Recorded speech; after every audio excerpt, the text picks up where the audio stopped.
and Margiana, winter 53-52 BC. A good mile from the fort, the Parthians finally came to a halt. When the steady crunch of boots and sandals on frosty ground ceased, an overwhelming silence descended. Quiet coughs and the jingle of mail fell away, absorbed by the freezing air. Darkness had not quite fallen, allowing Romulus to take in their destination, a nondescript cliff face of weathered grey-brown rocks which formed the end of a range of low hills. Peering into the gathering gloom, the powerfully built young soldier tried to see what had brought the warriors here. There were no buildings or structures in sight, and the winding path they had been following appeared to come to a dead end at the cliff's foot. Raising an eyebrow, he turned to Brennus, his friend and surrogate father. "What in Jupiter's name are we doing here?" "Tarquinius knows something," grunted Brennus, hunching his great shoulders under his thick military cloak, "as usual." "But he won't tell us." Romulus cupped his hands and blew on them, trying to prevent his fingers and face from going completely numb. His aquiline nose already was. "It'll come out eventually," the pigtail Gaul replied, chuckling. Romulus's protest died away. His eagerness would not speed things up. Patience, he thought. Against their skin, the two men wore cloth jerkins. Over these, standard-issue mail shirts. While affording good protection against blades, the heavy iron rings constantly drained away their body heat. Woolen cloaks and scarves, and the felt liners under their bronze bowl-crested helmets helped a little, but their calf-length russet trousers and heavy-studded caligi or sandals exposed too much flesh to allow any comfort. "Go and ask him," urged Brennus with a grin, "before our balls drop off." Romulus smiled. They had both demanded an explanation from the Etruscan haruspex when he'd appeared in their fuggy backroom a short time earlier.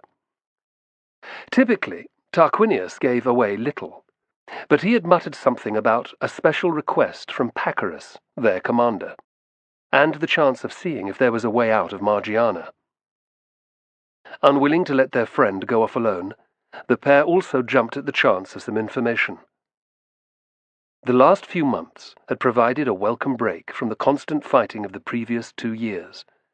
Gradually, however, their life in a Roman fort turned into a numbing routine. Physical training followed guard duty. The repair of equipment replaced parade drill. Occasional patrols provided little in the way of excitement. Even the tribes which raided Margiana did not campaign in winter weather. Tarquinius's offer, therefore, seemed heaven-sent. Yet Romulus's purpose tonight was more than simple thrill-seeking. He was desperate for even the briefest mention of Rome. The city of his birth now lay on the other side of the world, with thousands of miles of harsh landscape and hostile peoples in between. Was there any chance he might return there one day? Like nearly all his comrades, Romulus dreamt of that possibility day and night. Here, at the ends of the earth, there was nothing else to hold on to, and this unexplained excursion might provide a sliver of hope. "I'll wait," he replied at length. "After all, we volunteered to come." He stamped resignedly from foot to foot. Suspended by a leather carrying strap, his elongated oval shield, or scutum, swung off his shoulder with the movement. "And you've seen the mood Pacorus is in. He'd probably cut my balls off for just asking. They're better freezing." A laugh rumbled in Brennus's throat. Short and swarthy, Pacorus was at the head of the party, dressed in a richly decorated jerkin, trousers and ankle boots, with a conical Parthian hat and a long bearskin cloak to keep him warm. Under the fur, a delicate gold belt circling his waist had 2 curved daggers and a jewel-hilted sword slung from it. A brave but ruthless man, Pacorus led the Forgotten Legion, the remnants of a huge Roman army defeated the previous summer by the Parthian general Surena. Together with Tarquinius, the friends were now merely 3 of its rank and filers. Once more, Romulus was a captive. It was ironic, he thought, that his life should be spent exchanging one master for another. First, it had been Gemellus, the brutal merchant who owned his entire family, Velvina, his mother, Fabiola, his twin sister, and himself. Falling on hard times, Gemellus had sold Romulus at 13 to Memor, the Linister of the Ludus Magnus, Rome's largest gladiator school. Although less casually cruel than Gemellus, Memor's sole business was training slaves and criminals to fight and die in the arena. Men's lives meant nothing to him. At that memory, Romulus spat. To survive in the Ludus, he had been forced to end a man's life, more than once. Kill, or be killed. Brennus's mantra rang in his ears. Romulus checked that his short, double-edged gladius was loose in its scabbard, that the bone-handled dagger on the other side of his belt was ready for use. The actions were second nature to him now. A grin creased his face as he caught Brennus doing the same.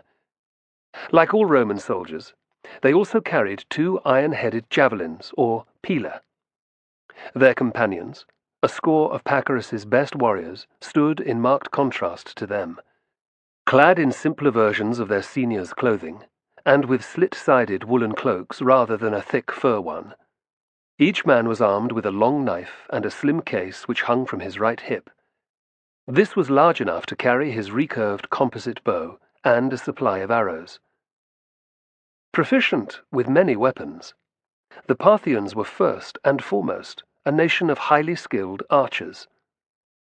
It was fortunate that he had met none of them in the arena, thought Romulus. All were able to loose 6 shafts in the time a man could run 100 paces, and every one accurate enough to kill.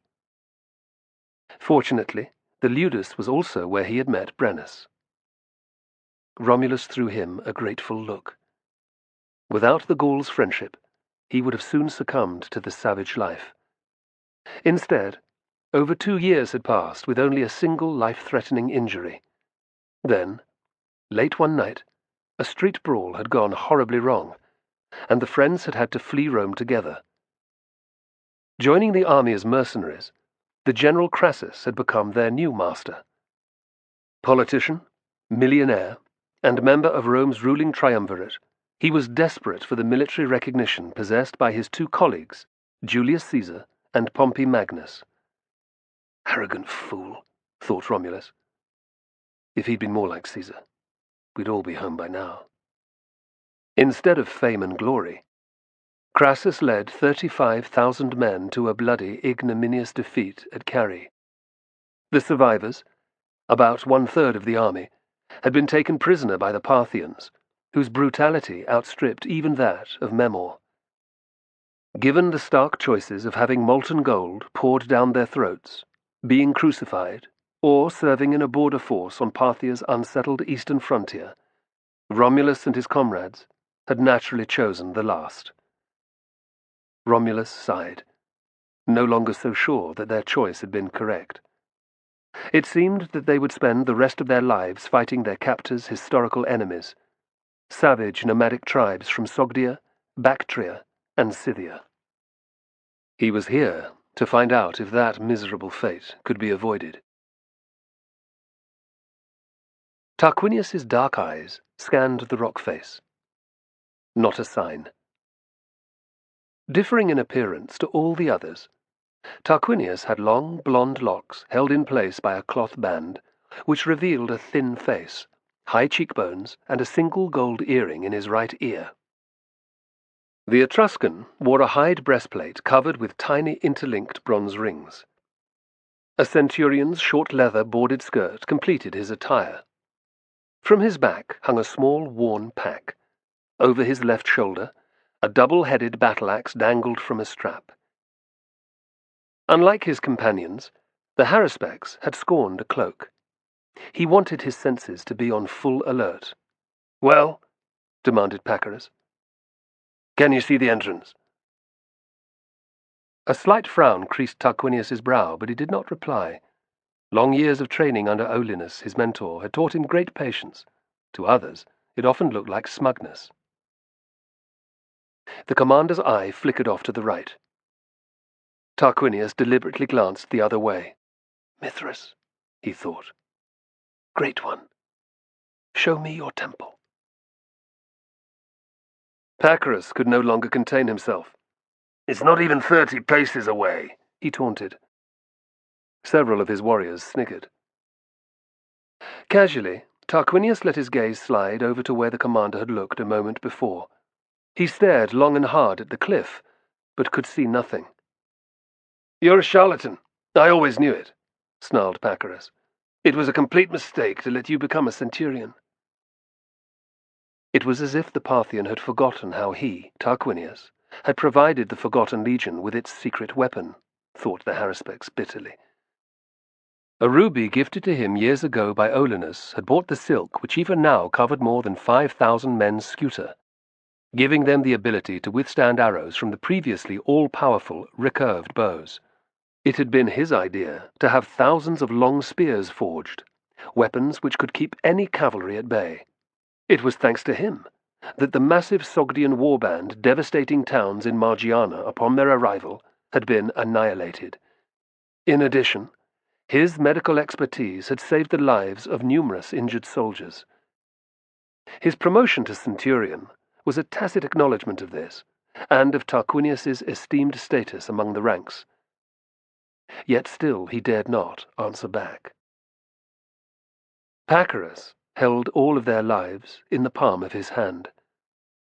Until now, what had protected Tarquinius, and to an extent his friends, from torture or death, was the commander's dread of his prophetic abilities. And, for the first time in the Etruscan's life, these had deserted him. Fear, a new emotion, became Tarquinius's daily companion. For months, he had existed on his wits, while seeing nothing of real significance.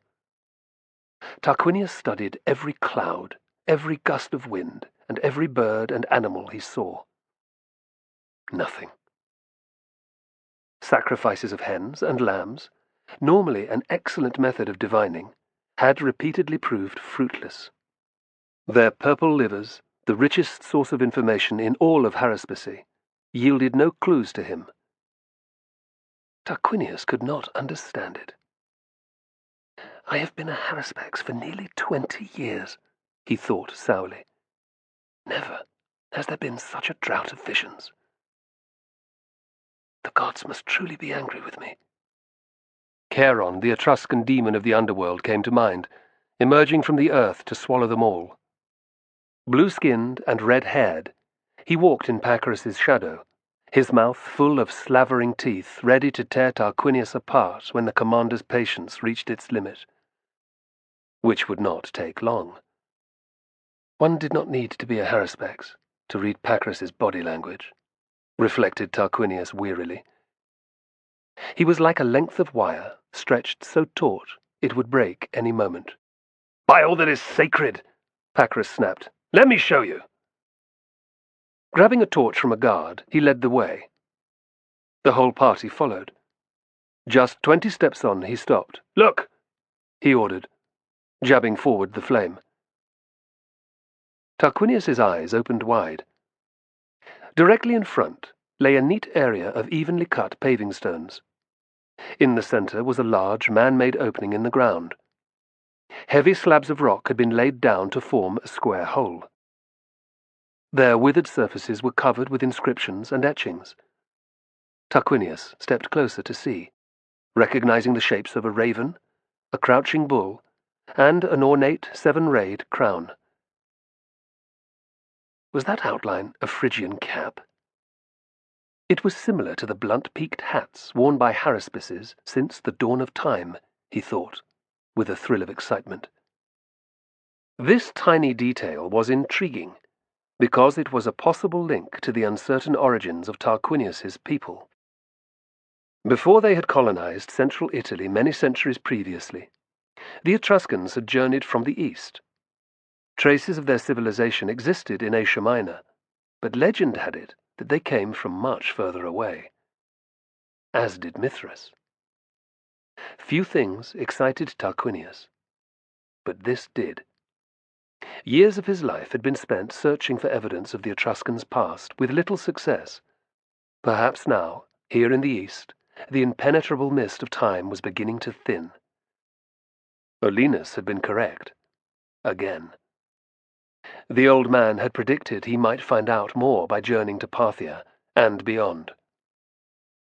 "Normally only believers may enter a Mithraeum," Pacorus announced. "The penalty for trespassing is death." His pleasure quickly dissipating, Tarquinius grimaced. Any information about Mithricism came second to surviving. "You are being allowed inside, in order to foretell my future, and that of the Forgotten Legion," said Pacorus. "If your words are unconvincing, you will die."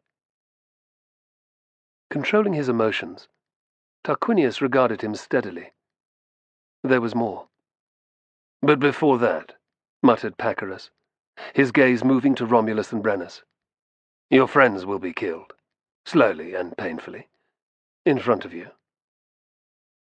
Full of rage, Tarquinius's gaze bored into Pacorus. After a few moments, it was the Parthian who looked down. "I still have some power," the Haruspex thought. But the knowledge was like ash in his dry mouth. Pacorus had the whip hand here, not him. If the gods did not grant him some kind of meaningful vision in the Mithraeum, they would all be slain out of hand. Why had he insisted that his two friends came along tonight? It had been only the smallest of hunches to ask them. Tarquinius was unconcerned about himself, but guilt suffused his heart that big, brave Brennus and Romulus, the young man he had come to love as a son, would have to pay for his failures. Meeting soon after joining Crassus's army, a close friendship had sprung up between the three.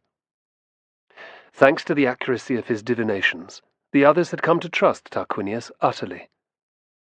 After Carrie, when escape under the cover of darkness had been an option, they had followed his lead and stayed, blindly pinning their fates to his.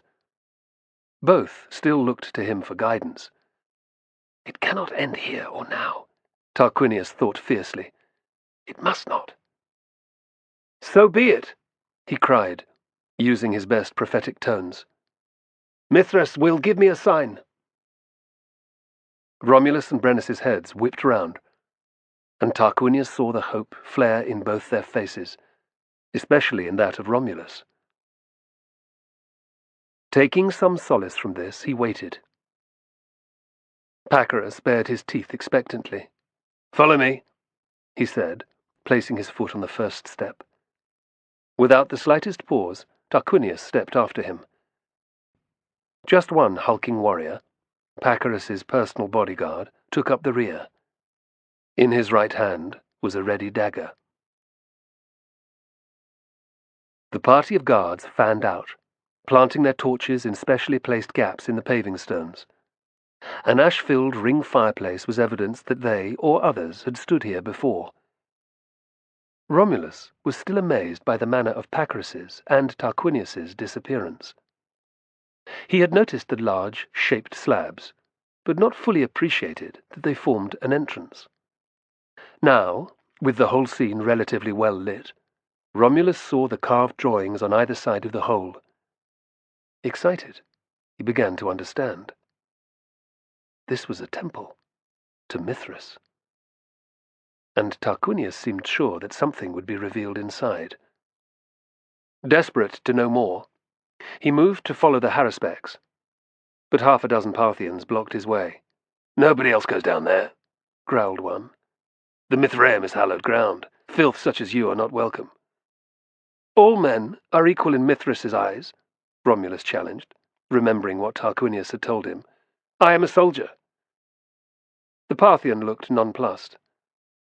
"The commander decides who may enter," he barked eventually, "and you two weren't mentioned." "So we just wait?" demanded Romulus, his temper rising.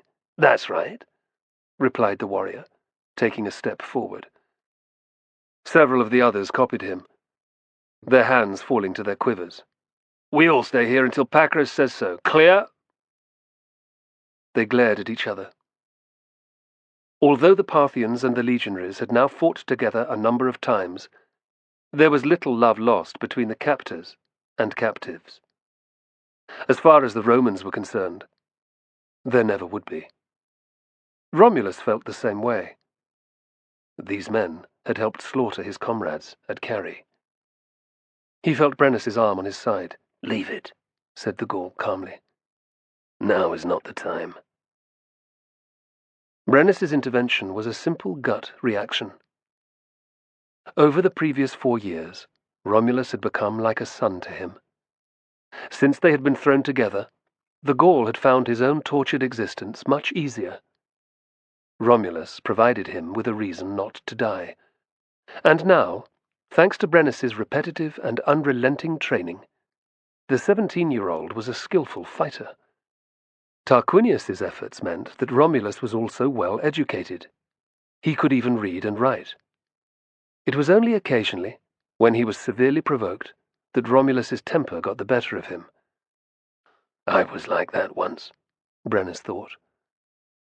Taking a deep breath, Romulus stalked off, leaving the Parthian smirking at his companions. He hated always having to back down, especially when he had the chance of witnessing something so important. But, as usual, walking away was the prudent choice.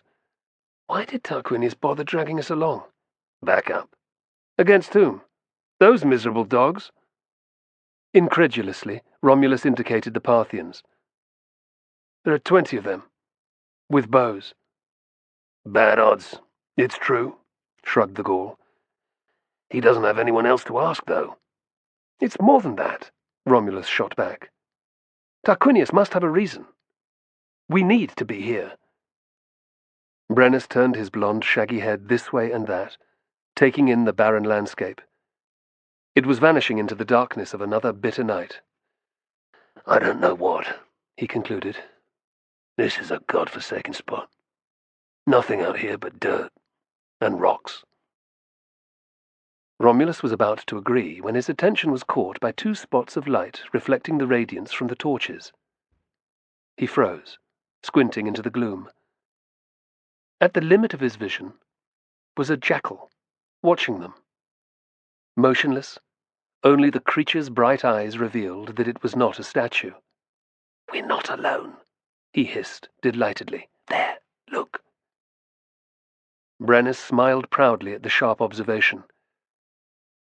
An expert hunter himself, he had missed seeing the small predator. This was becoming more common. Romulus could now follow animals over bare rock, possessing an uncanny ability to notice the smallest detail. The twig out of place, the blade of grass bent double, the change in print's depth when the quarry was wounded. Few men had such skill. Brack had been one. Old emotion welled up inside Brennus. Grief that his young cousin would never have the chance to stand with him like this. Like Brennus's wife, baby son, and his entire Allobrigid tribe, Brack was dead, massacred by the Romans 8 years before, at exactly the same age Romulus was now. Trying to ease the sharp claws of his ever-present grief, Brennus shook his massive shoulders and silently repeated the Allobrigid druid Ultan's words, the secret prophecy that Tarquinius had somehow known. A journey, beyond where any Allobrigid has gone, or will ever go. On Margiana's eastern border, some 4 months' march east of Carrhae, and more than 3,000 miles from Gaul, Brennus had truly done that. It remained to be seen how and when his journey would end. His attention was drawn back to the jackal by Romulus's eagerly pointing arm. "Belinus above," Brennus breathed. "It's acting like a dog. See?" Strangely, the animal was sitting back on its haunches, like a hound might watch its master. "That's the god's work," muttered Romulus, wondering what Tarquinius would make of it. "Has to be." You could be right, Brennus agreed uneasily. Jackals are scavengers, though. They feed on whatever dead flesh is around. They exchanged a glance.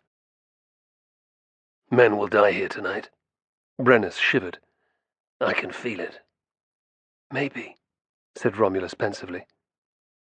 But I think this is a good sign. How? I don't know. Falling silent, Romulus tried to use the snippets that Tarquinius occasionally let fall. Concentrating on his breathing, he focused on the jackal and the air above it, searching for something more than his blue eyes could see. For an age he did not move, his exhaled breaths clouding round him in a thick grey layer. Brennus let him be. Intent on starting a fire, the Parthians were ignoring them. At last, Romulus turned away. The disappointment on his face was clear. Brennus eyed the jackal, which hadn't moved. Couldn't see anything? Romulus shook his head sadly. It's here to watch over us, but I don't know why.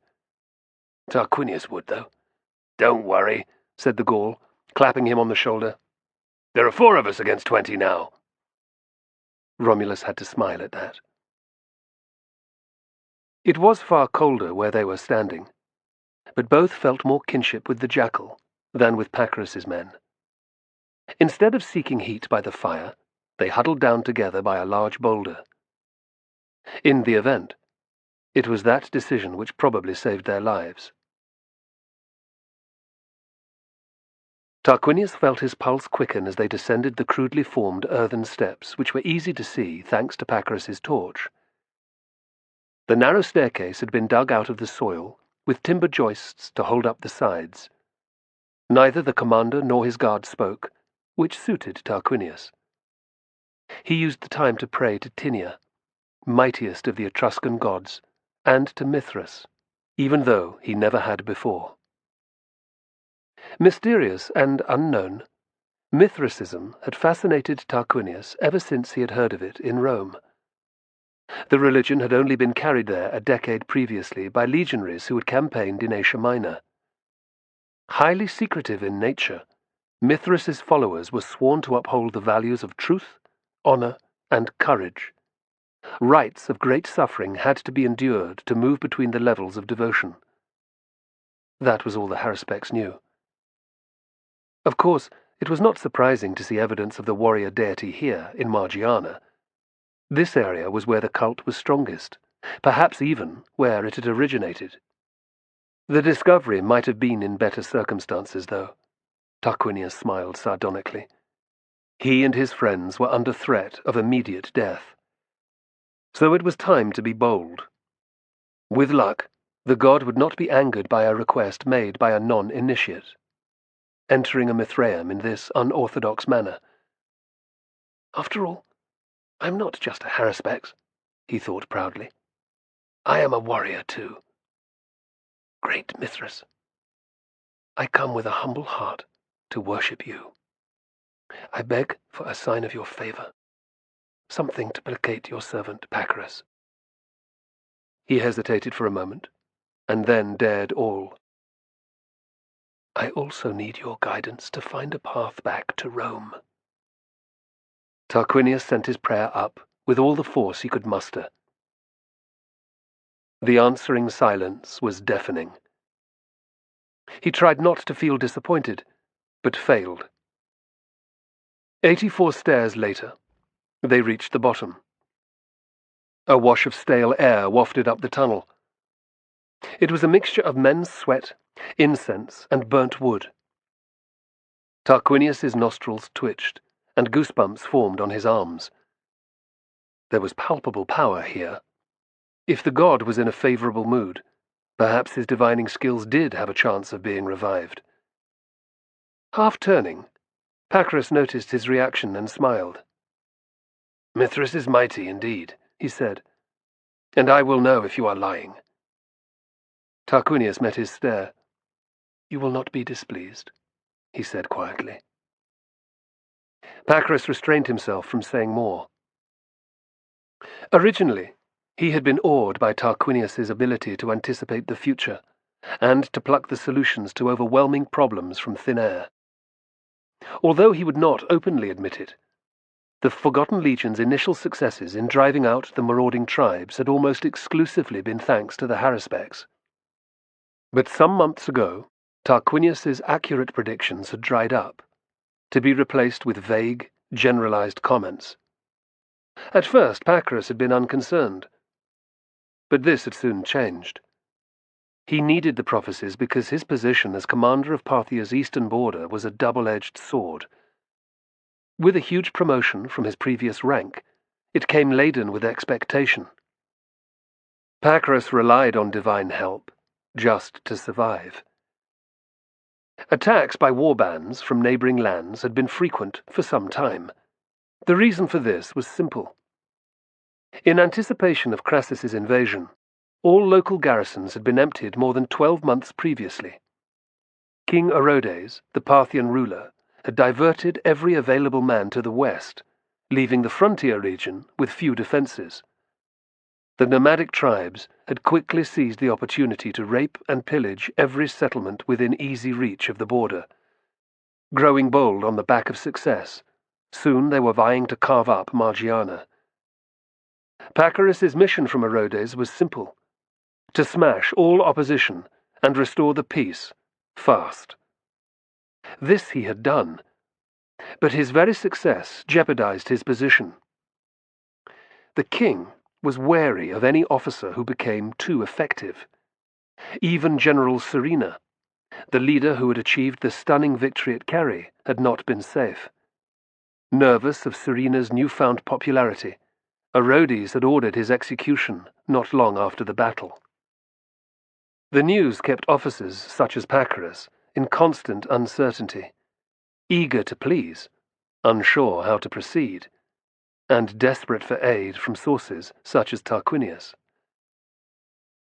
Fear is my last psychological advantage over Pacorus, thought the Haruspecs.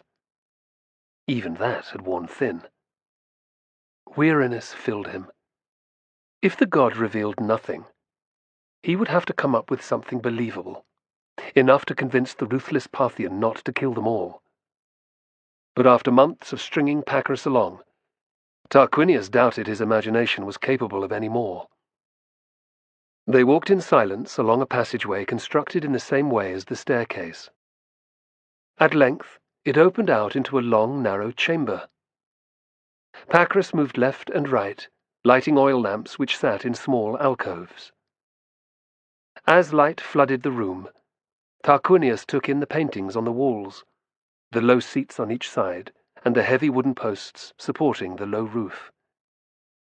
Inevitably, though, his eyes were drawn to the end of the Mithraeum, where a trio of altars was positioned below the dramatic, brightly painted image of a cloaked figure in a Phrygian cap crouched over a kneeling bull, while plunging a knife deep into the beast's chest. Mithras. Stars glittered from his dark green cloak. A mysterious figure bearing a flaming torch stood witness on each side of him. The Tauroctony, whispered Pacorus, bending his head reverently.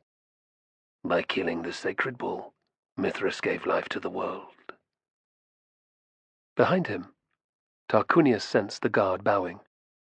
He did the same. Slowly Pacorus led the way to the altars.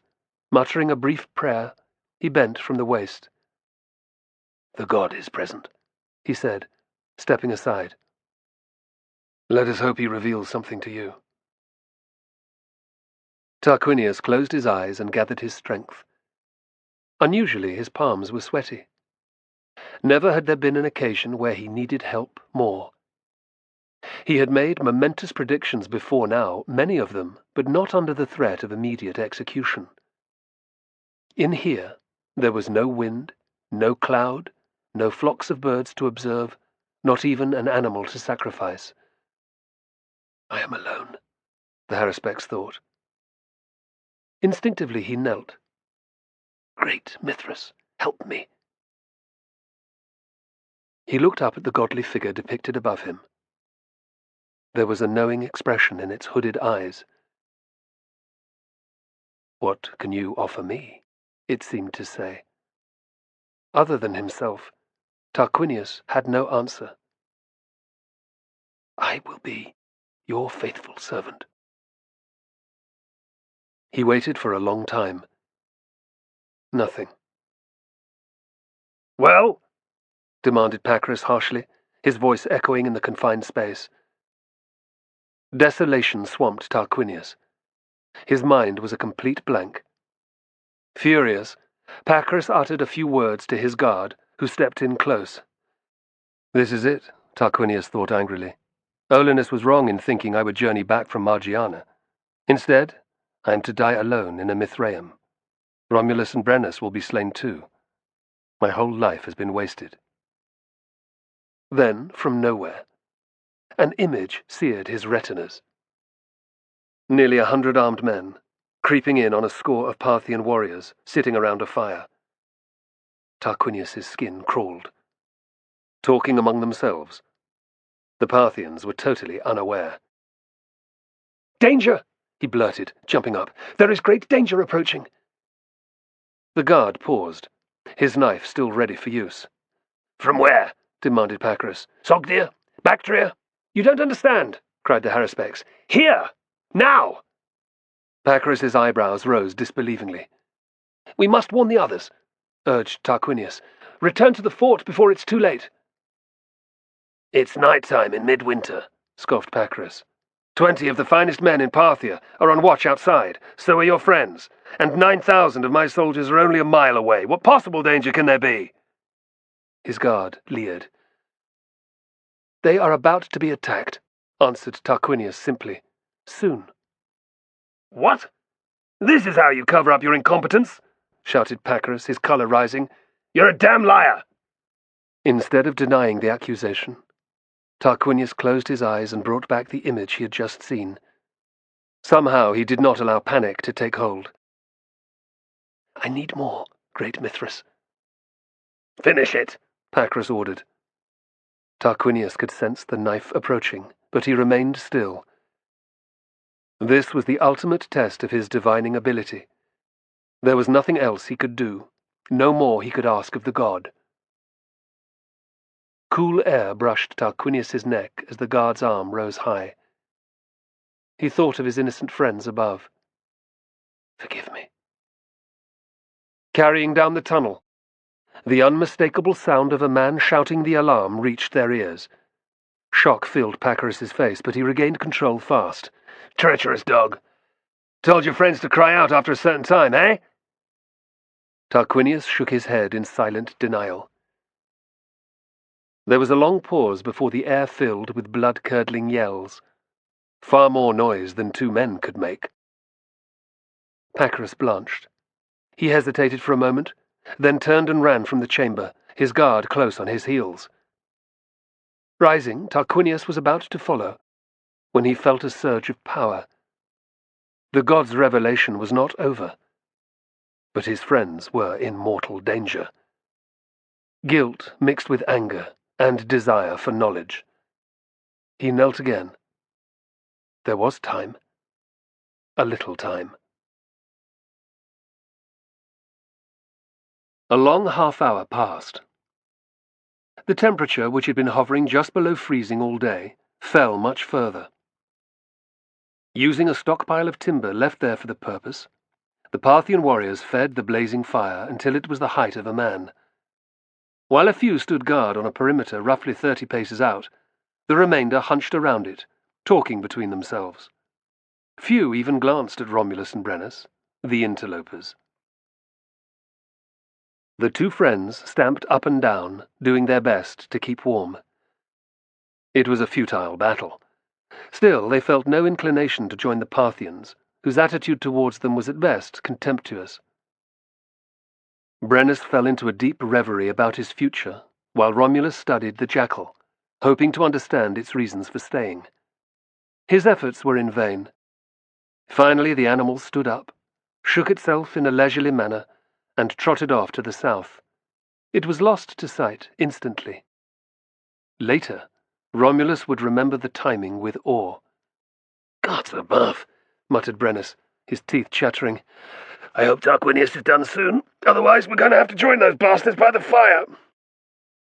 He won't be long, Romulus replied confidently. Pacorus has reached the end of his tether with him. Everyone in the Forgotten Legion knew that when their commander lost his temper, men were executed. That prick's been looking twitchy, agreed Brennus, counting the Parthians for the umpteenth time. There are too many of them, he decided. Probably order us all killed next. Shame the jackal didn't stick around to help, eh? Romulus was about to reply when his gaze fell on the two furthest sentries. Wraith-like figures had appeared behind them, bearing long knives. He watched, disbelievingly, for a heartbeat before opening his mouth to shout a warning, but it was too late.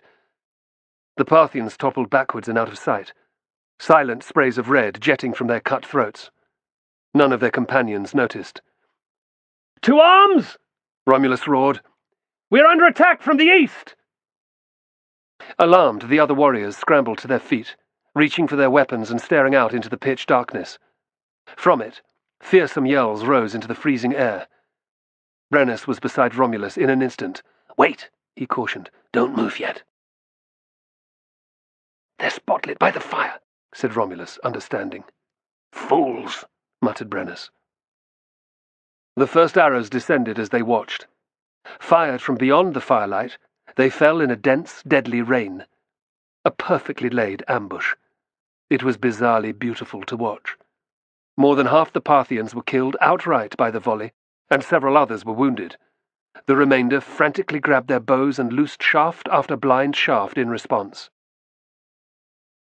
Romulus raised his silk-covered scutum and was about to race forward, but Brennus's great paw stopped him again.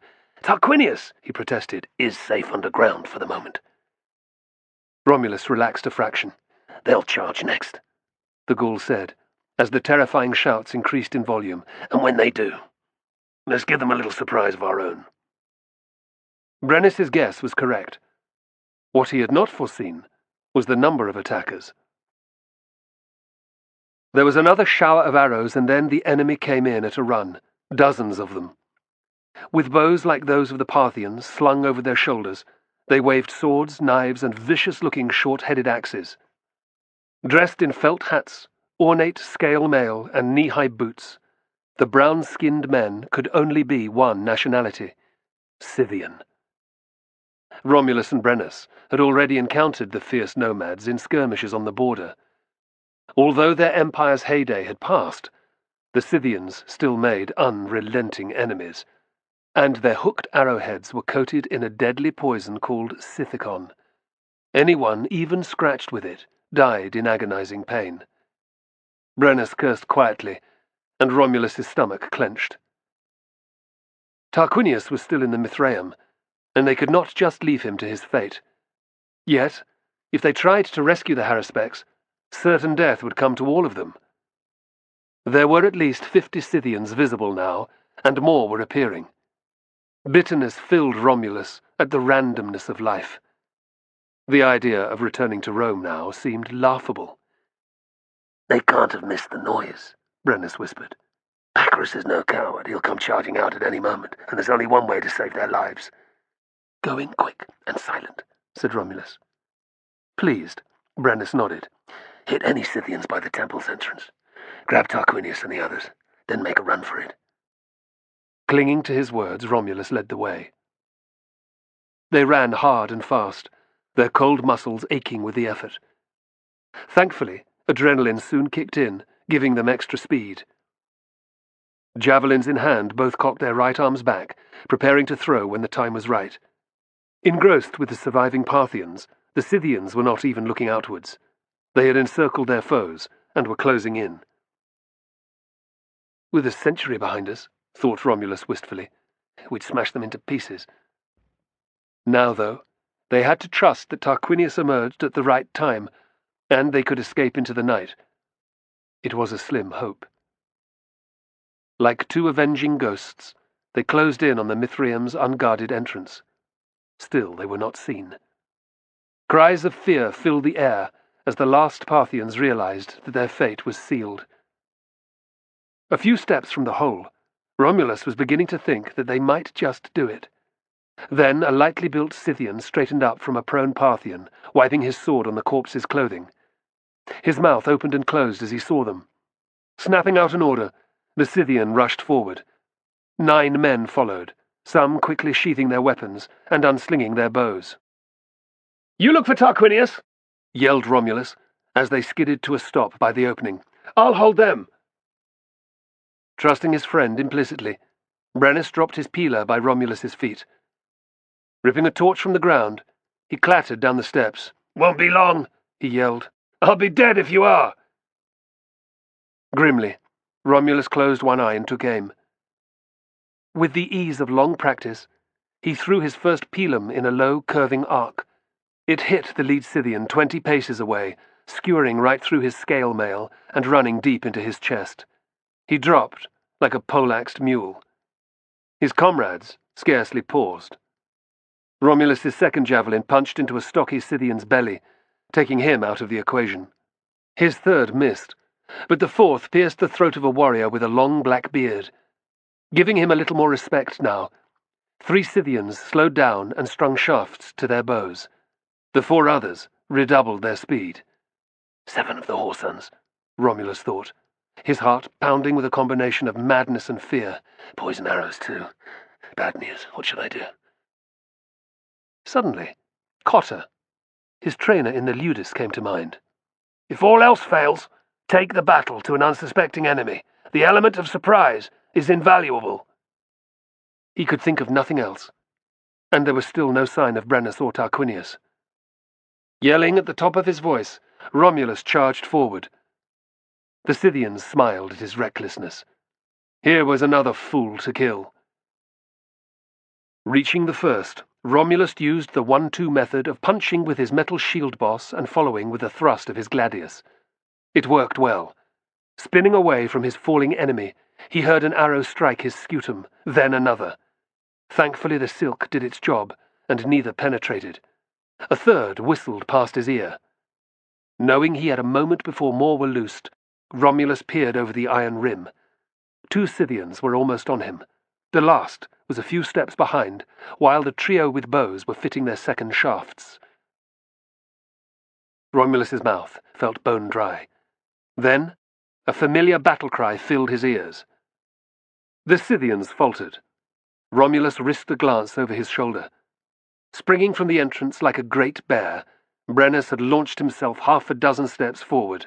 Next came Pacorus, screaming with rage.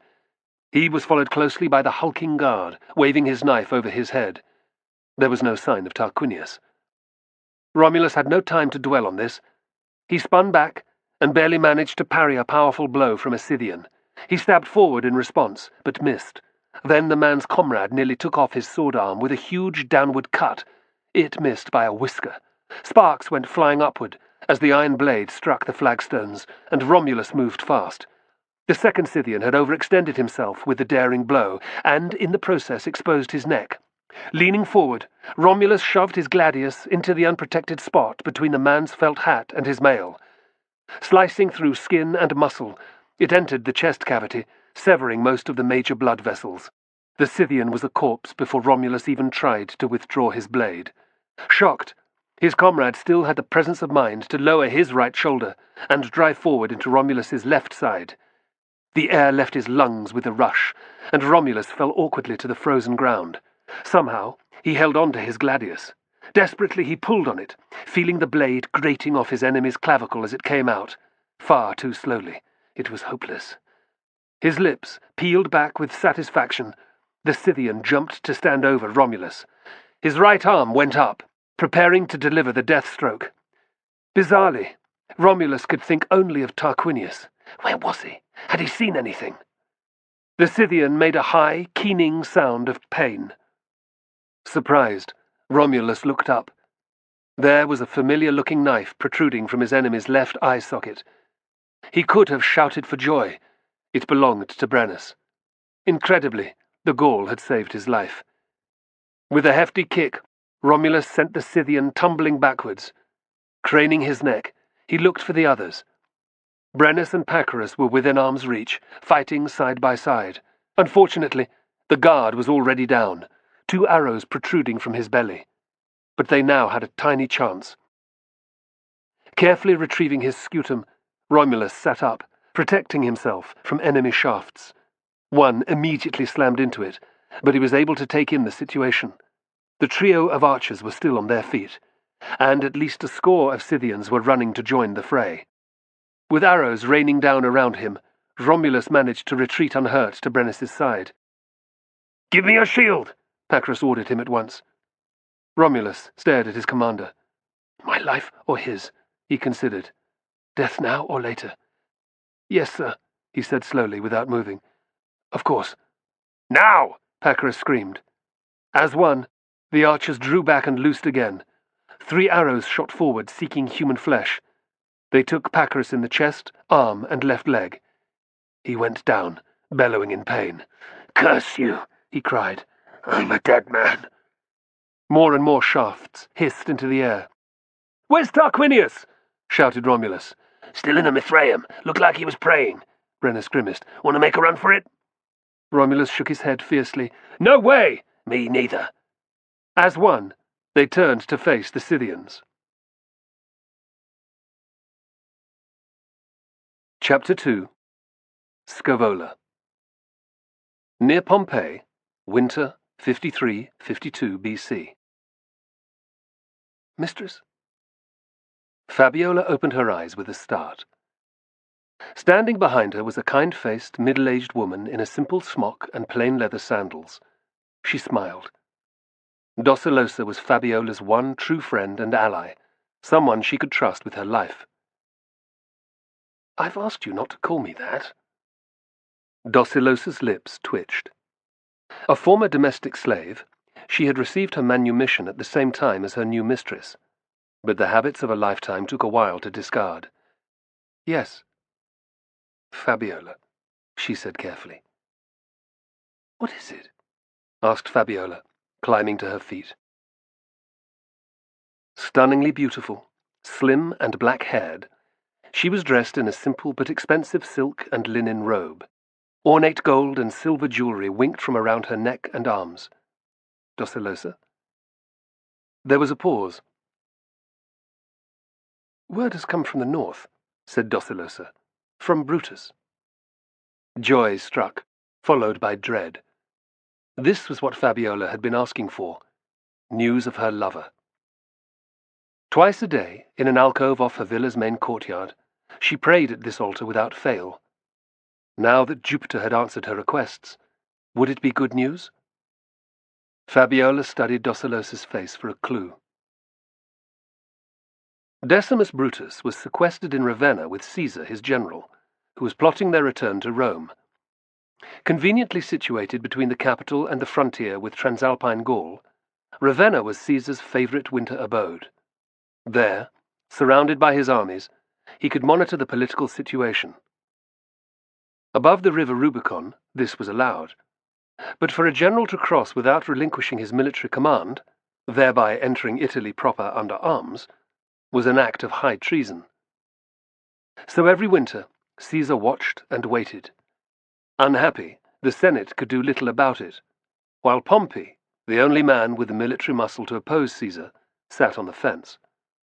The situation changed daily, but one thing felt certain. Trouble was looming. Fabiola was therefore surprised by Docilosa's news. "Rebellion has broken out in Transalpine Gaul," she revealed. "There's heavy fighting in many areas. Apparently the Roman settlers and merchants in the conquered cities are being massacred." Fighting panic at this new threat to Brutus, Fabiola exhaled slowly. "Remember what you have escaped," she thought. "Things have been far worse than this." At 13, Fabiola had been sold as a virgin into an expensive brothel by Gemellus, her cruel former owner. Adding to the horror, Romulus, her brother, had been sold into gladiator school at the same time. Her heart ached at the thought. Nearly 4 years of enforced prostitution in the Lupanar had followed. I did not lose hope then. Fabiola eyed the statue on the altar with reverence. Jupiter delivered me from the life I despised. Rescue had come in the form of Brutus, one of Fabiola's keenest lovers, who bought her from Jovina, the madam of the brothel, for a great deal of money.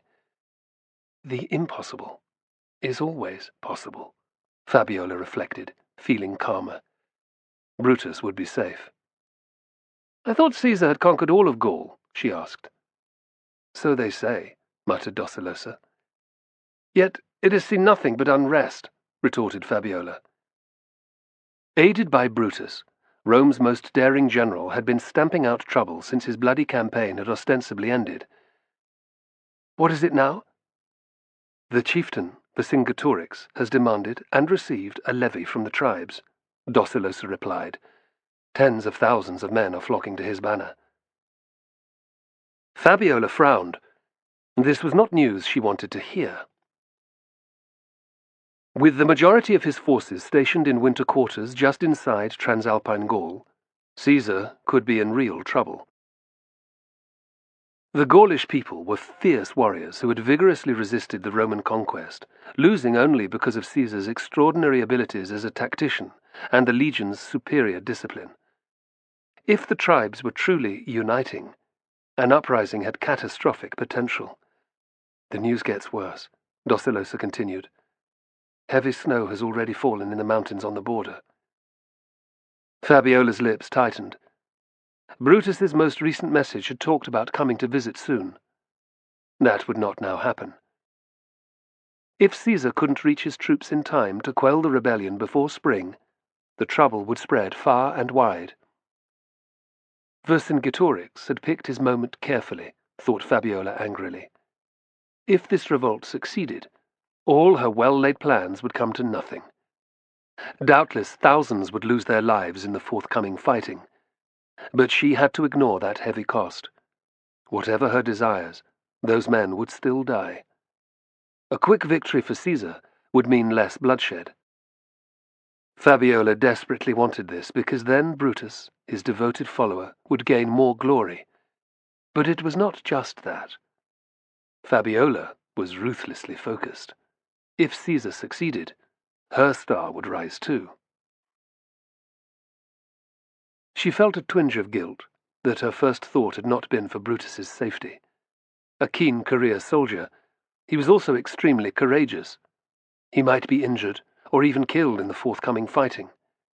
That would be hard to bear, she reflected, offering up an extra prayer.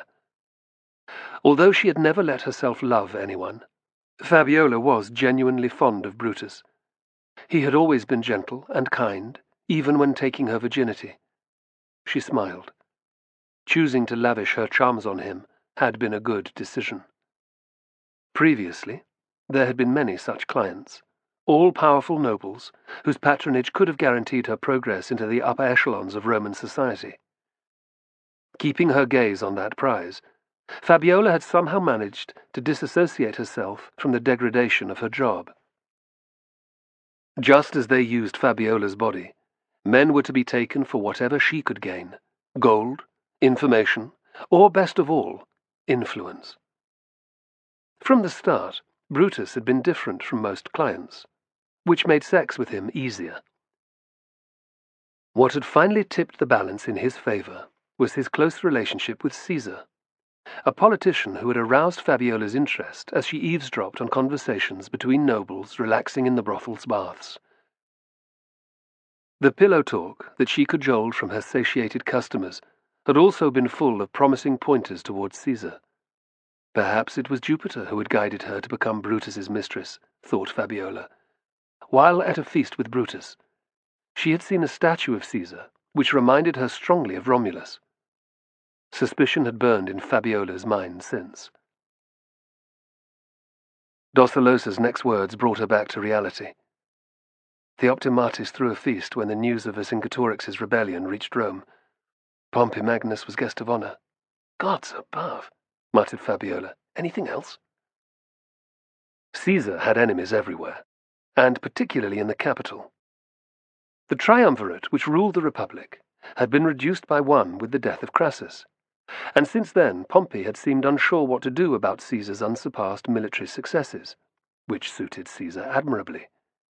But now the Optimates, the group of politicians which opposed him, were openly courting Pompey, his sole rival. Caesar could still be the new ruler of Rome, but only if Vercingetorix's uprising did not succeed, and if he retained enough support in the Senate.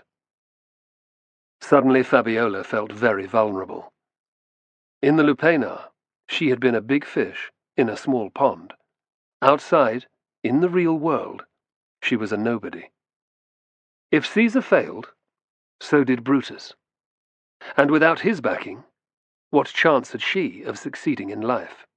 Unless, of course, she prostituted herself with someone else. Fabiola's stomach turned at that idea.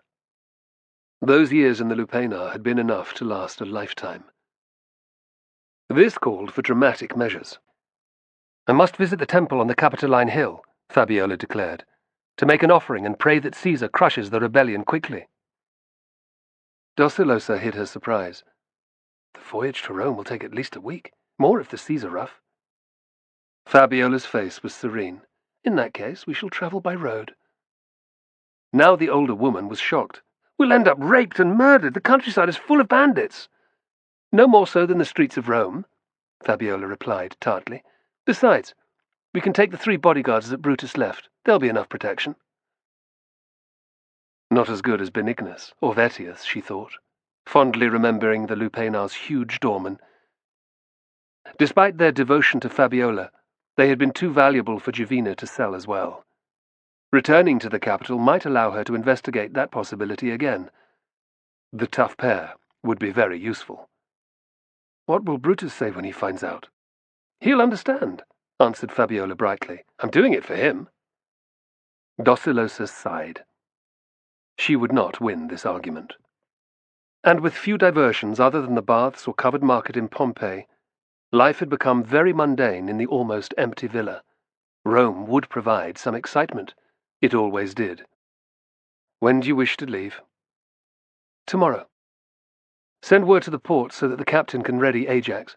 He'll know in the morning if the weather is good enough to sail." Upon his arrival in the north, Brutus had immediately sent back his treasured Liburnian to lie at his lover's disposal. Powered by 100 slaves working a single bank of oars, the short, low-slung ship was the fastest type of vessel the Romans could build. Ajax had been lying idle at the dock in Pompeii, and Fabiola had not foreseen needing its services until the following spring. Now, things had changed. Docilosa bowed and withdrew, leaving her mistress to brood. Visiting the temple would also afford Fabiola another opportunity to ask Jupiter who had raped their mother. Velvina had only mentioned it in passing, but for obvious reasons she had not forgotten. Discovering her father's identity was Fabiola's driving purpose in life, and once she knew, revenge would be hers, at any price. Taking charge of the run-down latifundium when Brutus left had greatly intimidated Fabiola, but it provided her with satisfaction too. Being mistress of the large estate surrounding the villa was tangible proof of her revenge on Gemellus, who had originally owned it, and so she had thrown herself into the job from the start.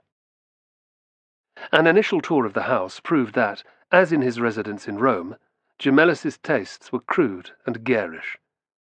It had given her great pleasure to have every single opulent bedroom, banqueting hall, and office redecorated. The merchant's many statues of Priapus had been smashed, their massive erect members reminding Fabiola too much of the suffering that she had witnessed Gemellus inflict on her mother. The thick layer of dust covering the mosaic floors was swept away, the fountains unclogged and cleared of dead leaves.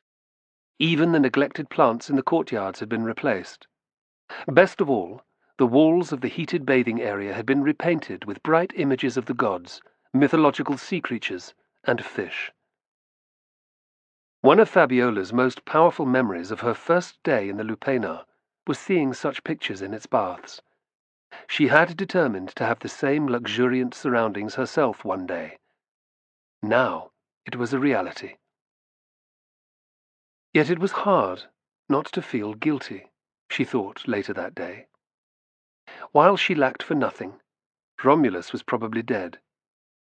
Tears pricked the corners of Fabiola's eyes. While in the brothel, She had left no stone unturned in her efforts to find him. Incredibly, after more than a year, she had discovered that her twin was still alive. In the savagery of the gladiatorial arena, Jupiter had protected him. The further revelation that Romulus had enrolled in Crassus's legions could not dampen Fabiola's spirits, but then disaster struck. A few months before, the devastating news of Carrie had reached Rome. At one stroke, Fabiola lost virtually all hope. To survive one horror, only to end up in a doomed army, seemed cruel beyond belief. Eager to help, Brutus had done his best to find out more, but the news was all bad. The defeat was one of the worst ever suffered by the Republic, with huge numbers of men lost. Certainly Romulus was not among the remnants of the legion that had escaped with the legate Cassius Longinus. Plenty of cash had been spread amongst the veterans of the Eighth, to no avail. Fabiola sighed. Her twin's sun-bleached bones were probably still littering the sand where he had fallen. Either that, or he was gone to the ends of the earth, to some god-forsaken place called Margiana, where the Parthians had sent their 10,000 prisoners. No one had ever returned from there. Rare tears rolled down Fabiola's cheeks. While the slightest chance remained of seeing Romulus again, she would not despair totally, but now stubbornness was taking over from faith. "Jupiter, Optimus Maximus, hear me," she thought miserably. "Let my brother still be alive, somehow." Determined not to lose control of her emotions, Fabiola dried her eyes and went in search of Corbulo, the aged villicus, or steward, of her latifundium. As usual, she found him busy supervising the workers. Never having lived in the countryside, Fabiola knew little about it, or agriculture, so she spent most days in Corbulo's company. The news from Gaul would not change that. The latifundium was her responsibility now. Fabiola knew from Corbulo that the days of citizen farmers working their own fields were disappearing fast, as cheap grain from Sicily and Egypt put them out of business. For more than a generation, farming had been confined to those rich enough to buy up land and work it with slaves. Fortunately for such people, the Republic's warlike tendencies had provided no end of unfortunate souls from all corners of the world to generate them wealth. Gemellus's former estate was no different. Recently freed, Fabiola hated slavery. At first, being the owner of several hundred people, men, women, and children, troubled her. Practically, though, she could do nothing. Freeing the Greeks, Libyans, Gauls, and Numidians would achieve little other than bankrupting her new property. She resolved instead to consolidate her position as Brutus's lover, cultivate noble friends if possible, and try to discover her father's identity. Perhaps in the future, with help from Romulus, she would be able to do more. Fabiola remembered how her twin brother had idolized Spartacus, the Thracian gladiator whose slave rebellion had shaken Rome to its core only a generation before. That thought brought a smile to Fabiola's face as she reached the large yard behind the villa. Here, the slaves' miserable, damp living quarters were a stark comparison to the stolidly built storage areas. Something would have to be done about their situation, she decided. There were also stables, a 2-story mill, and numerous stone sheds. These last were built on brick stilts to allow continuous airflow underneath and to prevent rodent access. Some were filled to the ceiling with harvested grain and oats, while others contained the estate's rich variety of produce. Resin-sealed jars of olive oil stood in well-balanced stacks. There were tubs of garum, a popular and strongly flavoured fish paste, sitting beside barrels of salted mullet and clay vessels full of olives. Ready to be used over the winter, apples, quinces, and pears were packed neatly in rows on beds of straw. Muddy bulbs of garlic were arranged in small pyramids. Dried hams hung from the rafters beside bunches of carrots, chicory, and herbs, sage, fennel, mint, and thyme. Wine, one of the premium products, was prepared and stored in special cellars in yet another building. Firstly fermented in dolia, huge pitch-lined jars that were partially buried in the ground, the juice from the crushed grapes was then sealed in and left to age. Only the best vintages were decanted to amphorae and moved to the main house, where they were laid in a special depository in the roof space over one of the main hearths. Fabiola was fond of checking each of the stores herself, still amazed that the food belonged to her. As a child, hunger had ruled her life. Now she had enough to eat for a lifetime. The irony was not lost on her, and she made sure that her slaves' diet was adequate. Most landowners barely gave their slaves enough to live on, let alone survive beyond early middle age. She might not be setting them free, yet Fabiola was determined to be a humane mistress. The use of force might occasionally be necessary to ensure obedience, but not often. The main labor for the year, sowing, tending, and harvesting crops, was almost over. Today, though, the yard was a hive of activity. Corbulo was stalking up and down, shouting orders. Fabiola saw men reforging broken ploughs and repairing worn leather harness for the oxen. Alongside them, women and children emptied carts of the late ripening vegetables such as onions, beet, and the famous Pompeian cabbage. Others worked in groups on the wool which had been shorn from the sheep during the summer. Now it was being combed out and washed before being spun. Corbulo bowed when he saw her. Mistress. Fabiola inclined her head gravely, careful to maintain an air of unaccustomed command. His brown hair shot with grey. The round-faced, stooped figure would scarcely attract a second glance. His clothes were nondescript. Only his long-handled whip, and the lucky silver amulet dangling from a thong round his neck, showed he was no mere agricultural slave. Seized as a child on the North African coast, Corbulo had lived his life since on the latifundium. Having a youthful woman as his owner seemed to trouble the old Villicus little. Brutus had made it perfectly clear that in his absence Fabiola was the mistress of the household. Corbulo was delighted just to have someone to tell him what to do, to stop the estate falling into rack and ruin, as it had been for years.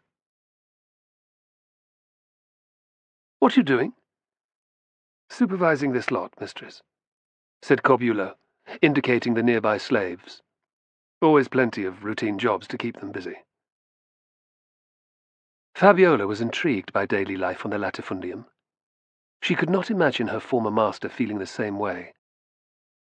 "Did Gemellus have any real interest in this place?" "When he first bought it, yes," Corbulo answered. "Used to come down here every few months." Fabiola concealed her surprise. "He brought in the new olive trees from Greece, and had the fish pools constructed," the Villicus revealed. "Even picked which hillsides to grow the vines on." Fabiola disliked the thought of her former master having a creative side. He had only ever shown brutality at the house in Rome, where she and Romulus had grown up. "What happened then?" she asked. There was a shrug. "His business started to do badly. It started with goods from Egypt. I can still remember hearing the news." Corbulo's lined face grew anguished. 12 ships sank on the way here from Egypt. Can you believe that, mistress? Fabiola sighed expressively, showing her apparent empathy. In reality, she was trying to understand how a man such as Corbulo could care if his master's fortunes took a turn for the worse. She had been delighted when Brutus revealed the circumstances that had led to Gemellus' sale of the latifundium. Yet it was inevitable for slaves to identify with their owners in some way, she supposed. Fabiola could recall how proud Romulus had been about safely bringing back a note from Crassus's to Gemellus' house, dodging the moneylender's men, who were always lounging opposite the front door. Yet her twin had hated Gemellus as much as she did. Even those with no freedom had some pride in their lives. So she should not judge Corbulo on that alone. Although he had worked for Gemellus for over 20 years, the Villicus had thus far proved loyal, reliable, and hard-working. Almost on cue, Corbulo barked at a male slave who was sharpening a scythe with slow, indifferent strokes. "Put a proper edge on that, fool!" He tapped the whip hanging from his belt. "Or you'll feel this across your back." Hastily the slave bent over the curved iron blade, running an oilstone back and forth along its entire length. Fabiola smiled approvingly. While not a brutal man, Corbulo wasn't scared of using force either. It was a good sign that the threat was enough. "I thought his fortune was huge," she said, probing for more information. "It was," Corbulo sighed. "But the gods turned their faces away. Soon everything the master did turned to dust. He began to borrow money, with no means of repaying it." She could remember the heavies waiting outside Gemellis's domus day and night, and the rumors in the kitchen where the slaves gathered to gossip. Brutus mentioned a venture with animals for the arena being the final straw. Corbulo nodded reluctantly. "Yes, mistress. It should have made Gemellis a king's ransom. He had a third share in Abestiaris' expedition to capture wild beasts in southern Egypt." Fabiola felt a pang of nostalgia. Her brother had often pretended to be a bestiarius. Grief quickly dissolved her happiness. Instead, Romulus had become a gladiator. Yet no emotion showed on her face.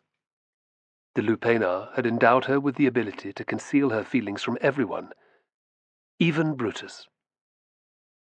Suddenly, an old memory surfaced. Not long before they were sold, she and Romulus had overheard Gemellis and his bookkeeper having a conversation. It had concerned the capture of animals for the circus, a venture with the potential for huge profit. The twins had been shocked that the merchant could not afford the initial outlay. As poor household slaves, his wealth always seemed immeasurable.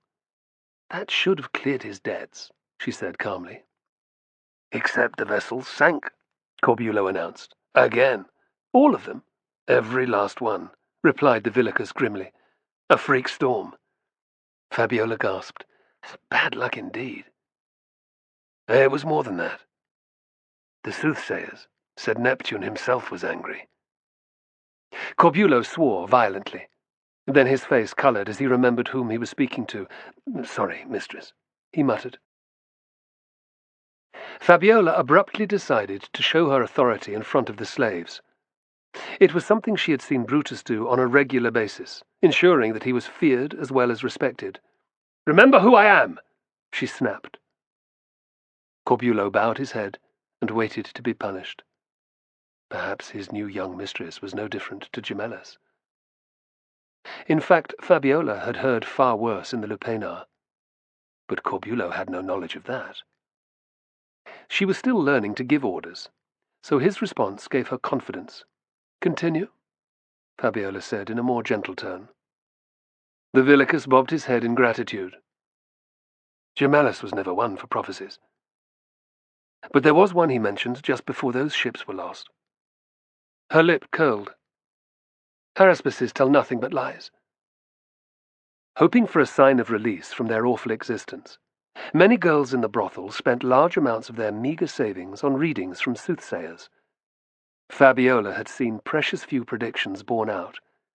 Those that had come true had been of minor significance, strengthening her determination to rely on no one but herself, and on the god Jupiter, who had finally answered her prayer for freedom. "Indeed, mistress," Corbulo agreed. "Gemellis said the same himself, but this one was not made by one of the usual shysters hanging around the great temple. It came from a stranger with a gladius, who only agreed to do a reading on sufferance."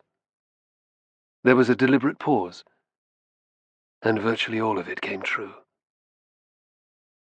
Her curiosity was aroused. Soothsayers did not carry weapons. "Explain," she ordered. "He predicted that Crassus would leave Rome and never return." Fabiola's eyes widened. It had been common knowledge that the third member of the triumvirate wanted military success to win public approval. Crassus's choice of the governorship of Syria had been little more than an opportunity to invade Parthia. Yet few could have predicted that his trip abroad would be his last, except a genuine soothsayer. Someone who therefore might have knowledge of Romulus. "What else did he say?" she hissed. The Villicus swallowed.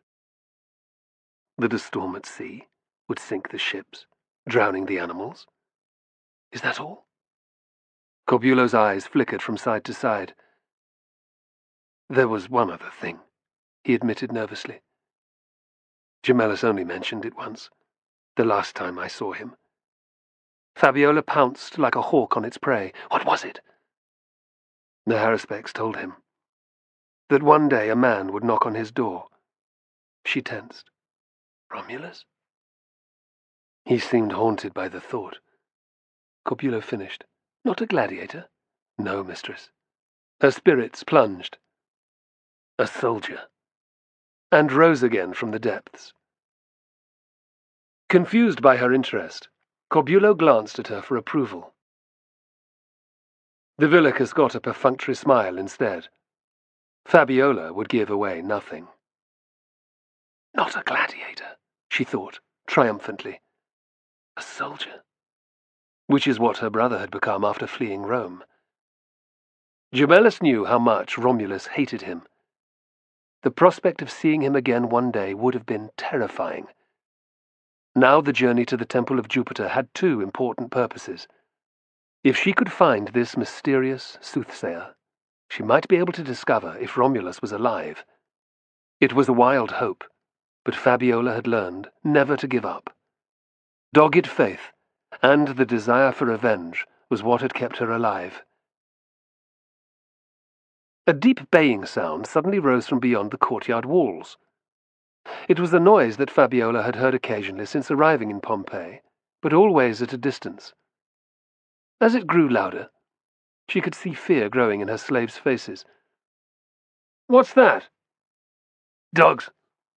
And fugitivarii, mistress." Seeing her blank response, Corbulo explained. "Bounty hunters.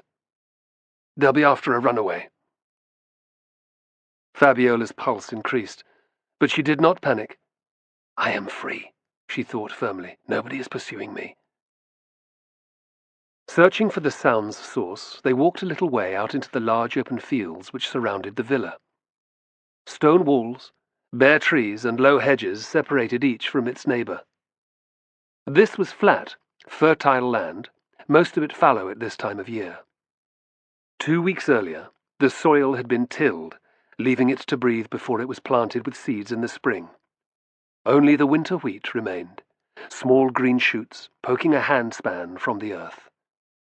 Normally, Fabiola liked to stand and take it all in. At this time of year, the landscape was stark, but she loved the noisy jackdaws flying to their nesting spots, the crisp air, the absence of people. Rome's streets were always thronged. Inside the busy Lupanar had been little different. The latifundium had come to mean seclusion from the brutal realities of the world. Until this. Corbulo spotted the movement first. "There!" he pointed.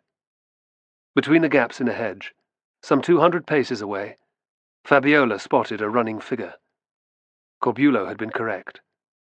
It was a young man, wearing little more than rags. A slave. Clearly exhausted, with his lower body covered in a thick layer of mud, his face was a picture of desperation. "He probably tried to give them the slip by hiding in the river," announced the Villicus. Fabiola had taken pleasant walks along the waterway that separated her property from the estate belonging to her nearest neighbour. It would never seem the same again. Corbulo grimaced. "It never works. The fugitivarii always check under the banks with long poles. If that doesn't work, the dogs will catch their scent." Fabiola could not take her eyes off the fugitive, who was casting terrified glances over his shoulder as he ran. "Why is he being hunted?" she asked, dully, knowing the answer.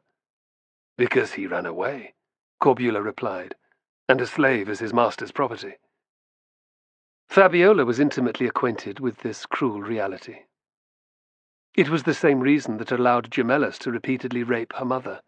to sell her and Romulus, to execute Juba, the giant Nubian who had trained her brother to use a sword. Owners had the ultimate power over their slaves, that of life and death. Starkly reinforcing this, in the Roman legal system, the pride of the Republic, there was no retribution for the torture or killing of a slave. A pack of large dogs burst from the cover of the nearest grove, their noses alternately sniffing the ground and the air for their quarry's scent. Fabiola heard the young man wail with terror. It was an awful sound. She and Corbulo watched in silence. A group of heavily armed men emerged from the trees, urging the hounds on with shouts and whistles. Cheers went up as they caught sight of the slave, whose energy looked almost spent. "Where's he from?" The Villicus shrugged. "Who knows? The fool could have been running for days," he said. "He's young and strong. I've known the chase take more than a week." Corbulo looked almost sympathetic. "But those bastards never give up. And a man can't run forever on an empty belly." Fabiola sighed. Nobody would give food or help to a fugitive. Why would they? Rome was a state based on foundations of war and slavery. Its citizens had no reason to aid those who had fled captivity. Brutal punishments, terrible living conditions, and a poor diet concerned them not at all. Of course, not every slave was treated this badly, but they were still the beating pulse of the Republic, the labor which built its magnificent buildings, toiled in its workshops, and grew its foodstuffs. Rome needed its slaves. There was little that other slaves could do either, Fabiola thought bitterly. The punishment for helping an escapee was death. Who wanted to die by crucifixion? The drama was about to reach its climax. Having staggered to within 50 paces of them, the young man fell to his knees in the damp earth. He raised his arms in silent supplication, and Fabiola had to close her eyes. Coming between a runaway and the men legally sent to catch him would not be a good idea. Without risking a lawsuit from the slave's owner, there was nothing she could do anyway. Then the pack reached him. Screams filled the air as the trained dogs began to savage the fugitive like a child's doll. Fabiola watched in horror. She thanked the gods a few moments later when the lead huntsman whipped them off. Gradually, the rest of the fugitive arii arrived, more than a dozen tough-looking types, clad in dull colors and armed with bows, spears, and swords. From under their wool cloaks the dull glimmer of mail could be made out. They gathered around, laughing at the deep bite wounds on the slave's arms and legs. This was part of their sport. Fabiola held herself back. What could she do? Engrossed with their capture, the fugitive arii seemed oblivious to their audience. Their brindled dogs had flopped down close by, red tongues hanging from wide, powerful jaws. Similar animals roamed around Fabiola's villa at night, used as protection against bandits and criminals. These heavily muscled creatures looked even more vicious. Encircled now, the slave had rolled into a fetal position. He was moaning softly, and only crying out when struck by his captors. Then something changed. The nearest thug finally noticed Fabiola and Corbulo. Seeing her rich clothing and jewelry, he did not speak, but muttered a few words to the stocky man in charge. Rather than respond, though, the figure delivered a huge kick to the slave's chest. A muffled scream reached them. Fabiola stared in horror. The blow had been enough to break ribs. "Leave him alone!" she shouted. "He's badly injured." Beside her, Corbulo coughed uneasily. An opening appeared in the circle, hard, unforgiving faces turning towards the stunning woman and her Villicus. As they took in her beauty, leers distorted their features, and lewd suggestions were made, albeit in whispers. The rich were still people to be respected. Fabiola ignored the comments. Corbulo glared. Bizarrely, the slave was then allowed to get to his feet. One of the fugitivarii drew his sword and poked him with its tip, away from them and towards Fabiola. Confused, the young slave did not move. Another sharp prod followed, prompting a sob, but he took the hint and stumbled towards the villa.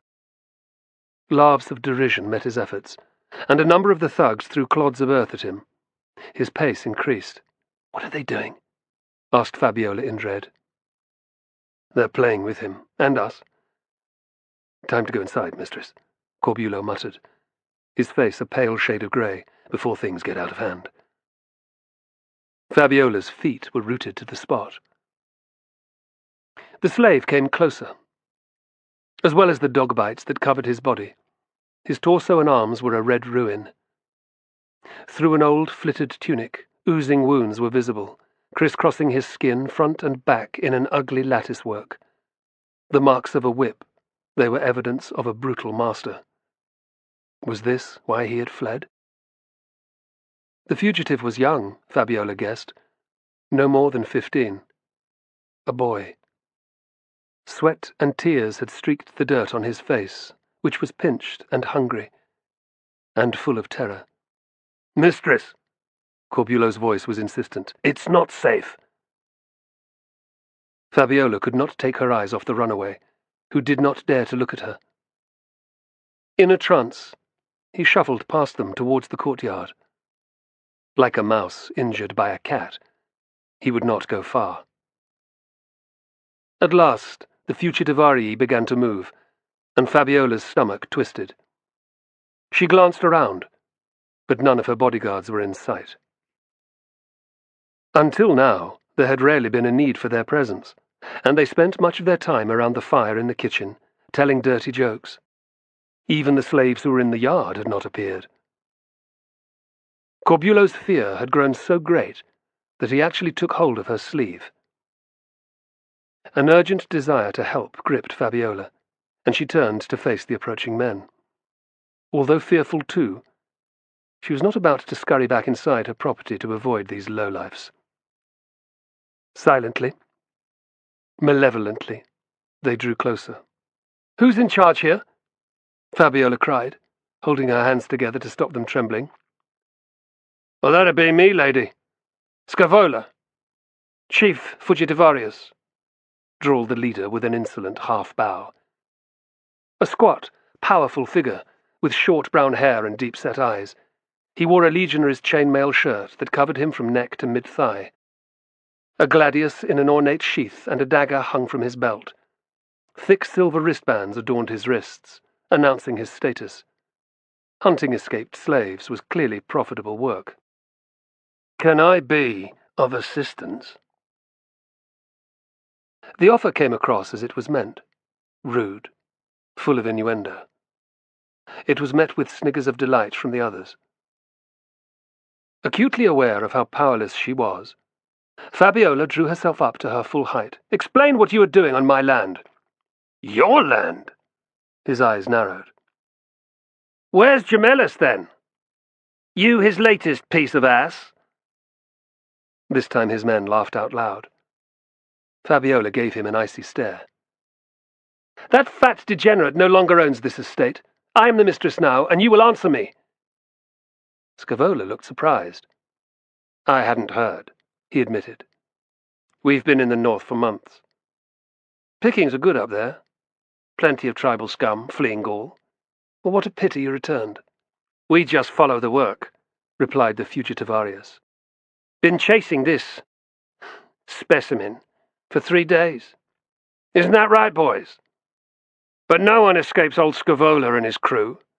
"Does it amuse you to torture the slaves you catch?" asked Fabiola acidly. Scaevola smiled, revealing sharp teeth. "Keeps the lads here happy," he answered. "And me." His men chortled. Fabiola gave him a withering look. "The dirtbag would have more reason to scream if it wasn't so damn cold," Scaevola confided amiably. "I need a good fire to heat my iron. But that can be done later, back at the camp." Now Fabiola was filled with rage. She knew exactly what Scaevola was talking about. One of the commonest punishments was to brand escapees on the forehead with the letter F, for fugitivus. It was a savage warning to other slaves. If another attempt was made, crucifixion was likely. It explained why most slaves accepted their lot. Not me, Fabiola thought fiercely.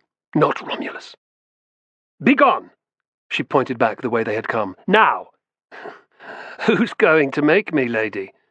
Scaevola sneered, jerking his head at Corbulo. This old fool! At once his men laid hands on their weapons. The Villicus went pale. Mistress, he hissed. We must return to the villa. Fabiola took a deep breath, calming herself. Her decision to confront Scaevola had been made, and other than a humiliating climb-down, she had little choice other than to continue. I am the lover of Decimus Brutus, she announced in a loud, clear voice. Do you know who that is? You sewer rat!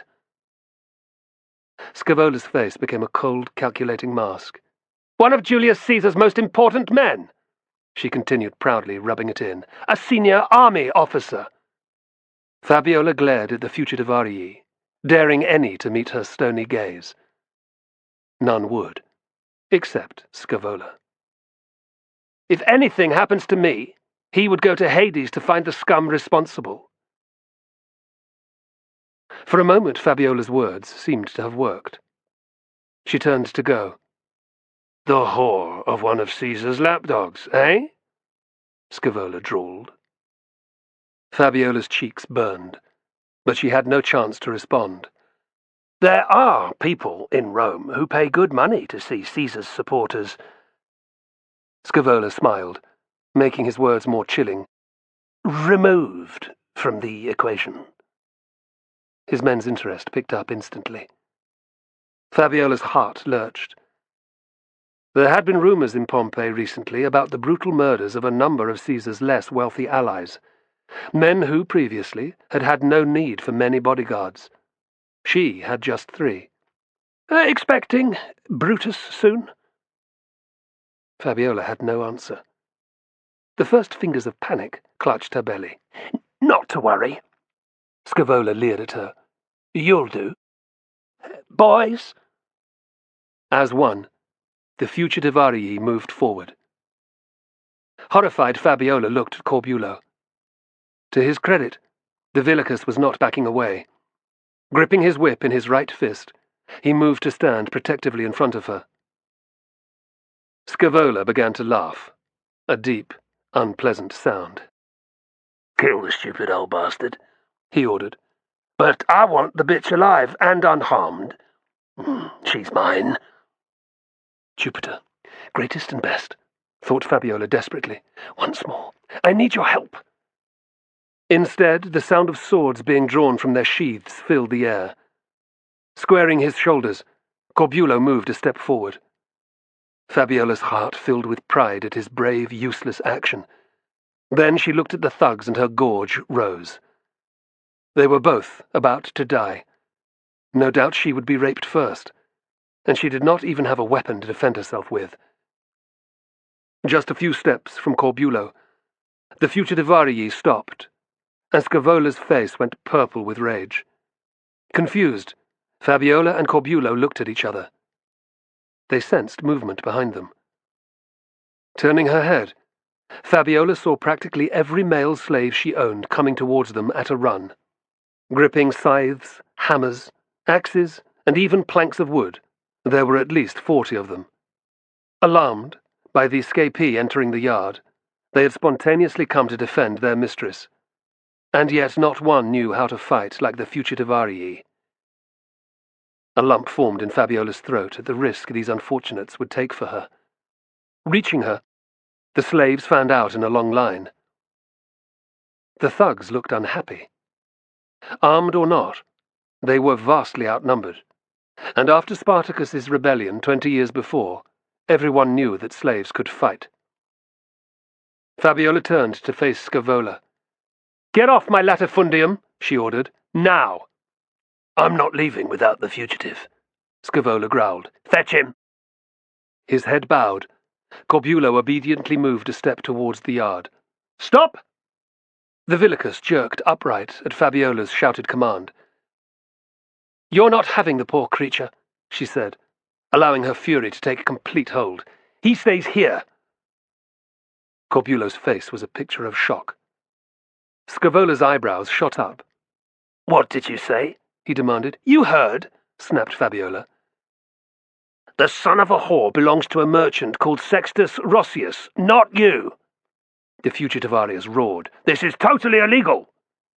"So is physically assaulting a citizen. But that did not trouble you," responded Fabiola sharply. "Ask Rossius how much he wants for the boy. I'll have the money sent the very next day." Obviously not used to being thwarted or to losing face, Scavola's fists bunched with rage. They glared at each other for a heart-stopping moment. "This is not over," the Fugitivarius muttered from between clenched teeth. "No one, especially a jumped-up little bitch like you, crosses Scavola without payback. You hear me?" Fabiola lifted her chin. She did not answer. "I hope you and your lover have strong locks on your doors," he warned. From nowhere a knife appeared in his right hand, "and plenty of guards. You'll need both." His companions laughed unpleasantly, and Fabiola forced herself not to shiver. Fortified by his mistress's courage, Corbulo made a gesture. The slaves moved forward, their weapons raised. Scavola eyed them all with scorn. "We'll be back," he said. Gathering his men, he led them back across the muddy field. The dogs trotted at their heels. The Villicus let out a long, slow breath. Fabiola stood, stiff-backed, watching until the Fugitivarius were out of sight. Inside, she was panicking. What have I done? I should have let him take the boy. But part of her was glad. Whether her decision had been wise, only time would tell. "Mistress." She turned to regard the Villicus. "Scavola is a very dangerous man." Corbulo paused. "And he's on Pompey's payroll." Fabiola flashed him a grateful smile, and the old Villicus fell wholly under her spell. "The mangy dog meant what he said, too," he explained. "His enemies just disappear. These men," he indicated the slaves around them, "next time, there won't be enough." "I know," replied Fabiola, wishing that Brutus were by her side. She had made a real enemy. Journeying to Rome had become an urgent priority. Chapter 3. Varum. Eastern Margiana, winter, 53-52 BC. Screaming wild battle cries, the Scythians charged headlong at the two friends. Using the dead Parthian guard's bow, Brennus had already taken down 4, including the archers who had injured Pacorus. They were still outnumbered by more than 9-1. "It's hopeless," Romulus thought dully. "There are far too many." He steeled himself, preparing for the inevitable. Trying to use as many shafts as possible, Brennus loosed another arrow. Then, with a curse, he threw down his bow and drew his gladius. They moved shoulder to shoulder. Surprising Romulus utterly, first one and then another bright ball of fire came flying over his head, illuminating the scene wonderfully. The first landed and smashed apart in a great burst of flame right in front of the Scythians, who looked suitably terrified. The second struck one of the enemy on the arm, setting light to his felt clothing. The blaze spread upwards with terrible speed, burning his neck and face. The man shrieked in agony. A number of his comrades tried to help, but their efforts were hampered by a further pair of burning missiles. The Scythians' charge came to an abrupt halt. "They're oil lamps!" cried Romulus, suddenly understanding. "It's Tarquinius," replied Brennus, fitting another shaft to his bowstring. Delighted, Romulus turned to find the haruspex only a few steps away. "What took you so long?" "I had a vision of Rome," Tarquinius revealed. "If we can get out of here, there is hope." Romulus's heart soared, and Brennus laughed out loud. "What did you see?" Romulus asked. Tarquinius ignored the question. "Pick up Pacorus," he said. "Quickly!" "Why?" Romulus demanded in a low voice. "The bastard's going to die anyway. Let's run for it." "No," Tarquinius answered, hurling 2 more oil lamps. "The journey south would kill us in this weather. We must stay in the fort." Screams of terror rose from the enemy warriors as the lamps landed. "Those are the last ones!" They had to move. Cursing under his breath, Romulus took hold of Pacorus's feet. Brennus did likewise with his arms. Lifting him as gently as they could, they slung him over Brennus's shoulder. Pacorus lolled like a child's toy, the blood from his wounds soaking into the Gaul's cloak. By far the strongest of the 3. Only Brennus would be able to run for any distance with such a load. "Which way?" shouted Romulus, peering around. The cliff face was to their back, so they could only go north, south, or east. Tarquinius pointed. North. Their trust in the Haruspecs still strong, neither Romulus nor Brennus argued. They trotted into the darkness, leaving utter confusion in their wake. Fortunately, the weather aided their escape. Dense flurries of snow began to fall, severely reducing the visibility and covering their trail. There was no pursuit, and Romulus presumed that the Scythians knew how close their camp was. Although he did too, his keen sense of direction soon went awry. He was very glad that Tarquinius seemed to know exactly which way to go. The temperature was dropping even further as the snow began to collect on the ground. If they strayed even a small distance off course, there was little chance of ever reaching the Roman fort. It, and the clusters of mud brick huts nearby, were the only dwellings for many miles. Parthia's population was not large, with less than 1/10 of it living on its far eastern borders. Few chose to dwell here, other than the garrisons of soldiers and captives who had no choice. They marched in silence, stopping occasionally to listen out for the Scythians. At last, a familiar rectangular shape appeared out of the gloom. It was the fort. A tiny sigh of relief escaped Romulus's lips. He was colder than he could ever remember being. But once they were inside and warmed through again, Tarquinius might reveal what he had seen. The desire to know more was the only thing that had kept him going. Brennus grinned. Even he was looking forward to a break. On either side of the massive front gates sat a wooden guard tower. They were matched by similar ones on the corners and smaller observation posts in between. The walls had been constructed from closely packed earth, a useful byproduct from the construction of the 3 deep ditches which surrounded the fort. Filled with spiked iron caltrops, the fossae were also within range of missiles thrown or fired from the timber walkway that ran along the inside of the ramparts. The only passage through them was the beaten-down dirt track to the entrance in the middle of each side. They tramped down it, expecting to be challenged at any moment. Surprisingly, the huge fort was not a fighting structure. Legionaries did not hide behind the protection of walls by choice. The impressive defences were to be used only in the case of unexpected attack. If an enemy presented itself, the officers would marshal the men together on the intervallum, the flat area that ran around the inside of the walls, before marching out to do battle. On open ground, the legionary was the master of all other infantry. And with Tarquinius's tactics and training, thought Romulus proudly, they could withstand the charge of any force, mounted or on foot. Man for man, the Forgotten Legion could defeat any enemy. "Stop!" Moving to Brennus's side, Tarquinius checked Pacorus's pulse. "Is he still alive?" asked the Gaul. "Barely," answered Tarquinius, frowning. "We must hurry." Reality struck as Romulus took in Pacorus's ashen features. Enough time had passed for the Scythian to do its deadly work. The commander would surely die soon, and, as the sole survivors, they would be held responsible.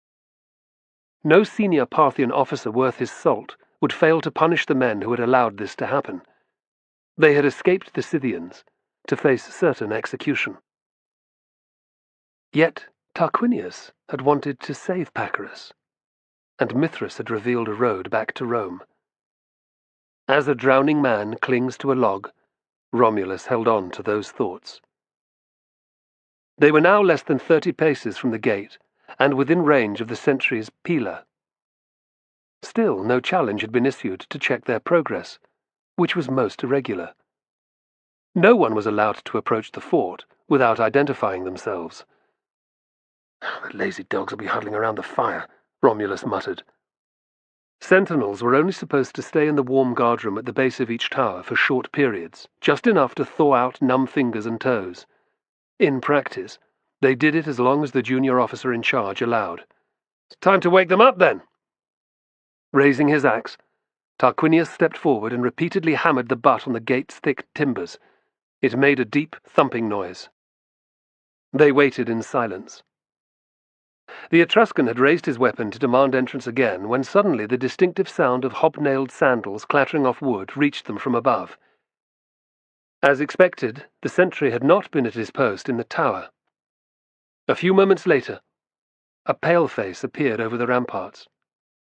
"Who goes there?" Fear filled the man's voice as he peered down at the small group. Visitors to the fort were rare, let alone in the middle of the night. "Identify yourselves!" "Open up, you fool!" shouted Romulus impatiently. "Pacorus has been injured!" There was a disbelieving pause. "You piece of shit!" cried Tarquinius. "Move!" The sentry's shock was palpable. "Yes, sir, at once!"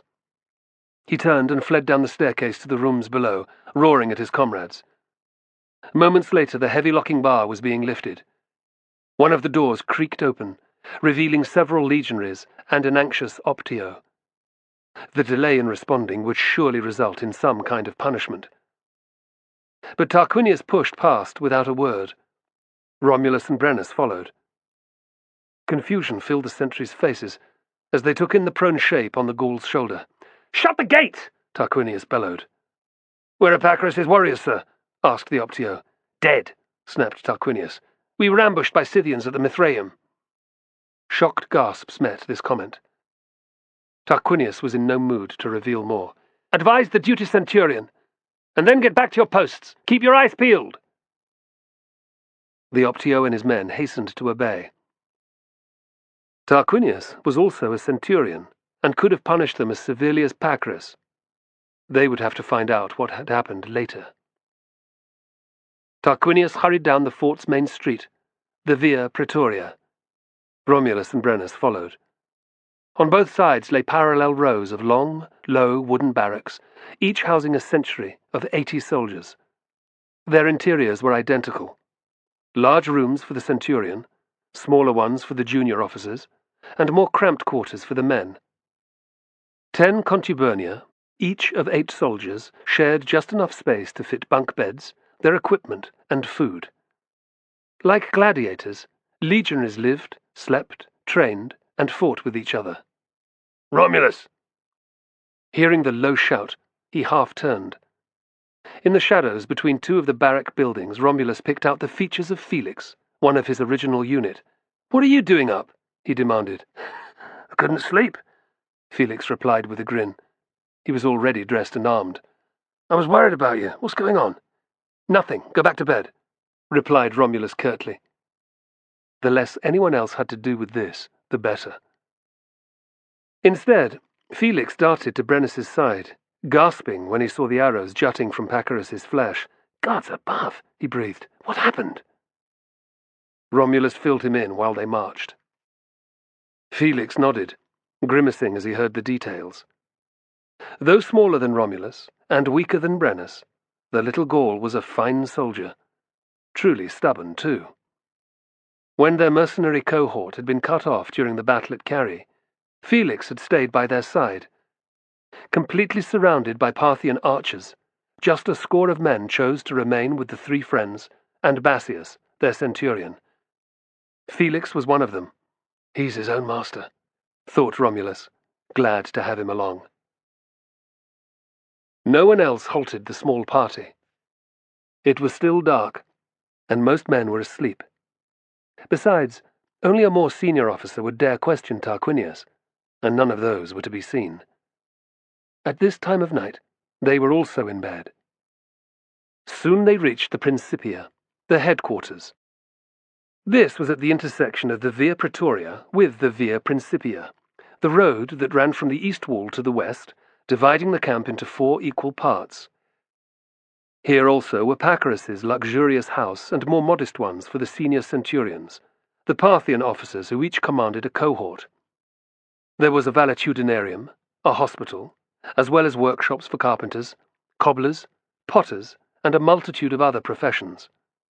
Tradesmen and engineers, as well as soldiers, the Romans were almost self-sufficient. It was one of many things that made them so formidable, thought Romulus. Yet Crassus had managed to expose the Republican army's sole weakness. It retained almost no cavalry, while Parthia's forces consisted of little else. Tarquinius had spotted this long before Carey, followed soon after by Romulus. But ordinary soldiers had no say in tactics, he reflected angrily. Crassus had marched arrogantly into disaster, unwilling or unable to see what might happen to his men. Which explained why the Forgotten Legion had new masters, cruel ones. Romulus sighed. Apart from Darius, his own cohort commander, the majority of the Parthian senior officers were utterly ruthless. What would happen when they saw Pacorus? Only the gods knew. But it would not be good. From the Principia, it was not far to the high walls of Pacorus's house. Copying a Roman villa, it was built in the shape of a hollow square. Just inside the front gates were the atrium, the entrance hall, and the tablinum, the reception area.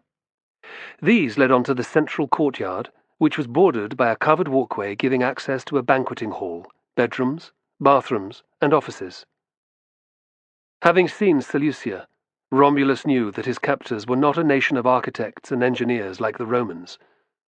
Apart from the city's great entrance arch and Herodes' magnificent palace, the houses there were small and simply built of mud bricks. He could still remember his commander's amazed reaction when he had first entered the finished structure. Pacorus had been like a child with a new toy. Now, however, he barely stirred as they reached the gates, which were guarded by a dozen Parthians armed with bows and spears. Legionaries were never trusted with this duty. "Halt!" cried the swarthy officer in charge.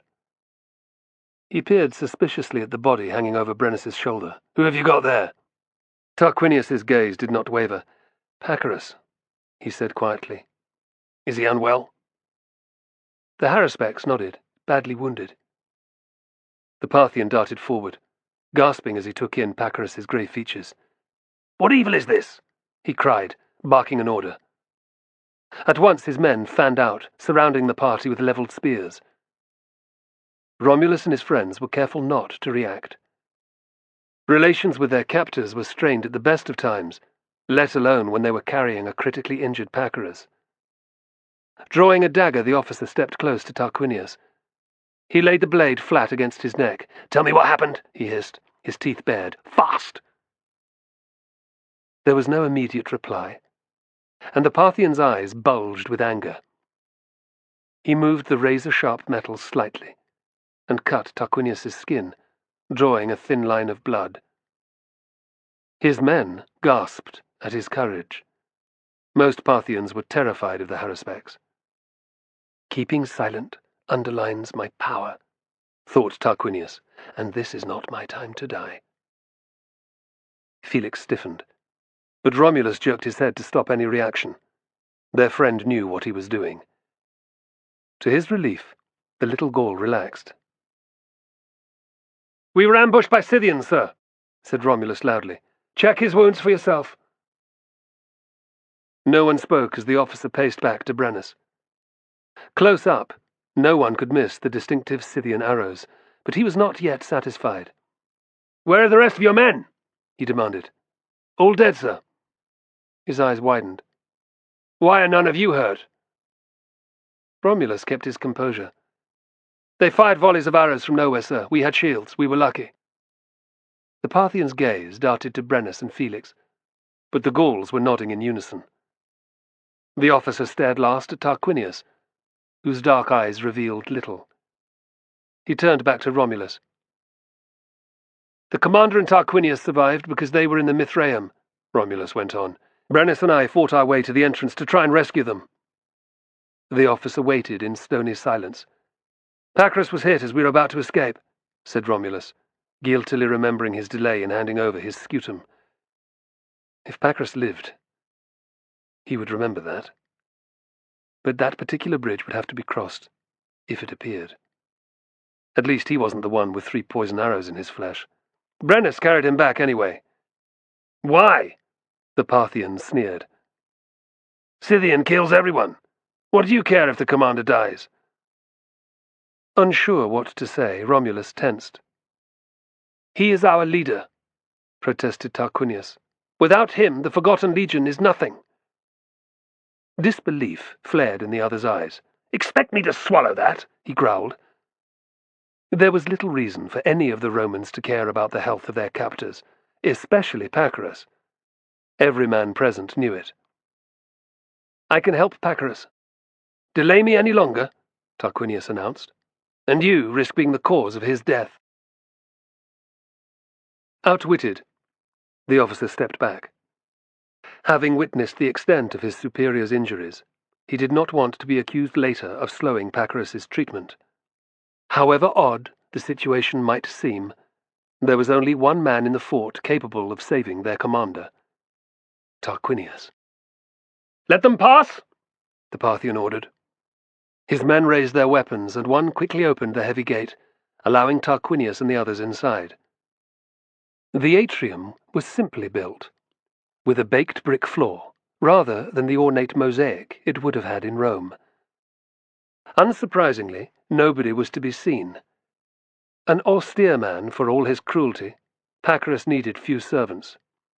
"Bring my leather bag, from the valetudinarium," the haruspex cried, leading the way through the tablinum and into the courtyard. "Fast!" Shouted commands followed them as the officer sent men running to obey. Word was also being rushed to the senior centurions, thought Romulus sourly, if they weren't already on their way. He swallowed, offering a fervent prayer to Mithras, a deity he knew little of, and although worshipped by the Parthians, the god had apparently shown Tarquinius a way out of here. There had to be a solution to their increasingly desperate situation, but Romulus could not see it. "Help us, Mithras," he prayed. "Guide us." In Pacorus's large bedroom, they found a fire already burning. Its flames lit up thick wall carpets and embroidered cushions scattered on the floor. Apart from some iron-bound storage chests, a bed covered in animal skins was the only piece of furniture. Startled by their sudden arrival, 2 servants, local peasants, jumped up guiltily from the floor in front of the brick fireplace. Warming themselves in their master's quarters would be rewarded with a severe flogging, at the least. Their mouths opened with shock and a little relief when they saw Pacorus lying over Brennus's shoulder. There would be no punishment today. "Make light," snapped Tarquinius. "Bring clean blankets and sheets, and plenty of boiling water." The fearful men did not dare answer. One scurried off while the other lit a taper and touched it to each of the bronze oil lamps positioned around the walls. The illumination revealed a wooden shrine in one corner. It was covered with the stubs of candles. Like anyone else, Pacorus needed the gods sometimes. Sitting on it was a small statue of a cloaked man in a blunt-peaked Phrygian hat, twisting the head of a kneeling bull upwards towards the knife gripped in his free hand. The god was unfamiliar to Romulus, yet he somehow knew who it was. "Mithras," he breathed. Tarquinius nodded. Romulus bent his head in respect, praying hard. Aided by Felix, Brennus moved towards the bed. Tarquinius eyed the figurine curiously. Before entering the Mithraeum, he had only seen an image of Mithras once, in Rome. It had belonged to a one-armed veteran who had helped him to search for the killer of Elenus, his mentor. Secundus. Had that been the cripple's name? A good man, the haruspex remembered, but secretive about his religion. Ever since, Tarquinius had longed to know more about Mithrasism. Now, In one night, he had been inside a temple and had a vision from the god himself. If Pacorus lived, yet more might be revealed. Through him, Tarquinius might also discover information about the Etruscans' origins. A stream of orange-yellow sparks rose as a log noisily cracked in two. Tarquinius's eyes narrowed, and he studied the tiny points of fire as they turned in graceful spirals and twists before disappearing up the chimney. It was a good sign. Romulus saw the haruspex watching the blaze and took hope. "Great Mithras," Tarquinius prayed reverently. "Although this wounded man is my enemy, he is your disciple. Grant me the ability to save him. Without your help, he will surely die." Felix and Brennus laid the unconscious Parthian onto his bed. The remaining servant gaped as Tarquinius drew his dagger. His response provoked a chuckle. "As if I'd kill him now." The haruspex leaned over and began slicing open Pacorus's blood-soaked clothing, leaving the wooden shafts in place. A few moments later, the Parthian was as naked as the day he was born. His normally brown skin had gone a grey, unhealthy-looking colour, and it was hard to see the shallow movements of his chest. Romulus closed his eyes at their commander's horrifying injuries. Around each, the flesh had already turned bright red, the first sign that the Scythian was having an effect. But the worst area was his chest wound. It was a miracle that Pacorus had not been killed outright by the arrow, which had punched between two ribs to lie very close to the heart. "That means death," said Brennus quietly. Tarquinius lifted his eyebrows, silently contemplating his task. Felix sucked in a long, slow breath. "Why did you bother carrying him back?" "He has to survive," answered Tarquinius. "If he doesn't, we're all dead men." His trust in the haruspex absolute. Brennus waited. This was the man who had known, incredibly, what his druid had predicted before his whole tribe had been massacred. But the little Gaul looked worried. Romulus knew how he felt. Yet Tarquinius was right. The extremely cold weather meant that any long journeys were far too dangerous without proper supplies. They had had little choice but to return here. Now their fates rested with the nearly dead man lying before them, or rather, in Tarquinius's ability to save him. Looking at Pacorus's injuries, it seemed an impossible peak to climb. Automatically, Romulus's gaze flickered to the statue on the altar. "Mithras, we need your help." It was then that a group of excited, upset servants arrived, led by the peasant who had fled on their arrival. Bearing blankets, linen sheets, and steaming bronze bowls of water, they laid down their loads near the bed. At once, they were urged from the room by Romulus. Only the two original men remained to hold up more lamps by the bed, in turn providing the haruspex with light. Moments later, a guard arrived, carrying Tarquinius's medicine bag. He blanched at Pacorus's appearance. Muttering a prayer, he backed away hastily and took up a position by the door. Delving into the pack, Tarquinius produced a set of iron surgical instruments, a selection of which he dropped into the scalding liquid. The remainder were placed neatly alongside in case they were needed. There were scalpels, forceps, and hooks. Strange-looking probes and spatulas lay beside different types of saws. A roll of brown, fibrous stitching material appeared, made from the outer lining of sheep's gut. Trimmed off, dried, and then stretched into tough thread, it could be used to hold together most tissues using round-bodied or triangular cutting needles. Romulus had seen the haruspex use many of the metal tools before, operating on the injuries of soldiers with great success. Although skillful in their own right, the legion's few surviving surgeons had been amazed.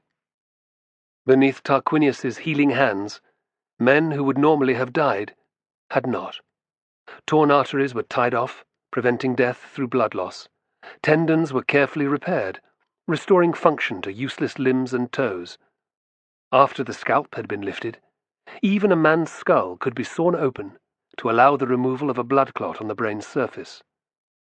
According to Tarquinius, the keys to success were an expert knowledge of anatomy and absolute cleanliness. Such surgery fascinated Romulus, and he moved closer to watch. This challenge would surely test his friend's abilities to the limit. Compared to the relatively clean wounds inflicted by the razor-sharp blades of spears and gladii, those made by the arrows were ragged and contaminated with Scythian. Pacorus was already halfway to Hades. Fully aware of the mountainous task facing him, Tarquinius looked at the figure on the altar and bent his head once. "Mithras, help me once more." The significance of the gesture was not lost on Romulus. Felix's face changed as Tarquinius prepared to begin. "It's time to get warm," the little Gaul muttered, sitting down by the fire with a sigh. Few men chose to witness such gory work. Romulus and Brennus did not move. "Hold his arms," said Tarquinius briskly. "He might wake up. This really stings." Pulling the cork stopper from a small flask with his teeth, he poured some strong-smelling liquid onto a piece of clean cloth. "Acetum?" asked Romulus. Tarquinius inclined his head. "Vinegar is excellent at preventing blood poisoning." They watched him gently clean the wounds. Pacorus did not even stir. The Haruspex tackled Pacorus's arm first. Slicing either side of the wooden shaft, he used a metal probe to free the barbed arrowhead. Any bleeding was stopped with special clamps and then tied off with gut. Following this, the muscles were closed in layers. Pacorus's leg was treated similarly. It was the chest wound that took the most effort, however. Gripping special retractors, Tarquinius pried apart 2 ribs to allow withdrawal of the arrow. Closing this wound was an urgent process, he explained. If too much air leaked into Pacorus's chest cavity, he would die. As Romulus watched, his understanding grew. Keen to learn more, he questioned Tarquinius closely about his techniques. "You should have seen enough by now," the Haruspex pronounced with a sigh. "The next test will be for you to operate on an injured soldier." Romulus flinched at the prospect. To dress a wound in the midst of combat was one thing, but this was another. "There'll be plenty of casualties in the future," said Tarquinius shrewdly. "I can never treat them all." Romulus nodded in acknowledgement. It was brutal, but true. As Romulus had witnessed himself, the Haruspex treated only those whom he had a chance of saving. Very seriously wounded legionaries were often left to die. If they were lucky, they received a draught of mandrake or the pain-killing papaverum to help them on their way. But most died screaming in agony. Any attempt to save their lives by him, however inexperienced, would be better than the lingering hell they currently endured. Determination filled Romulus to soak up all the medical information he could. At last, the prolonged surgery finished. Muttering under his breath, Tarquinius produced a tiny bag, allowing a faint dusting of powder from it to fall over the Parthian's wounds. The falling particles smelt strong and musty. "I haven't seen you use that before," commented Romulus curiously. "Some call it mantar," the Haruspex answered, tying up the pouch. "Few even know of it. I've only come across it once, in Egypt." He weighed the bag carefully in his hand. It looked as light as a feather. "This cost me 3 talents. "How much was there?" asked Romulus. Tarquinius looked amused. "When I bought it? About 3 small spoonfuls." They all stared at him with amazement. That amount of gold would let a man live comfortably for the rest of his life. Tarquinius was in a talkative mood. "It's excellent at killing infection." The pouch disappeared inside his tunic again. "Even that caused by Scythian?" Romulus could not conceal the strain in his voice. "We will see," answered Tarquinius, eyeing the figure of Mithras. "I've saved a man's life with it before. Where does it come from?" The Haruspex grinned. It's made by grinding up a particular type of blue-green fungus. Brennus was incredulous. Well, like the stuff that grows on bread? Perhaps. Or on some varieties of overripe fruit. I've never been able to tell, sighed Tarquinius. Many molds are poisonous, so it's difficult to experiment with them. Romulus was intrigued by the incredible concept that something growing on rotting matter might prevent the inevitable, fatal illness that followed belly wounds or animal bites. Resentment bubbled up in Brennus. It'd be better saved for our comrades. Indeed. Tarquinius's dark eyes regarded him steadily. However, our lives depend on Pacorus recovering. The Gaul sighed. He was not worried about himself, but Romulus's survival was vital to him. And Tarquinius held the key to that, he was sure of it, which meant that Pacorus had to pull through as well. During the whole experience, the Parthian had not even opened his eyes. Only his faint breathing showed that he was still alive. Sitting back, Tarquinius considered his handiwork. He went very quiet. Romulus looked at him questioningly. It was the same way the Haruspex behaved when he was studying the winds or cloud formations in the sky. He has a small chance, pronounced Tarquinius at length. His aura has strengthened a little. Thank you, great Mithras. Romulus breathed a small sigh of relief. They might survive yet. Sit him up so I can place the bandages. As the servants obeyed, the Etruscan ripped several sheets into suitable sizes. He was about to begin wrapping Pacorus's midriff, when the door suddenly slammed open. As the sentry snapped to attention, 8 brown-skinned men barged into the room, their dark eyes angry and concerned. Dressed in fine cloth tunics and richly embroidered, tightly fitting trousers, they wore sheathed swords and daggers on belts, inlaid with gold wire. Most had neatly trimmed short beards and black coiffed hair. "What's going on?" shouted one. Everyone except Tarquinius tensed. Romulus, Brennus, and Felix jerked upright, staring straight ahead as if on parade. These were some of the Parthian senior centurions, the highest-ranking officers in the Forgotten Legion, men who would be responsible for the Legion if Pacorus died. Still held in a sitting position by the servants, Pacorus's head lolled forward onto his chest. The newcomers gasped. "Sir?" asked another, bending down and trying to attract Pacorus's attention. There was no response. Rage filled the man's features. "Is he dead?" Romulus's pulse quickened, and his eyes darted to Pacorus. He was immensely relieved to see that the Parthian was still breathing. "No," said Tarquinius, "but he is near death." "What have you done?" barked Varum, the primus pilus, or senior centurion, of the first cohort. He was their own direct superior, a barrel-chested, powerful man in early middle age. He was also the Legion's second-in-command. "Explain yourself!" Struggling not to panic, Romulus prepared to draw his gladius. Brennus and Felix did likewise. It was impossible to miss the threat in Varum's words. These were no mere guards to intimidate, and, like Pacorus, the senior centurions held the power of life and death over them all. His nostrils flaring, Varum gripped his weapon.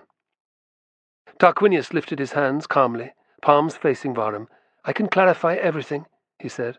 "Do so," replied the primus pilus. "Quickly!" Romulus's fingers slowly released his gladius hilt. He stepped back, as did Brennus and Felix. It felt as if they were all teetering on the edge of a deep chasm.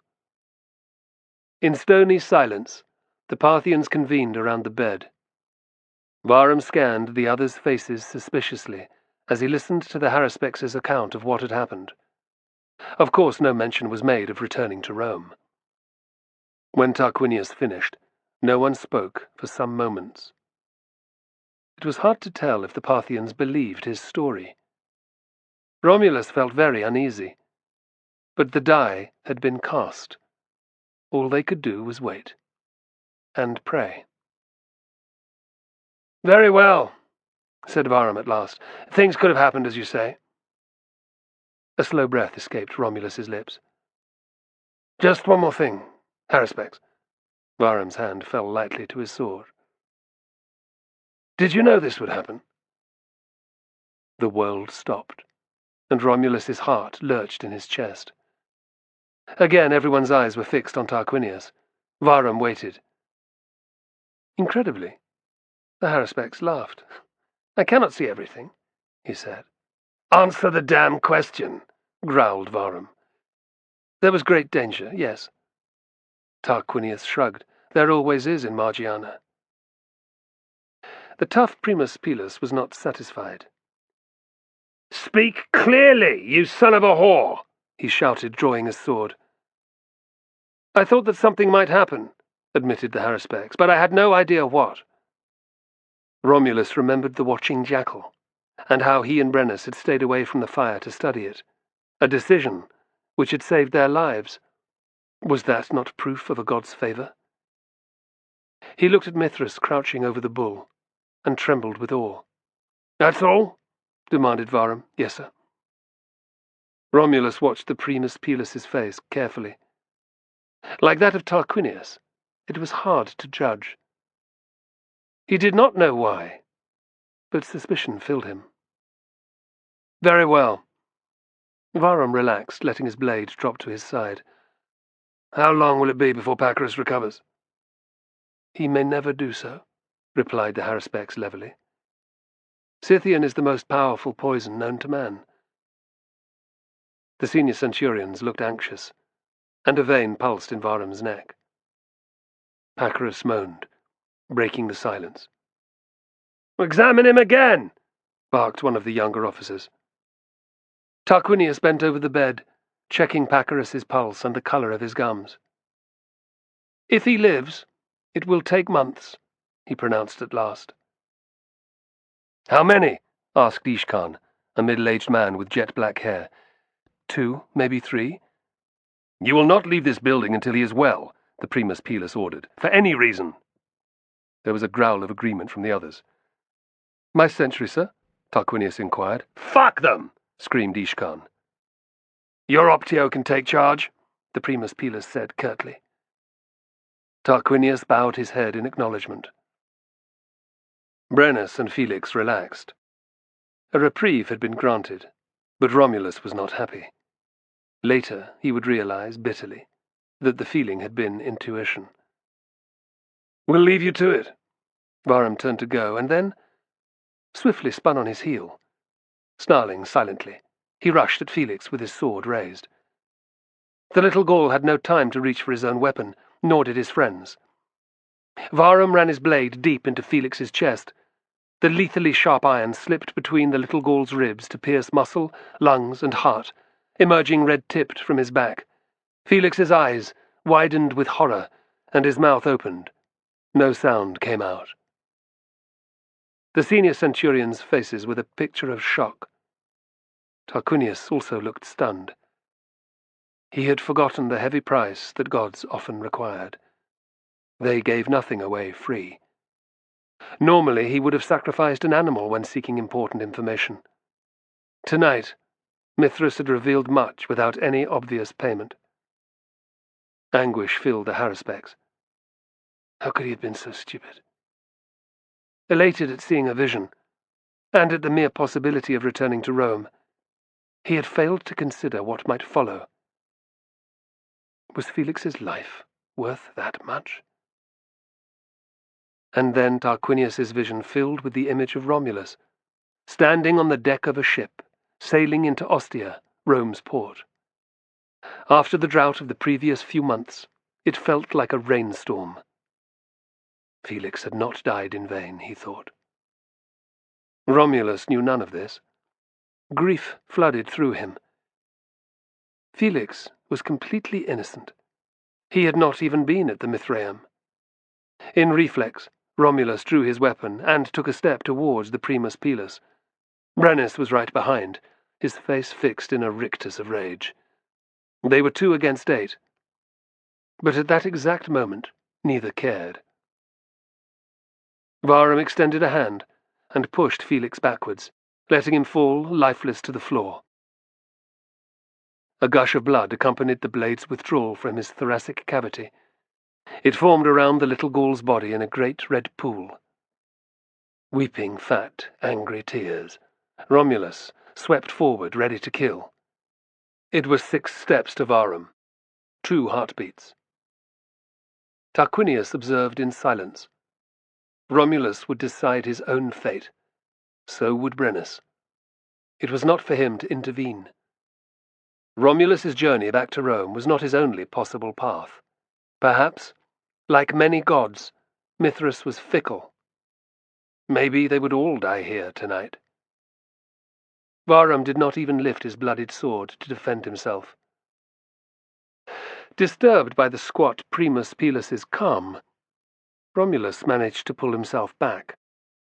As he had learned at the Mithraeum, gut reactions were not always the best. Killing Varum now would burn all their bridges. It was also a sure way to die. But there was another option: walking out of here. If he did that, then Felix could be avenged later. Somehow Romulus was sure of this. Quickly, he held out an arm to halt Brennus's attack as well. Remarkably, the Gaul did not protest. This is not a battle that no one else could win, Brennus thought, remembering the Haruspex prophecy. I will know when it is. Tarquinius exhaled with relief. Thank you, Mithras. You show intelligence, Varum snarled. 20 archers are waiting outside. Romulus scowled. All of them had been outwitted, even Tarquinius. If one of us calls out, they have orders to kill you all. Romulus lowered his weapon, followed slowly by Brennus. He glanced at the statue of Mithras and made a silent vow to himself. God's willing, my day will come, the young soldier thought savagely, for Felix, just as it will with Gemellus. Get back to barracks, Varum snapped, and consider yourselves lucky not to be crucified. Romulus's fists clenched, but he did not protest. Great Belinus, Brennus prayed. Take Felix straight to paradise. I will see him there. Varum was not finished. He pointed a stubby finger at Tarquinius. If Pacorus dies, so will you, his eyes glinted, and both of your friends here. Tarquinius's face paled. The Primus Pilus was repeating, albeit unknowingly, Pacorus's threat. It was the vivid vision of Romulus entering Ostia which gave him strength. He himself might not return to Rome, but his pupil could. Quite how that would happen, Tarquinius was not sure. All he could do was believe in Mithras. Romulus's heart sank. Judging by the Haruspex's response, the chances of Pacorus surviving were slim to none. Like mist dispersed by the rising sun, the promised path to Rome vanished again. What hope had they, really? Brennus quietly led him away from Felix's body, but Romulus turned in the doorway and looked back. Have faith in Mithras, mouthed the Haruspex, inclining his head towards the small statue on the altar. He will guide you.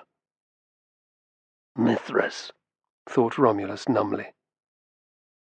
Only a god could help him now. Chapter 4.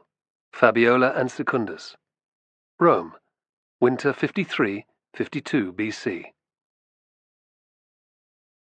Fabiola's pulse quickened as she raced up the last few steps to the top of the Capitoline Hill, nearing the enormous complex. She had not worshipped here for months, and had missed it keenly.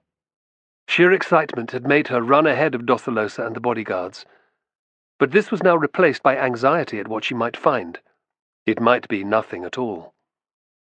An appreciative wolf whistle from a passer-by dragged her thoughts down to earth. Fabiola's common sense kicked in, and she slowed down. It was not wise for a woman to venture out alone in any part of Rome, particularly not for her. Scavola's threat had been no idle one. Only a day after the incident with the fugitive, 2 of her slaves had been randomly killed in the fields. There were no witnesses, but the fugitivarii had to be the main suspects. The threat accelerated Fabiola's departure. She had hurriedly managed to recruit a dozen gladiators from the local ludus, leaving 6 to defend the latifundium with Corbulo. Joining her original 3 bodyguards, the rest had come with her to Rome. That did not mean that the danger was gone, and like a foolish child playing hide-and-seek, she had just left her protection behind. Already Fabiola could feel the stares of several unsavory types who were loitering nearby. None looked like Scaevola, but a flutter of fear rose from her stomach all the same. Now was not the time to let something foolish happen. Retracing her steps, Fabiola steadied her nerves.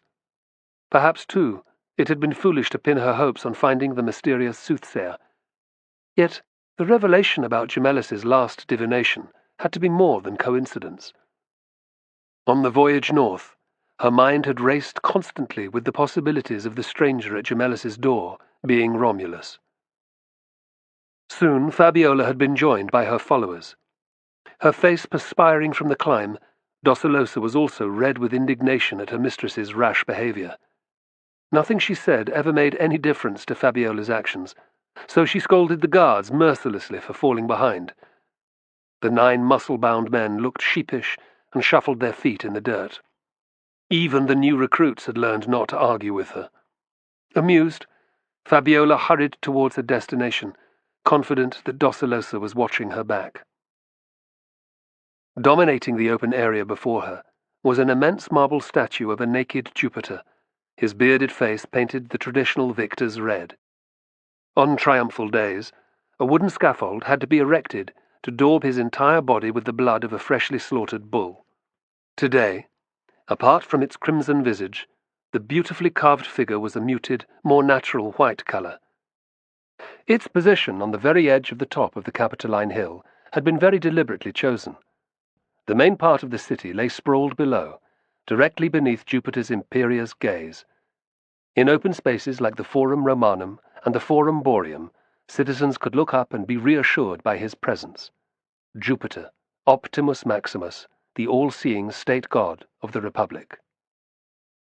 No less impressive was the huge gold-roofed temple that stood behind, its triangular portico of decorated terracotta, supported by 3 rows of 6 painted columns, all the height of 10 men. This was the airy anteroom to the triad of imposing cellae, or sacred rooms. Each one was dedicated to a single deity, Jupiter, Minerva, and Juno. Of course, Jupiter's was in the centre. Extending for some distance to the rear was an extensive complex of smaller shrines, teaching schools, and priests' quarters. Thousands of citizens came daily to worship in this, the most important religious centre in Rome. Fabiola revered it greatly, and was sure that she could feel a distinct aura of power within the cellae. The long, narrow plastered rooms had originally been built by the Etruscans, the founders of the city, a people who had been crushed by the Romans.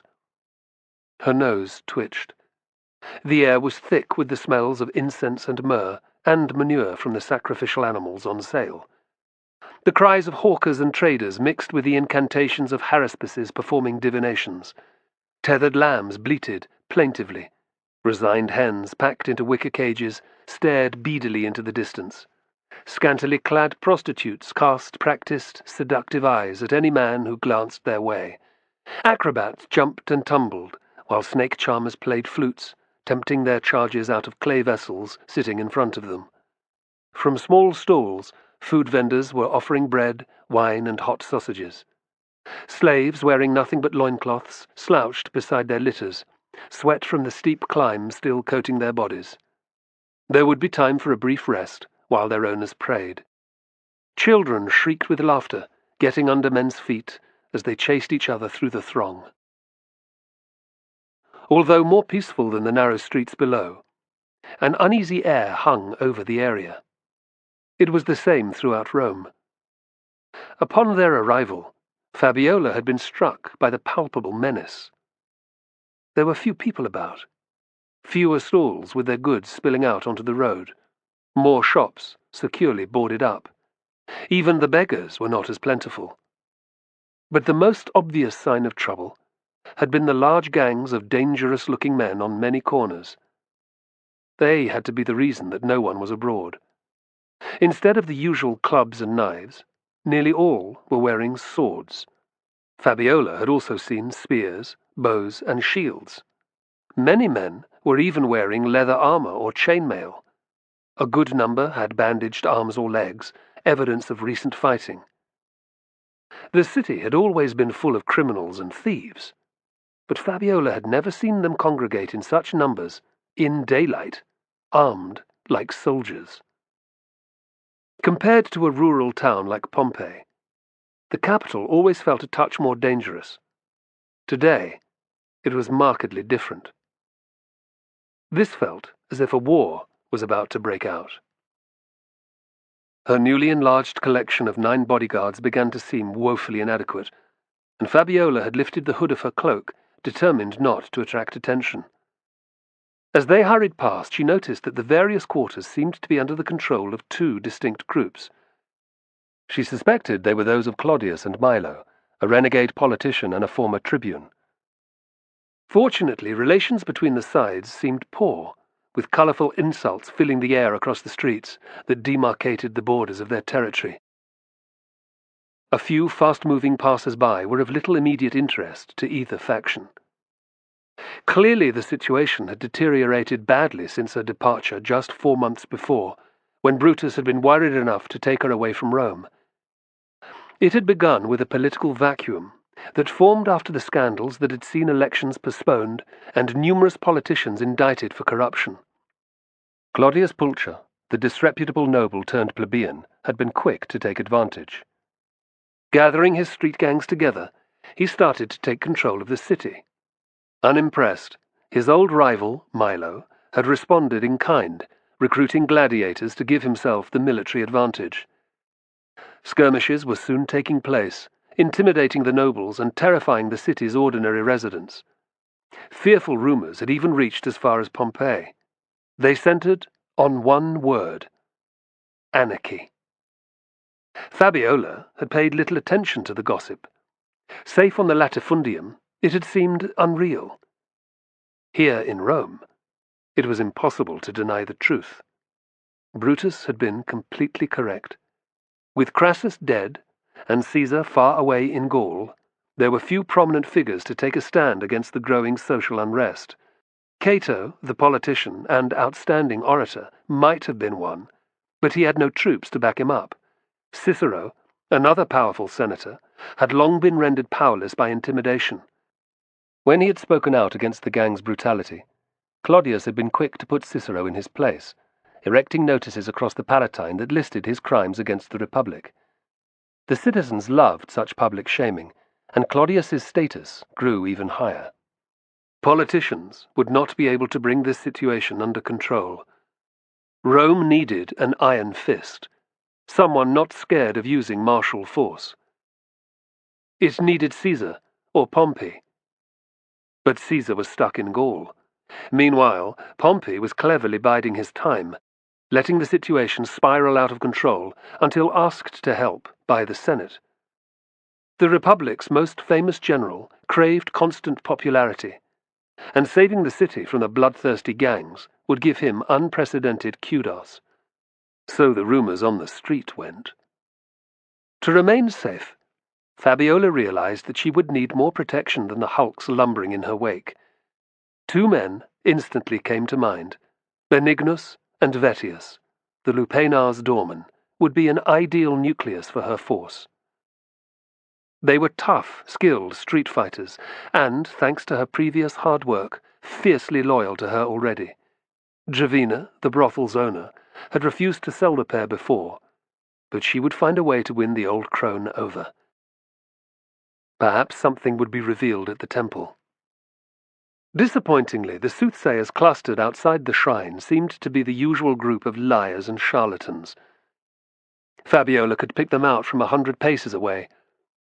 Dressed in ragged robes, often deliberately unkempt, and with blunt-peaked leather hats jammed on their greasy heads, The men relied on just a few clever ruses.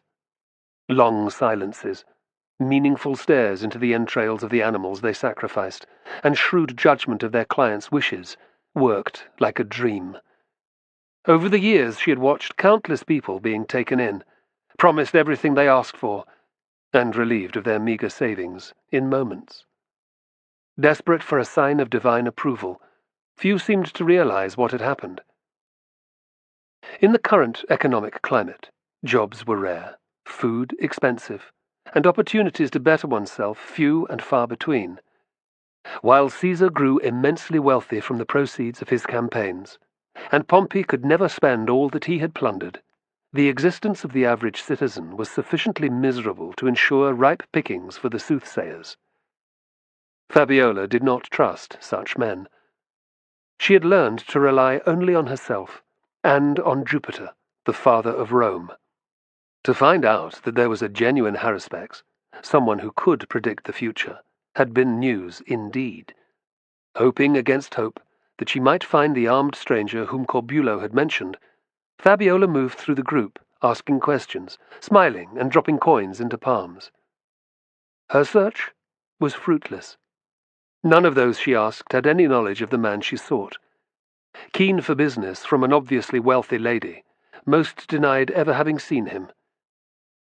Tired of their offered divinations, Fabiola moved to the temple steps, where she sat miserably for some time, watching the ebb and flow of the crowd. Her guards stood nearby, chewing on meat and bread Dosalosa had bought. To keep them happy, she had purchased each a small cup of watered-down wine as well. Dosalosa made a good mistress, thought Fabiola. She shouted when necessary, and rewarded regularly. "Not going inside to make an offering, lady?" Startled at being addressed, Fabiola looked down to see a one-armed man regarding her from the bottom step. It was a place well situated to ask devotees for a coin as they passed inside the temple. Middle-aged, stocky, and with close-cropped hair, he wore a ragged military tunic. A solitary bronze filera on his chest was a proud reminder of the cripple's service in the legions. From a strap over his right shoulder hung a knife in a worn leather sheath. Everyone in Rome needed to be able to defend themselves. His gaze was direct and admiring, but not threatening. "Perhaps," Fabiola replied. "I was hoping to find a real soothsayer first. There are none in Pompeii." The veteran barked with laughter. "You'll not find any round here either." Noticing the interaction, one of Fabiola's men moved forward, reaching for his sword. Tersely, she waved him off. There was no danger in passing the time of day. "Obviously," she sighed. It had been a vain hope to think that someone whom Gemellus had briefly encountered several years before would still be here. Probably no such thing.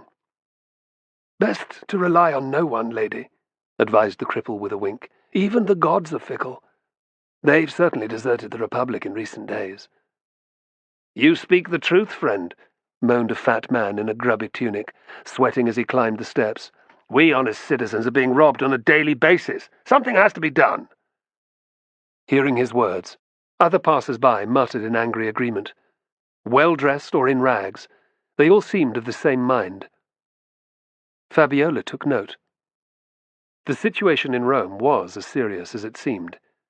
These people looked genuinely worried.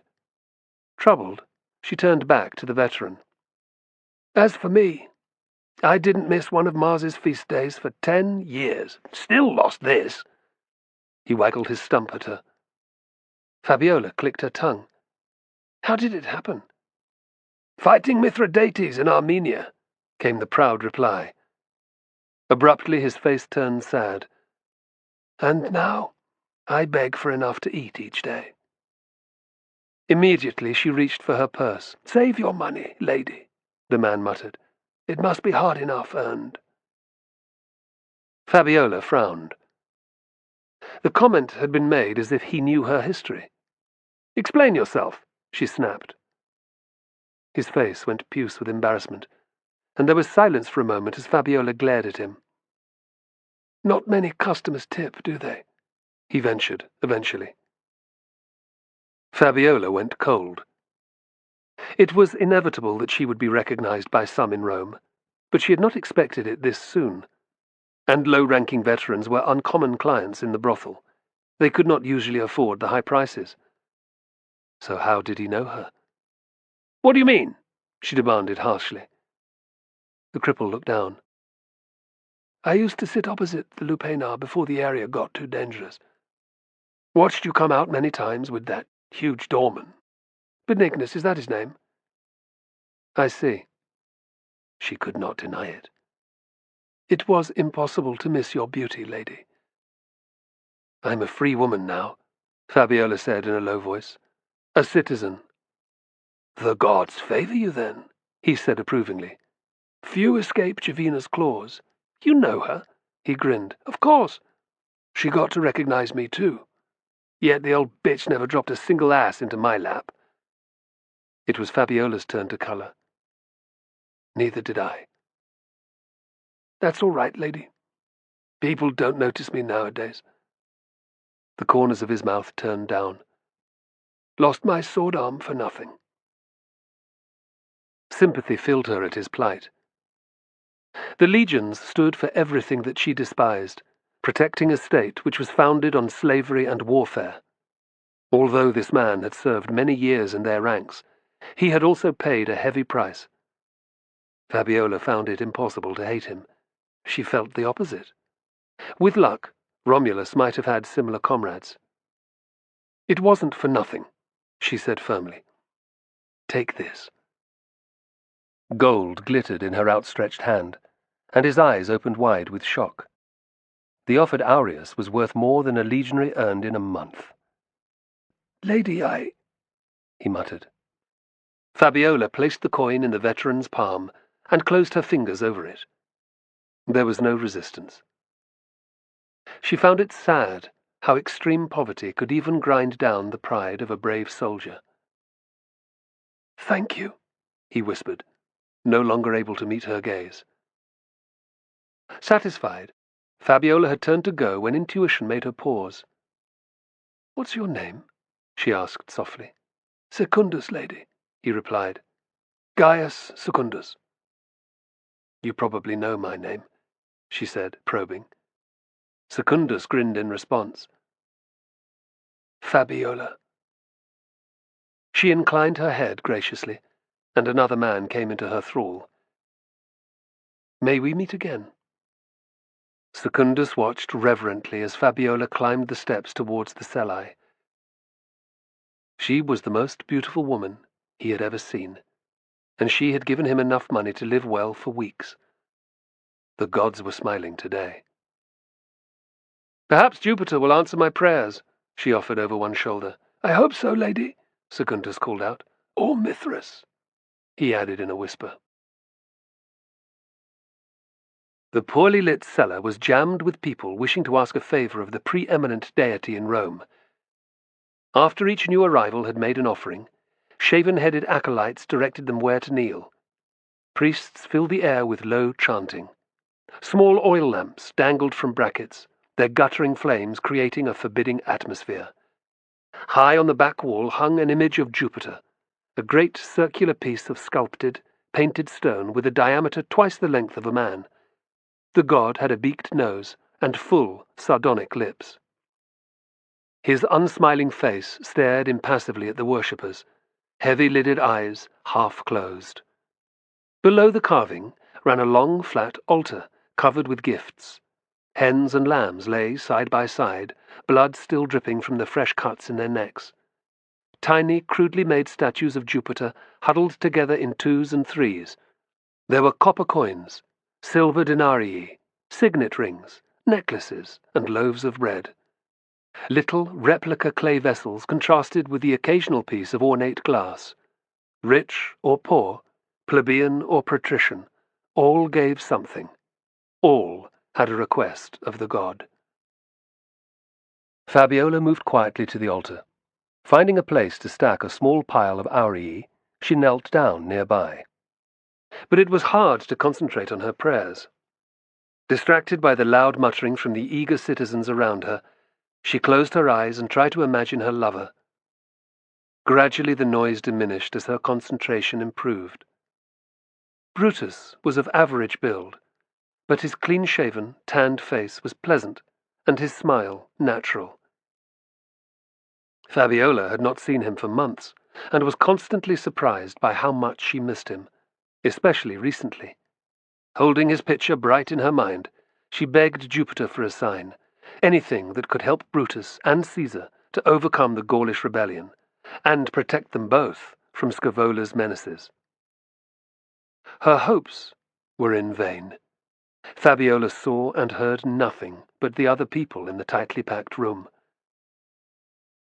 Despite her best efforts, thoughts of Romulus began to replace those of Brutus. Perhaps it was because she had met Secundus. Fabiola found the images impossible to ignore. It had been nearly 4 years since she had seen her brother. Romulus would have grown into a man. He would be strong, as Secundus must have been before he lost his arm. It was pleasing to think of her twin, standing straight and tall in his chainmail, wearing a horsehair-crested helmet. Then her imagination faltered. How could Romulus be alive? Crassus's defeat had been total, shaking the Republic to its core. Fabiola scowled, unwilling still to give up hope. In turn, that meant conceding that Romulus was a prisoner of the Parthians, sent to the ends of the earth. To Margiana, a place without hope. In mental agony, Fabiola remembered her own personal journey to Hades. She had not fought physical battles, or risked her life in the legions. Instead, she had been forced into prostitution. Yet she had endured. Somehow Romulus would too. Fabiola was sure of it. She got to her feet and made her way to the door. Docilosa and her guards were waiting outside, but disappointingly, there was no sign of Secundus. His place on the bottom step had been taken by a leper covered in filthy, weeping bandages. Although Fabiola hadn't realized it at the time, the veteran had given her hope. There had been no sign of the mysterious soothsayer, and she had not been given proof of her twin's survival or of Caesar's future. But her journey to Rome had not been without reward. Now it was time to return to Brutus's residence in the city, a large, comfortable domus on the Palatine Hill. There she could gather her thoughts and find ways of helping Brutus and dealing with Scaevola. Perhaps there would even be time to begin the search for Romulus. Caught up in its own troubles, the Republic would not be sending an army to retaliate against Parthia in the foreseeable future. Yet merchants journeyed to the east regularly, attracted by the valuable goods they could resell in Rome. For the right price, one might be persuaded to ask questions on his travels. The idea was enough to make Fabiola forget her worries for a short time. Several days went by, and Fabiola was able to learn more about the dire situation in the capital. Enough shops were situated near Brutus's house for her to venture out relatively safely and gather information. There was no sign of Scaevola, and Fabiola began to think he was still in the south, near Pompeii. She relaxed into the role of a country lady, ignorant of recent goings-on. After she had spent a decent sum buying food and other necessities, the grateful shopkeepers were happy to relate all the latest rumors. As Fabiola had suspected, the streets had been taken over by gangs loyal to Claudius and Milo. Once the closest of allies, Pompey and the brutal Milo had parted company on bad terms some years before. Now Milo was allied to Cato, one of the few politicians to oppose the shrunken triumvirate's stranglehold on power. Crassus might be dead, but Caesar and Pompey still controlled the Republic, which was not to the liking of many. Desperate to prevent Pompey becoming consul as the new year began, Cato had put forward Milo as a candidate instead.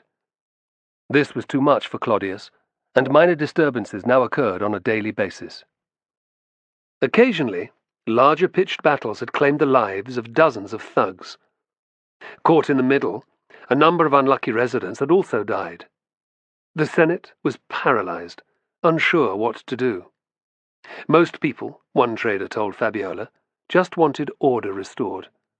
And the person to do it was Pompey, with his legions. "Soldiers on the streets of Rome?" Fabiola cried. The very idea was anathema. To prevent any attempts at overthrowing the Republic, its laws banned all military personnel from entering the capital. Sulla was the last man to do that. "I remember it well," said a skinny old man who was buying lamp oil. He shivered. "Blood ran in the streets for days. No one was safe." The shopkeeper shook his head heavily. "I know, but have we any choice?"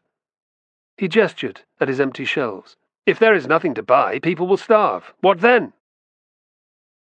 Fabiola could not argue with his words. If only Brutus and Caesar were able to intervene, she thought. But there was no chance of that.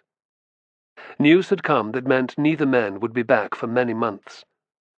Braving snow that was higher than a man, Caesar had ridden through the mountains and successfully rejoined his legions in Gaul. Battle had already been joined against the tribes. Caesar had suffered initial setbacks before a stunning victory had forced Vercingetorix and his army to retreat to the north.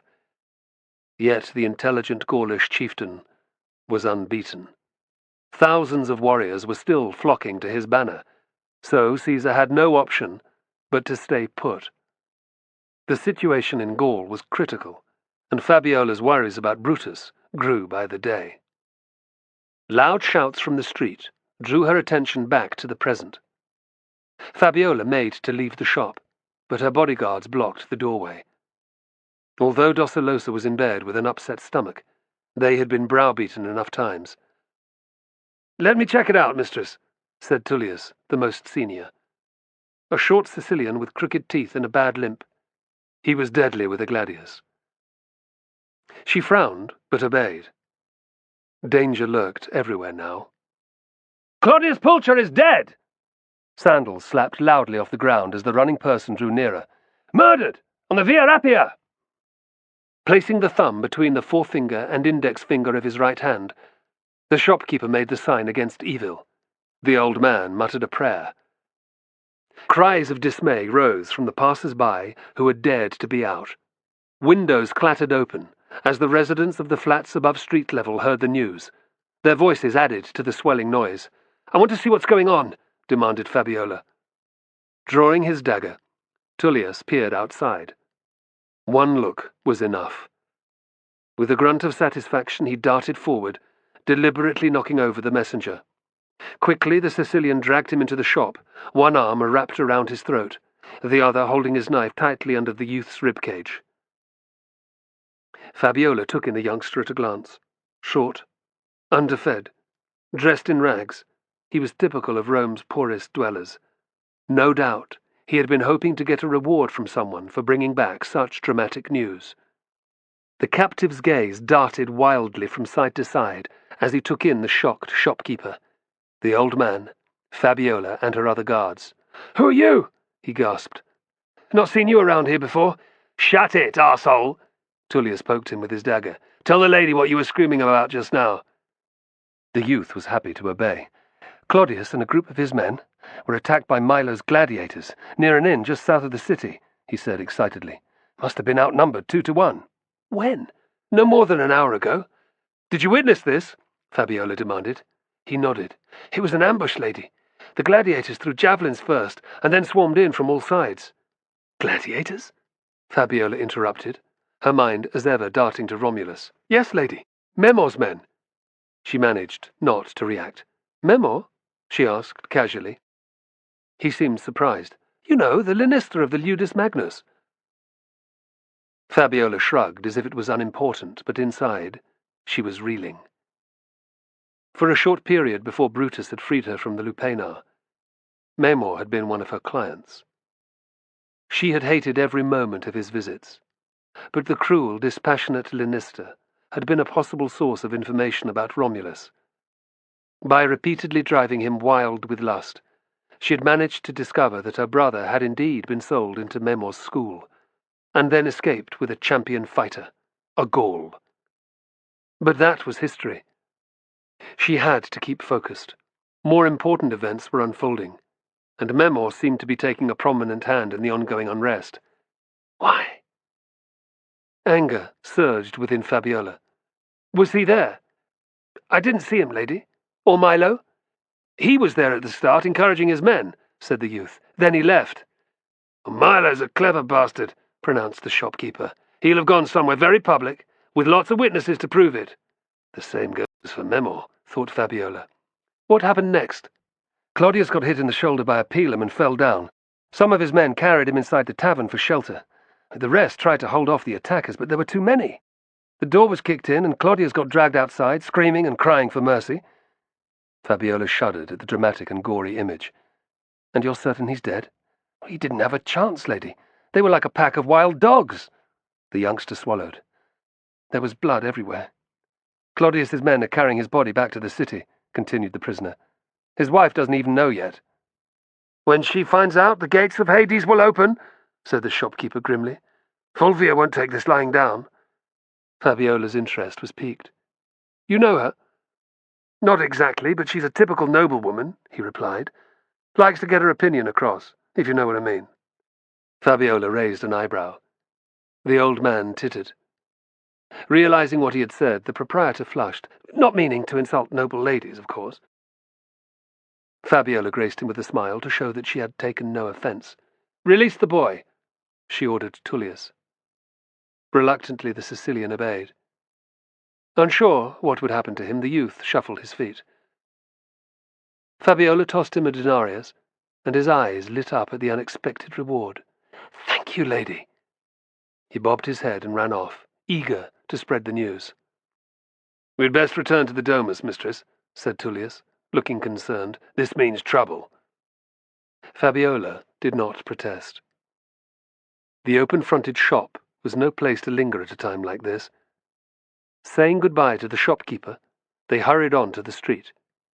It was only 100 paces to Brutus's house, and the protection of its thick walls and iron-studded gates.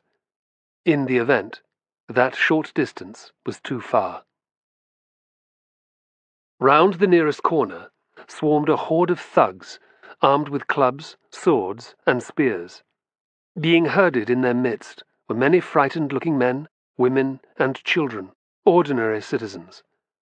Talking in loud voices, the group's leaders did not immediately see Fabiola and her guards. Quick! Hissed Tullius, gesturing frantically. Back into the shop. Fabiola turned, but slipped on a sliver of wet wood lying in the mud. The resulting splash was enough to catch the attention of the fast-moving rabble. Within a heartbeat, it had reached them. Before the Sicilian had time to do more than help Fabiola up, they were surrounded. Fortunately, the heavies seemed relatively good-natured.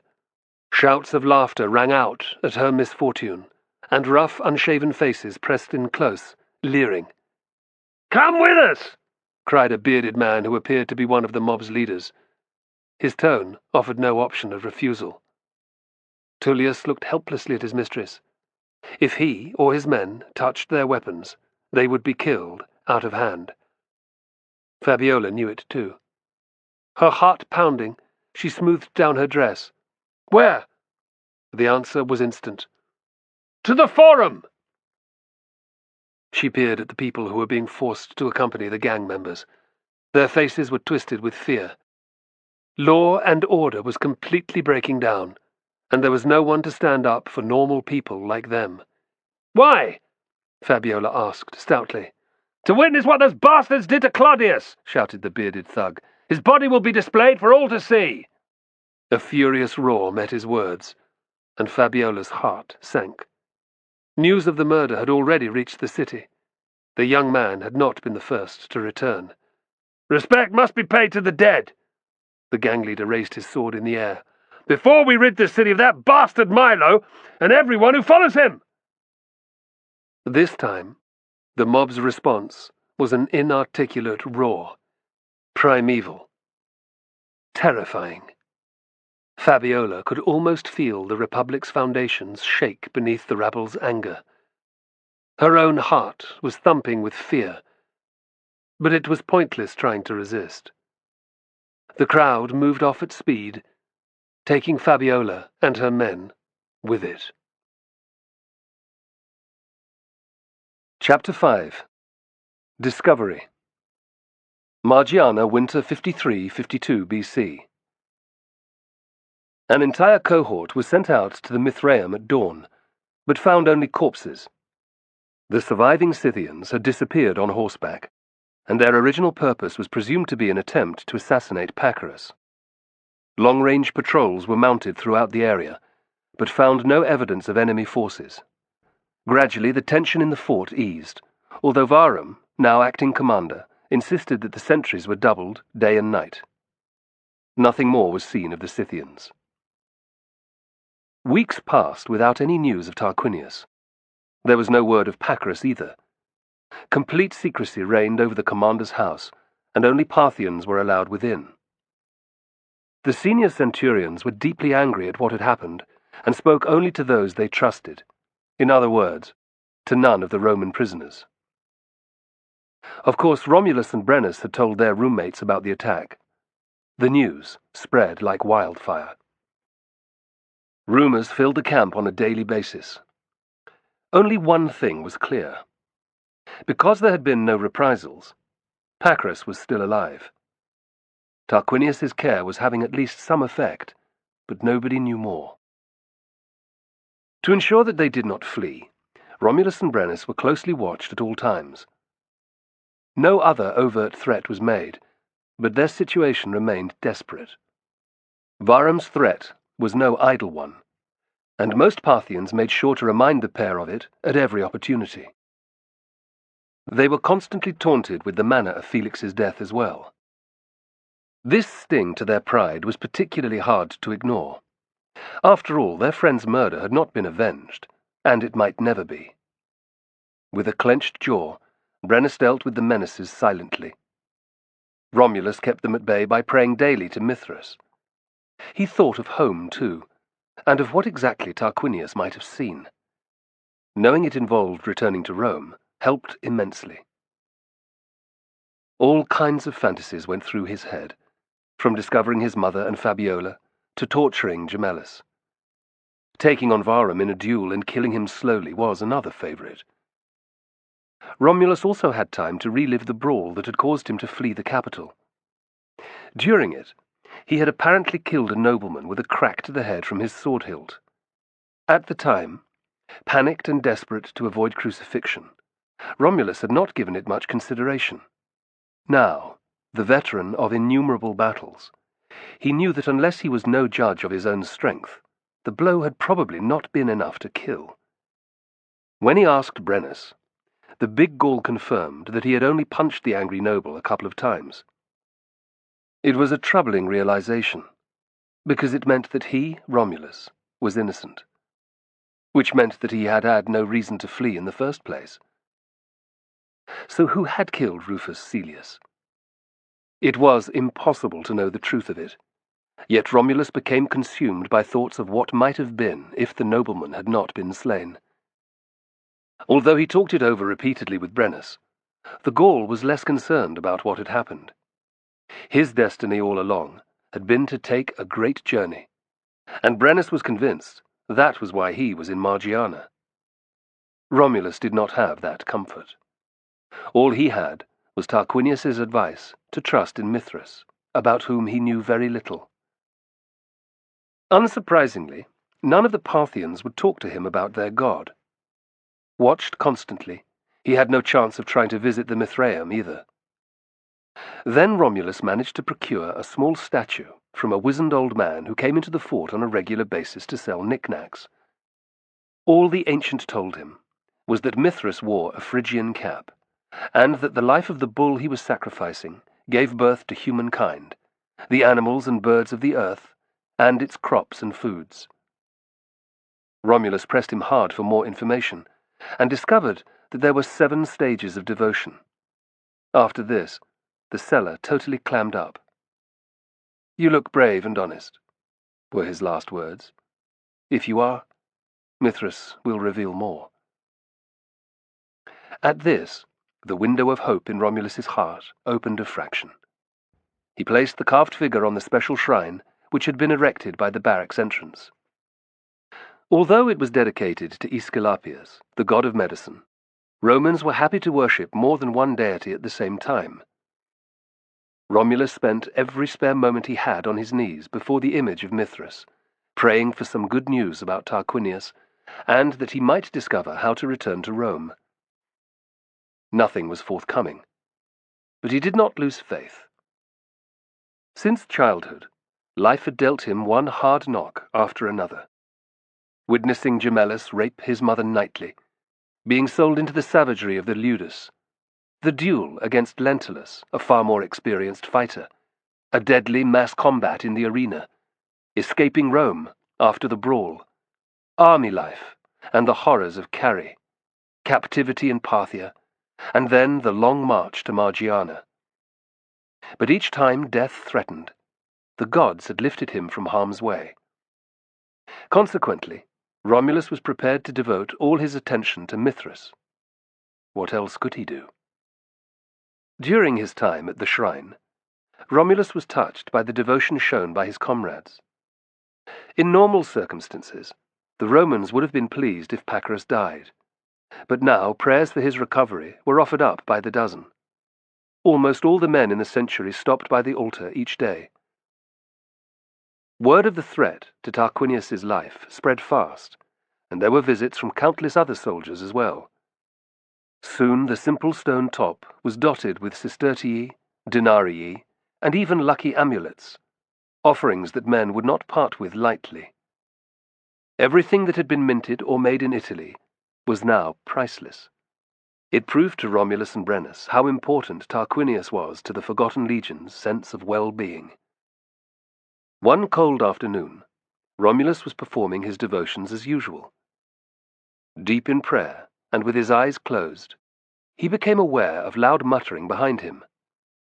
Presuming it was other soldiers asking for divine help, he ignored the noise. But when they started sniggering, he looked around. 5 legionaries were standing just outside the door, peering in at him. Romulus recognized them. They were from a contubernum in his century. All had served in the legions for many years.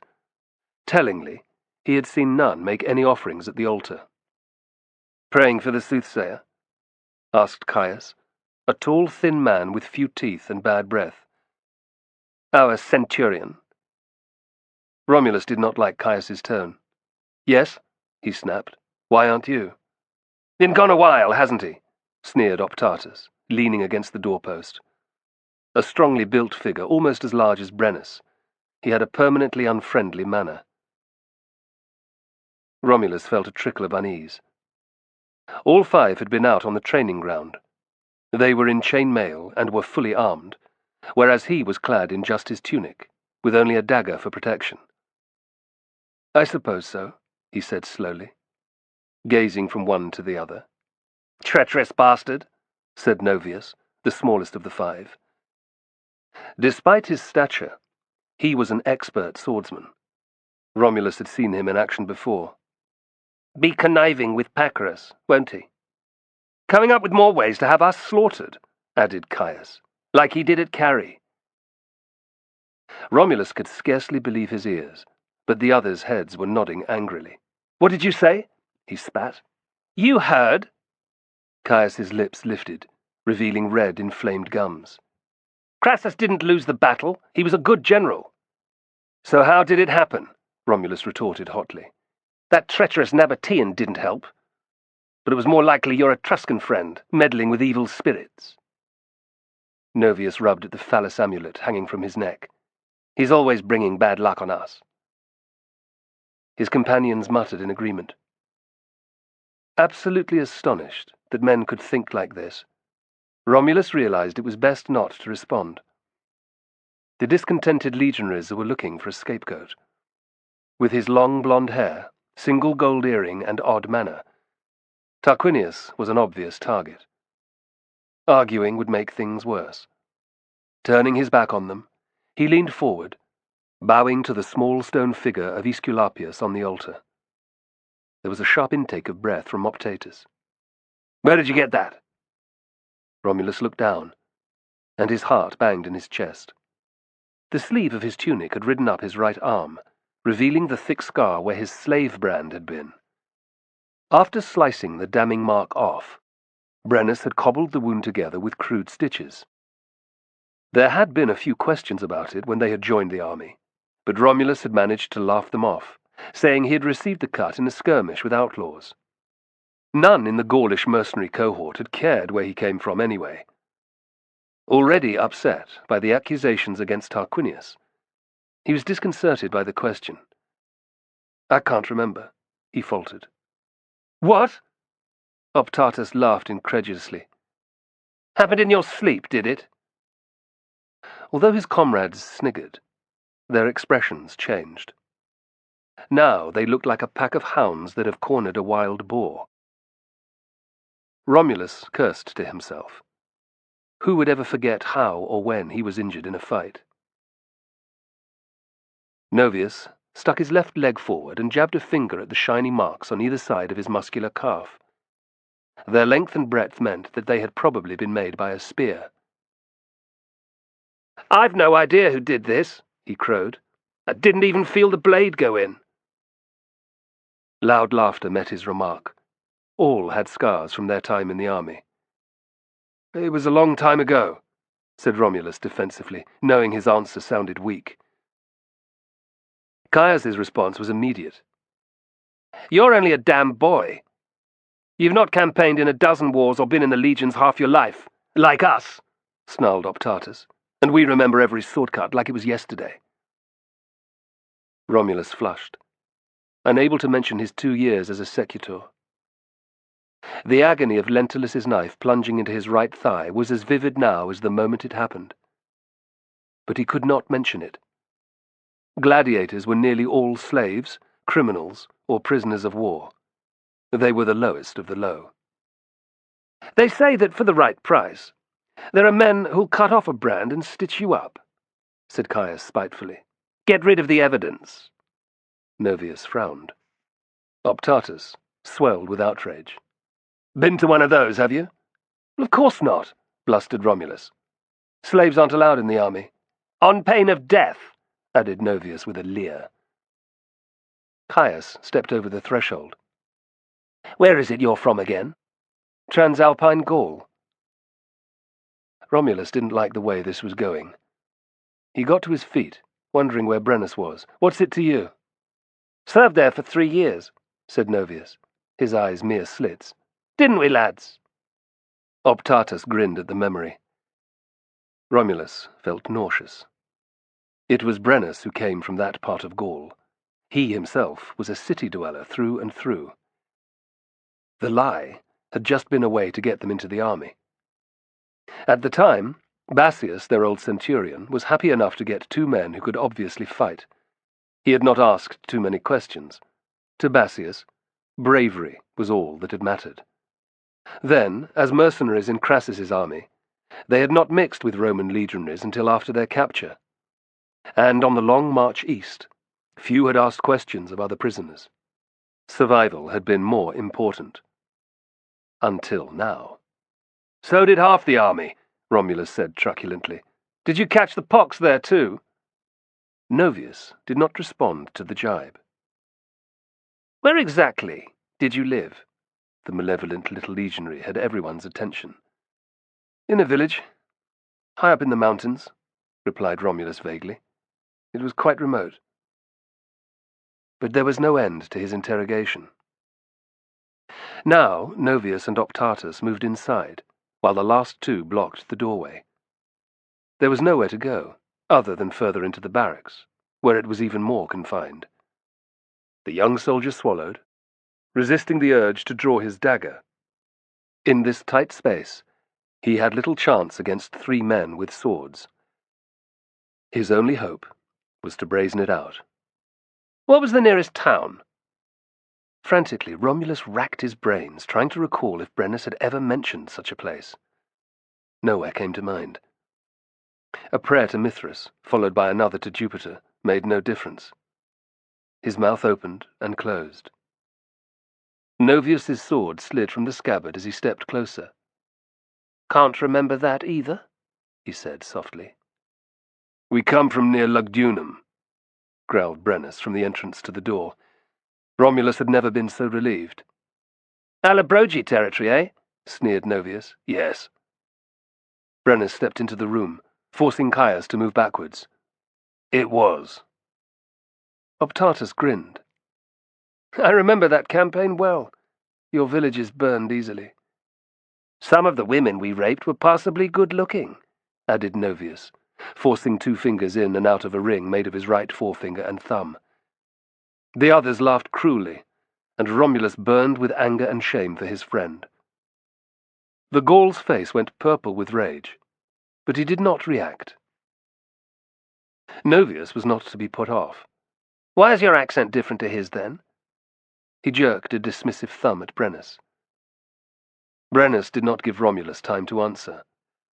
Because his father was a Roman soldier like you, shitbags, he snapped. Explains his name, too. Happy?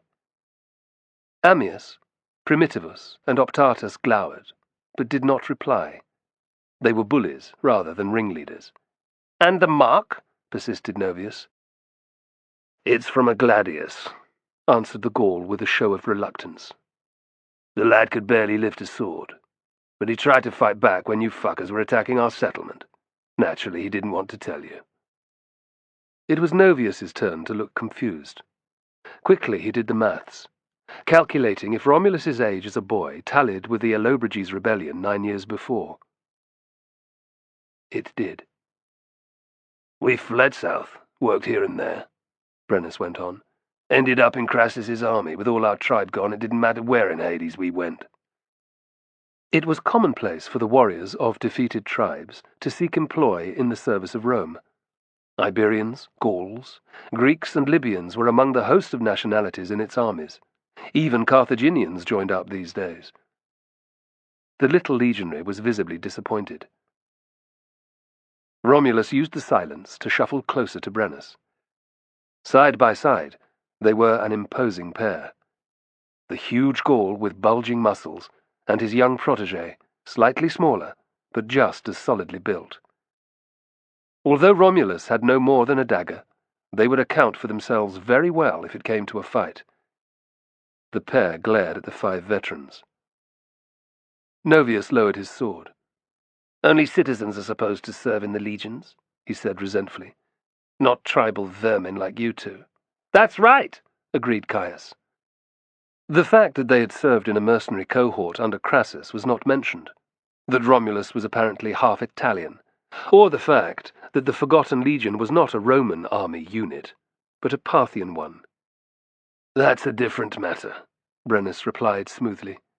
Here we're all brothers in arms. It's us against the Parthians, miserable scumbags that they are. His words seemed to have the right effect on the veterans. They turned to go, Novius taking up the rear. Grinning at the Gaul, Romulus began to relax. It was the wrong thing to do.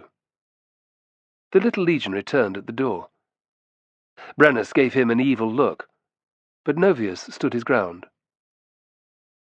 Odd, he said in a strange voice. Very odd. With a sinking feeling, Romulus saw that Novius was staring at Brennus's left calf, which had a prominent purple oval of scar tissue. What is it? Called Caius from outside the barracks. Instead of branding them on the shoulder, Governor Pomptinus made us mark the captives' calves on that campaign. I remember, came the response. So what? Although he had never asked, Romulus had always wondered why Brennus's mark was different to other slaves. It was to show they were his property, crowed Novius. Tell me something I don't know. Caius sounded bored. This brute has a scar just where his brand should be, announced Novius delightedly, lifting his sword again. He's a damn slave too!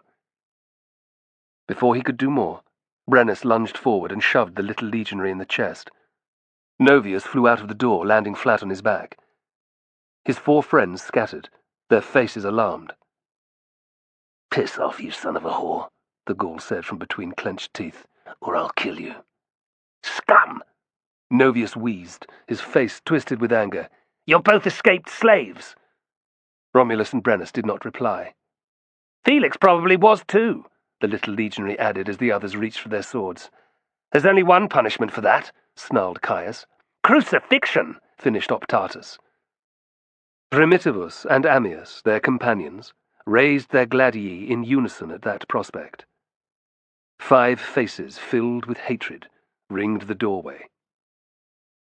Romulus's stomach constricted into a knot. He had seen the brutal method of execution carried out many times. It was a slow, agonizing death. "Just try it," Brennus bellowed. His temper was fully up, and he stood in the door like a raging bull. Only one man could attack him at a time. "Who's first?" None of the veterans moved. They were no fools. Romulus pelted back to their room, scooping up his scutum and sword. There was no chance to don his chainmail, but armed like this, he felt more of a match for their new enemies. When he got to the entrance, Brennus had come back inside.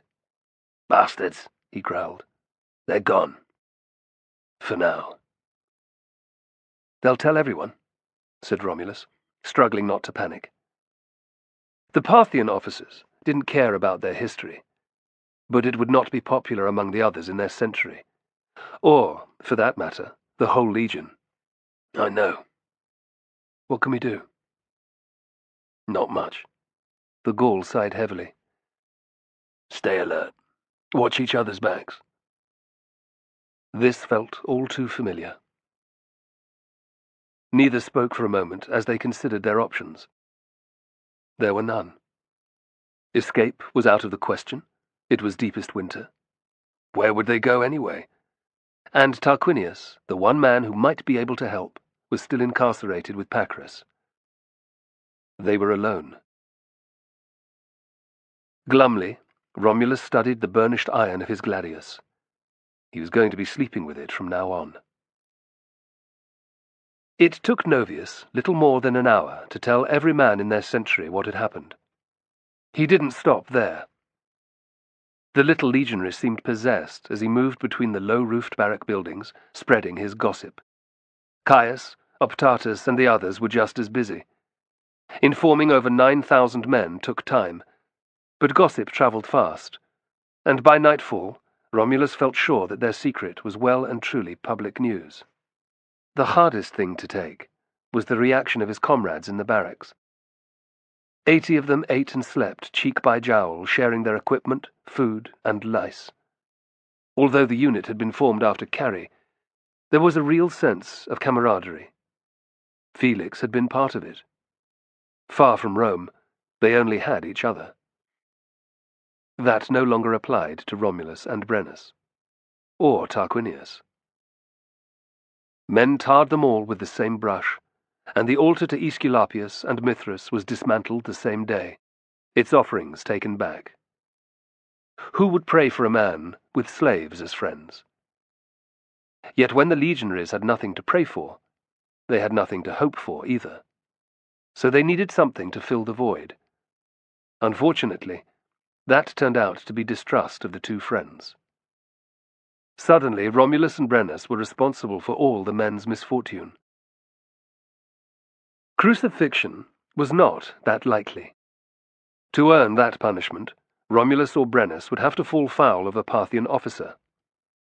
But there were countless other ways a man could be killed. Petty arguments were commonplace, and with every man in the Forgotten Legion a trained soldier, they could be ended quite easily. Poisoning food, the norm in Rome, was not as popular as the use of weapons. Because men dropped their guard when in the latrines or bathhouse, being jumped in those locations was common. The narrow gaps between the rows of barracks were also dangerous places. More than once Romulus had come across bodies covered in stab wounds just a few steps from their quarters. The most immediate danger was where they slept.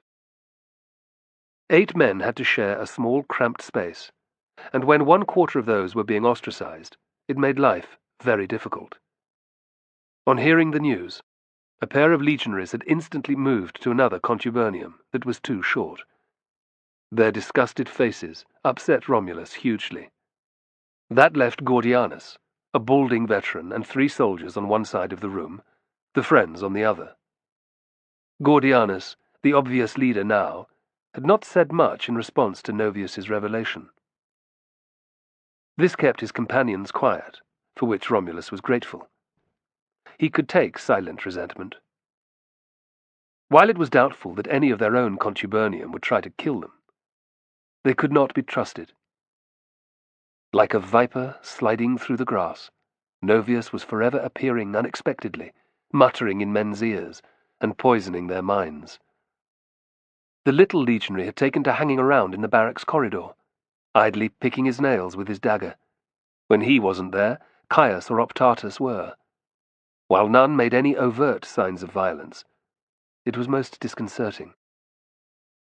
If Romulus and Brennus responded by killing any of their enemies, they would be severely punished, and there were too many of them to risk a night attack.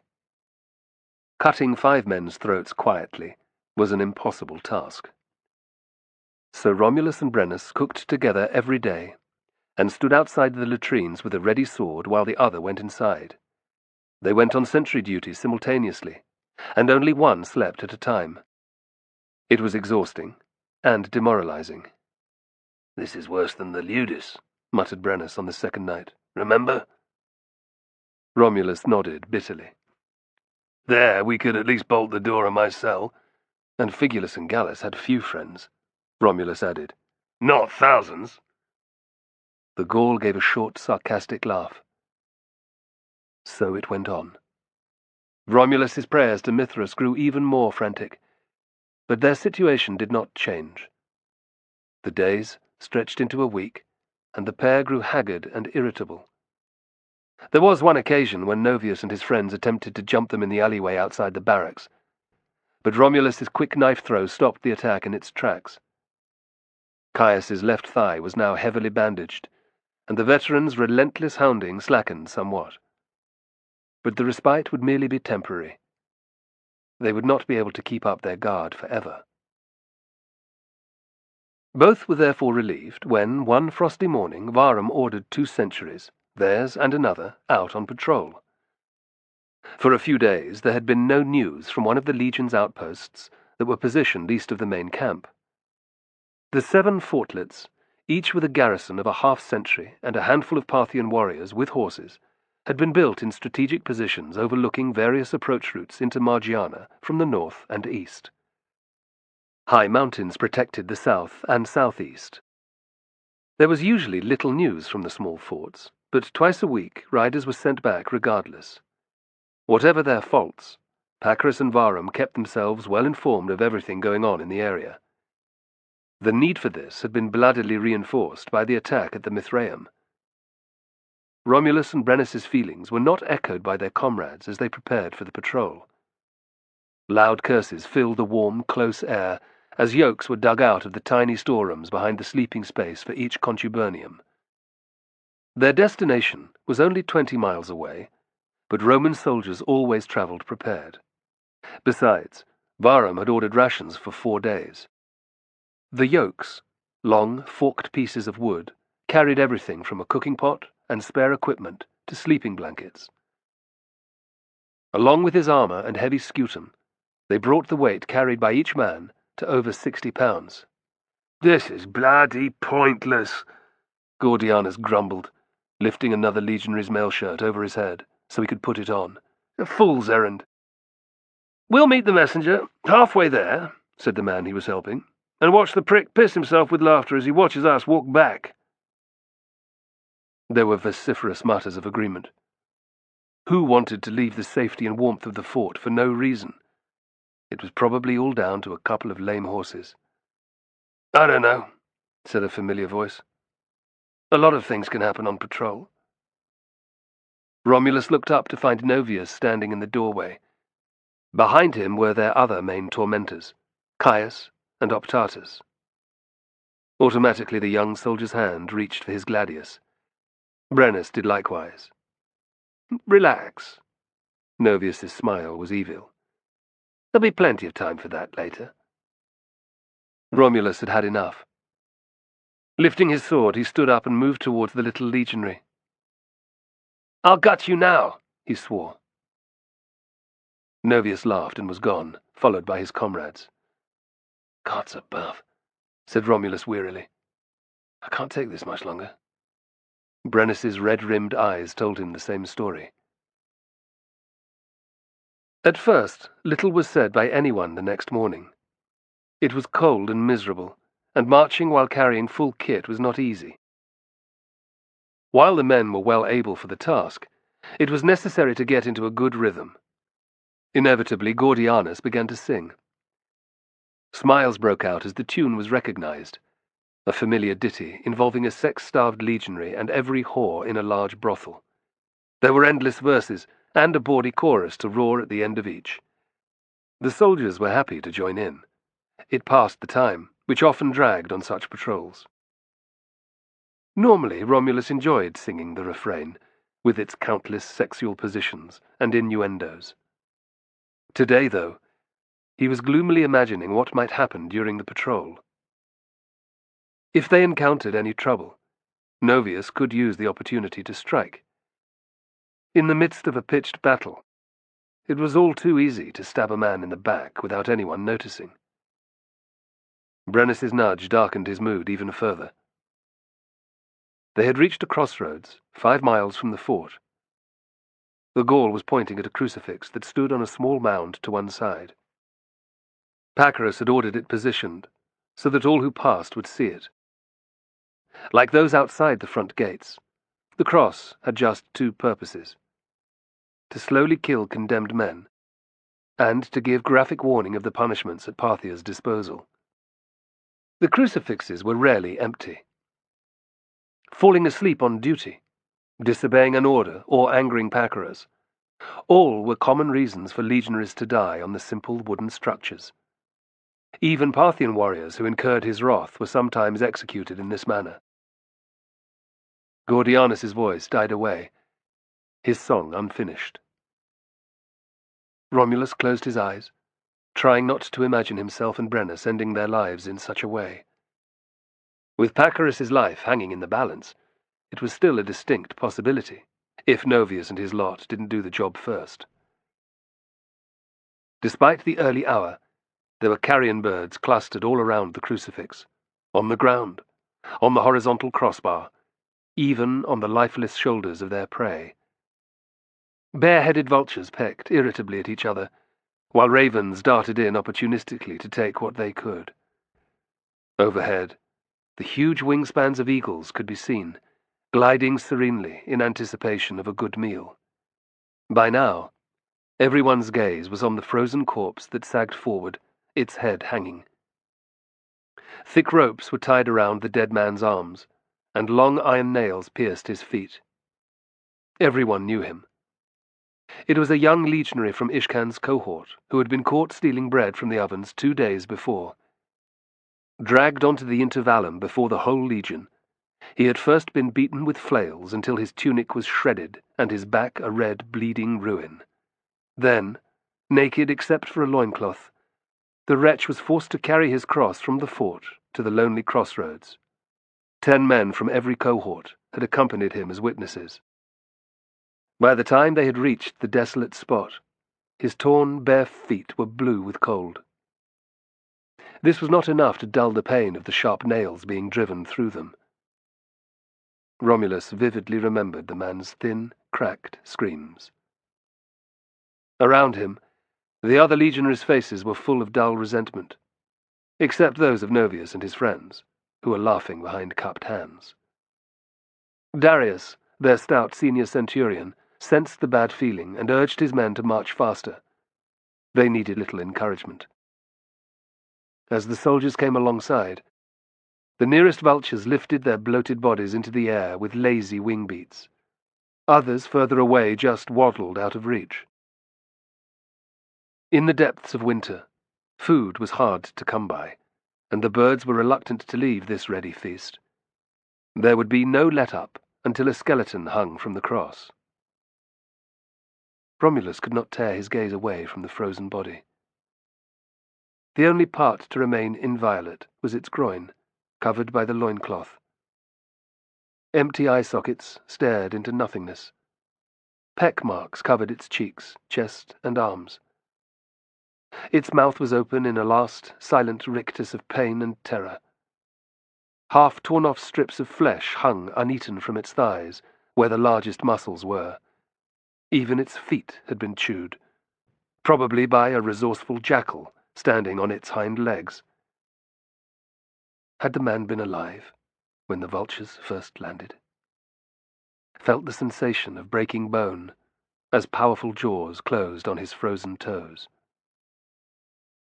It was revolting, but compelling. Romulus blinked. Beneath the horror, there was more. Over the previous weeks, there had been time to study the air currents and the cloud formations over the fort. Romulus had become meticulous, noting every bird and animal, observing the pattern of snowfall and the way ice formed on the river that flowed past the fort. Having watched Tarquinius, he knew that literally everything could be important, could provide some information. It frustrated him immensely that little seemed to make sense. But by following the Harrispex's instructions, predicting the weather had at last become simple enough. Of course this was of interest, but Romulus wanted to know far more than when the next storm would strike. Annoyingly, though, he had seen nothing about Tarquinius, Pacorus, or Novius and the other veterans. Nothing useful. Now, perhaps, there was an opportunity. Romulus focused again on the corpse. A single, shocking image of Rome flashed before his eyes. Suddenly he felt a real link to Italy, as if the savagery of the crucifixion had been a form of sacrifice. Was this what happened when the Harrispex killed hens or goats? Real awareness surged through Romulus for the first time. He saw the familiar sights of the Forum Romanum, the Senate House, the Basilicae, the distinctive temples and statues of the gods. Normal activities here included trading, money lending, and the announcement of court judgments. Not today. Romulus frowned, scarcely believing what he was seeing. Horrifyingly, in the heart of the city, there was rioting. In front of the Senate itself, men were cutting and slashing each other to pieces.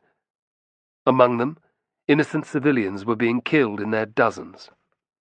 Bloody, mutilated bodies lay piled everywhere.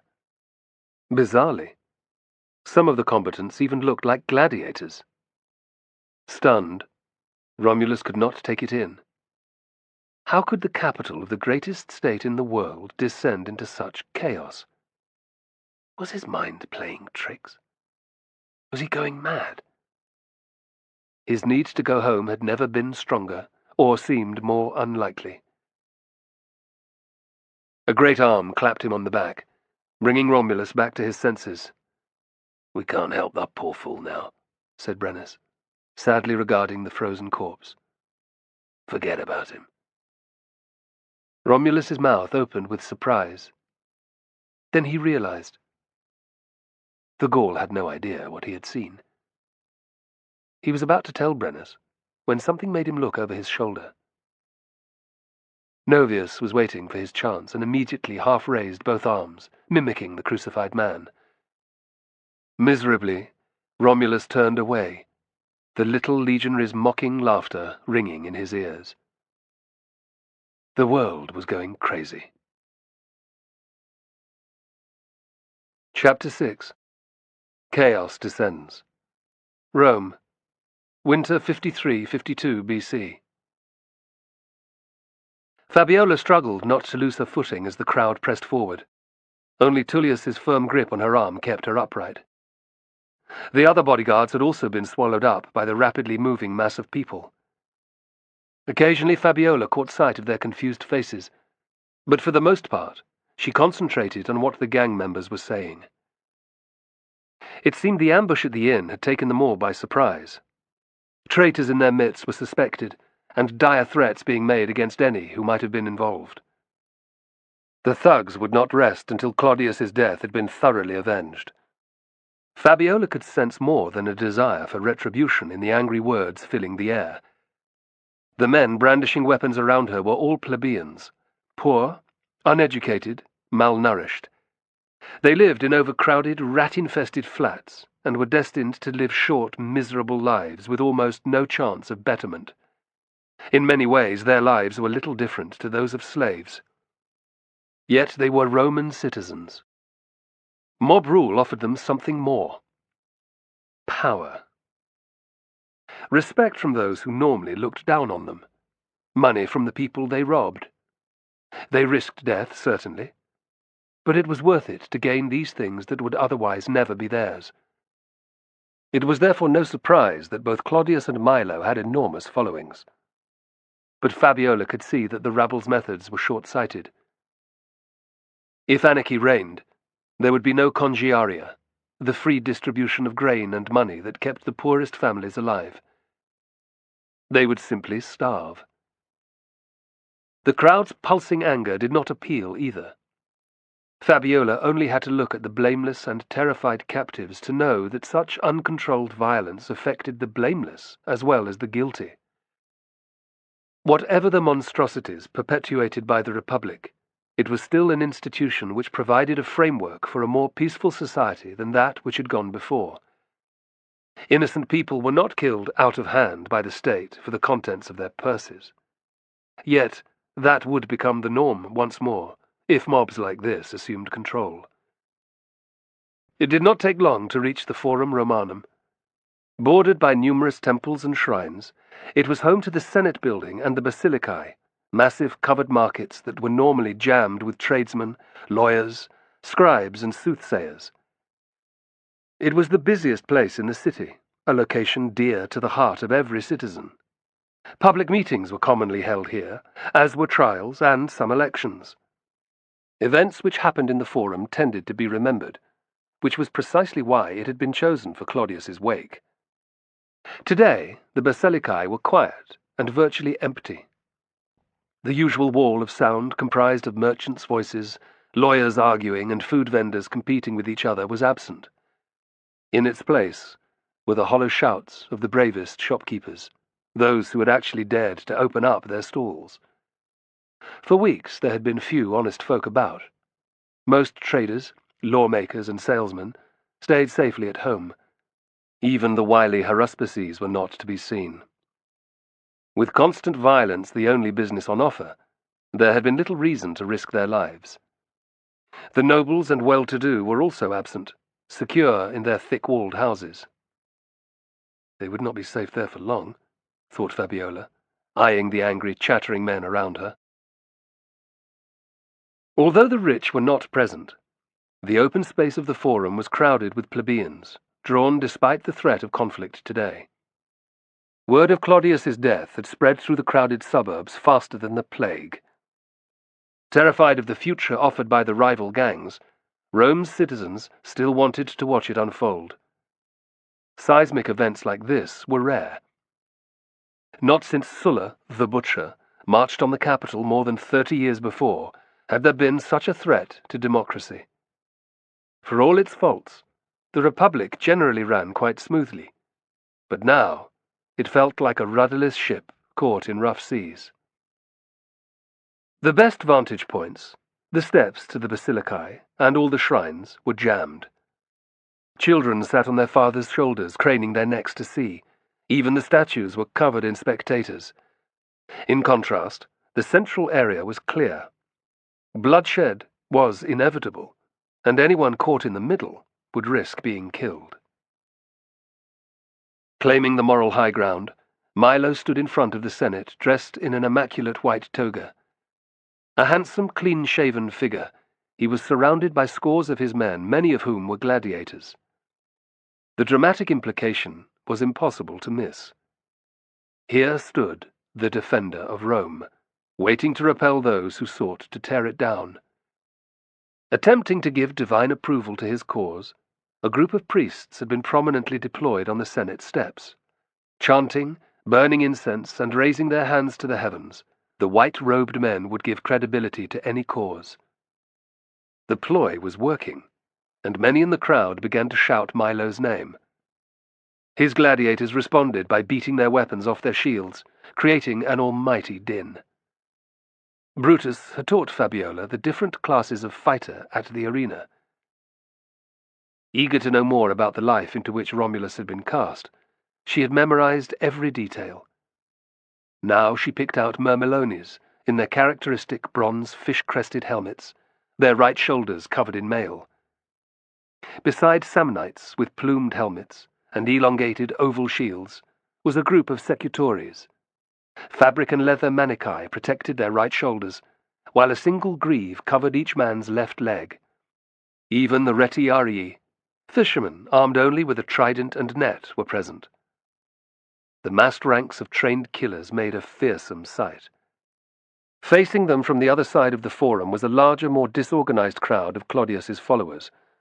Although less well armed, Fabiola calculated that they significantly outnumbered Milo's force. Seeing his cronies, the leader of the newly arrived mob roughly pushed into the throng of waiting citizens. His men were quick to copy him, using the flats and even the edges of their swords on any who got in the way. Screams rang out. Blood flowed onto the cobbles, and a path instantly appeared for the thugs to join their comrades. A great cheer rose into the air as they joined ranks.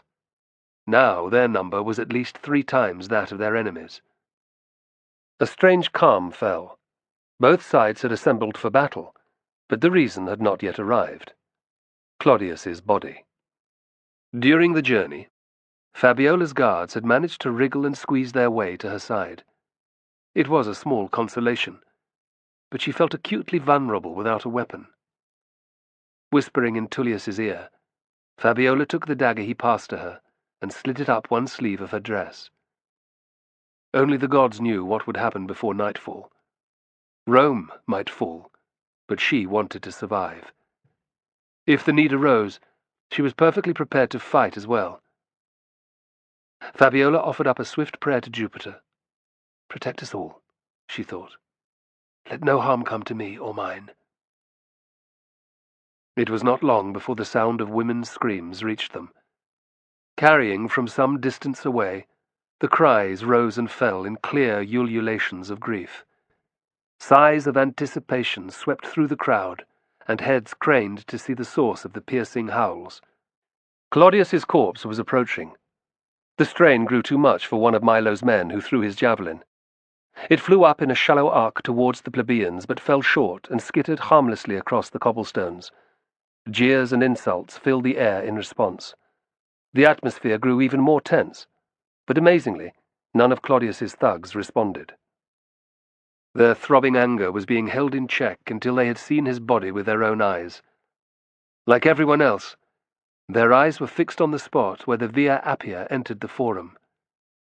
Fabiola glanced at Tullius, who, despite the critical situation, gave her a reassuring smile. Knowing that he was putting on a brave face for her, she warmed to the tough Sicilian. A good man. She needed more like him. The keening slowly grew in volume until it was possible to make out a group of women clad in grey morning dresses approaching the open space, and the massed, eager audience. In their midst was a slim, blood-soaked figure, staggering under the weight of a bulky, cloth-wrapped bundle. Clever, thought Fabiola. Fulvia had done well to assemble her friends in such a short time.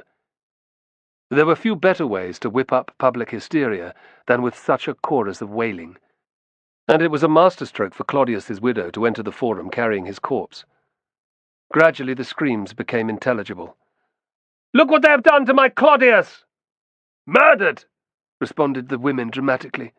"Killed on the street like a dog!" "Left naked as the day he was born!" intoned Fulvia. Shouts of anger went up from many of the watching citizens. "Scared of a fair fight?" A number of Fulvia's companions spat in the direction of Milo and his men. "Cowards!" A swelling cry of rage met this accusation. Many of Claudius's supporters began drumming sword hilts off their shields. Shifting restlessly, others stamped their feet on the cobbles. On the other side of the forum, the gladiators did the same. Soon it was hard to make out a word through the crescendo of noise. As the two sides continued challenging each other, the hot taste of acid filled the back of Fabiola's throat. This was what Romulus might have experienced just before Carrie, before he died. The pangs of a familiar sorrow were followed by an eerie feeling of acceptance. Maybe he is dead, Fabiola thought. Perhaps Jupiter has brought me here to die today, to join Romulus and Mother. She was briefly surprised that the concept satisfied her. Her family had meant everything to her, but they were long gone. Apart from Brutus and Docilosa, she was alone in the world. Yet neither were blood relatives, and revenge as a purpose in life could only sustain her so far. Very well. Jupiter Optimus Maximus, do what you will. The faces of the terrified citizens around her still tore at Fabiola's conscience. They were not like her, who had little left to live for. Innocent of any crime, most of them probably had families. Yet they were about to die too, and things would get worse if order was not restored. Fabiola felt helpless and insignificant. What can I do? There was only one thing to ask for. Jupiter, protect your people and your city. Let's get those fuckers! Shouted a large man in the front rank. Everyone cheered. Baying with fury, the mob lurched forward. Wait, barked the bearded leader. We haven't seen Claudius's body yet. It was the right thing to say. The crowd swayed back into position. At last, Fulvia reached the center of the forum. An attractive woman in her 30s, she had painted her face with ashes and soot. Tears streamed down her blackened cheeks, mixing with smears of blood, but she remained in full control of her faculties. Ordering her friends to spread out, she reverently lowered her burden to the ground. She pulled back the red-soaked sheet, revealing her husband's mutilated corpse to the watching citizens. Gasps of outrage greeted her action. Fabiola could not help but wince at the number of Claudius's wounds. The young messenger had not been exaggerating. The renegade noble had been run through multiple times, each thrust enough to kill. Covered in cuts and slashes, his features were almost unrecognizable. One leg had been almost severed from his body, and a bent javelin head still protruded from his left shoulder. Claudius Pulcher had not died well. Sniggers and laughs rose from Milo's men as they studied their work. Fulvia stood up, her grey dress saturated with blood. This was her moment. Fabiola waited. All of Rome waited. Raising her arms dramatically, Fulvia beat her breast with her fists. Spittle flew from her lips as she began to speak. I call on Orcus, god of the underworld, she levelled a quavering finger at Milo, to mark out this man. Milo visibly quailed. Superstition ruled the hearts and minds of most, and there were few people who would not be intimidated by such a public cursing. But he was a brave man. Squaring his shoulders, the noble prepared himself for Fulvia's next words. Carry him off to Hades, she intoned. There, let Cerberus rip him slowly to shreds, and feed on him for all eternity. Milo managed not to react this time, but he had no reply. His gladiators fell silent. Not even his tame priests dared answer. Throughout the crowd, men made the sign against evil. Fulvia let her words sink in for the space of 10 heartbeats. Then, carrying Claudius's body to the steps of the Temple of Juno, she fell to her knees and threw herself on top of it. Her companions hurried to join the grieving widow. Great sobs began to rack Fulvia as she finally allowed the grief to take hold. Fabiola had to admire the theatrics. The last and most dramatic part had been reserved until Fulvia had reached safety. She could guess what would happen next. There were more wails as the group of women clustered around Fulvia, touching the dead noble's wounds and raising bloody fingertips for all to see. It was the final straw for Claudius's men. Revenge had to be taken. An incoherent bellow of hatred left their throats, and they swarmed forward towards their enemies. Fabiola, Her guards and the screaming captives were carried along with them. There would be no clear lines of battle, just a chaotic melee of thugs and civilians. The terrified priests shouted for calm. Too late, they realized that what had been unleashed was uncontrollable. This vast, inchoate fury threatened Rome itself, and they had encouraged it. "Mistress," cried Tullius, "we must escape." Fabiola nodded grimly. "Use your weapons only if there is no other way," she ordered her men. She did not want any innocent blood on her conscience. They had barely acknowledged her when the two sides met with a resounding crash. Trained fighters, Milo's gladiators had an instant advantage over the plebeian rabble. Forming a solid wall of shields, they easily withstood the initial screaming charge.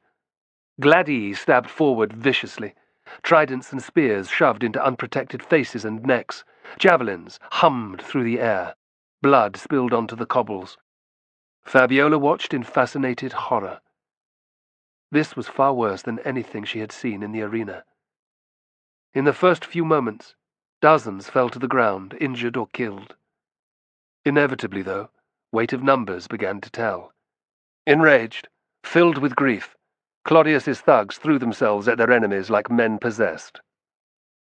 A Samnite was the first to go down, shield bodily ripped from his grasp by two burly plebeians. Even as he skewered one through the throat, the gladiator was transfixed by a spear. Blood bubbling from his lips, he collapsed, leaving a gap in the defensive line. Those who were nearby immediately concentrated their attack on this spot. Next, a Mamillo was killed, then a Retiarius. The mob advanced, forcing Milo's followers backwards and onto the steps of the Senate. The gladiators were not highly disciplined Roman legionaries, used to withstanding overwhelming odds.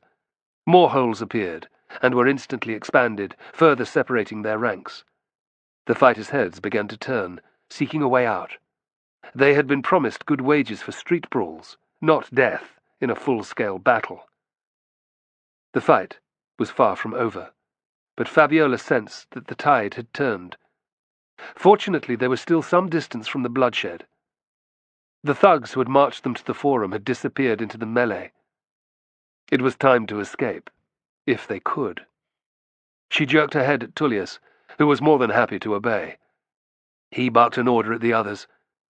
Forming a protective diamond shape around Fabiola, the 9 bodyguards drew their swords, turned as one, and began to beat a path out of the crowd. Thankfully, large numbers were also trying to flee. With their captors' attention diverted, all the prisoners had a chance to gain their freedom, brutally pushing, shoving, and ignoring the weak, who were simply trampled underfoot. When Fabiola bent to help an old woman who had fallen to her knees, Tullius roughly pulled her away. "Leave her!" Shocked at being handled, Fabiola realized the Sicilian was truly worried about her safety. She looked back in anguish, but the lined, terrified face had already been swallowed by the heaving mass.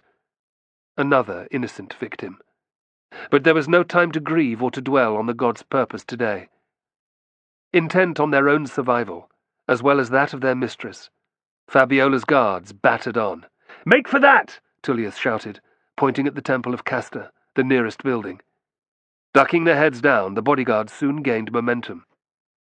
Fabiola held her breath as they crept through the maelstrom. Occasionally Tullius or the others had to use the hilt of their swords across someone's head, but most gang members nearby were more interested in attacking the gladiators than stopping a few people moving away from the battle. Finally reaching the carved stone steps, they worked around the base and into a narrow side street. Fabiola took one more glance at the forum. The two sides were still fighting hammer and tongs, neither prepared to give or ask for quarter. Milo's gladiators had been broken up and were now in small groups, struggling for their lives against far superior numbers of plebeians. Any success cost the thugs dearly, though. Every Mamillo or Secutor who died was taking 3 or 4 men with him.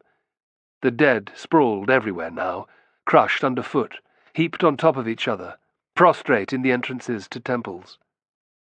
It was a massacre. Rome was finally toppling into anarchy, and there was no one to prevent it. "Hurry!" Tullius's sole concern was to get his mistress to safety. It was foolish to linger, but Fabiola could not take her eyes off the scene. She watched as 6 plebeians emerged from the confusion, some distance away, bearing Claudius's body. Led by Fulvia and the bearded leader whom they had encountered earlier, the group moved purposefully towards the Senate entrance. Behind came a pair of men carrying flaming torches. Fabiola gasped. Claudius's funeral pyre was to be lit inside the Republic's most important structure, the Senate itself. Tullius bobbed up and down unhappily, but Fabiola would not budge. And her guess was correct. Moments later, tendrils of smoke began billowing from inside the sacred chamber. No event in the city's history had ever been more dramatic. 500 years of democracy were about to go up in flames. Even Tullius paused when he realized what they were witnessing. Politics affected slaves little, but certain things in the Republic were permanent, or seemed so. The building that housed the seat of government was one of them. To see the Senate being burned was extraordinarily shocking. If it could be destroyed, then so could any other structure in Rome. The Sicilian came to his senses at last. "We cannot stay, mistress!" His tone was firm. Fabiola sighed in acceptance and meekly followed Tullius away. Jupiter had spared their lives thus far, but they should not tempt fate. It was time to leave, before things got even worse.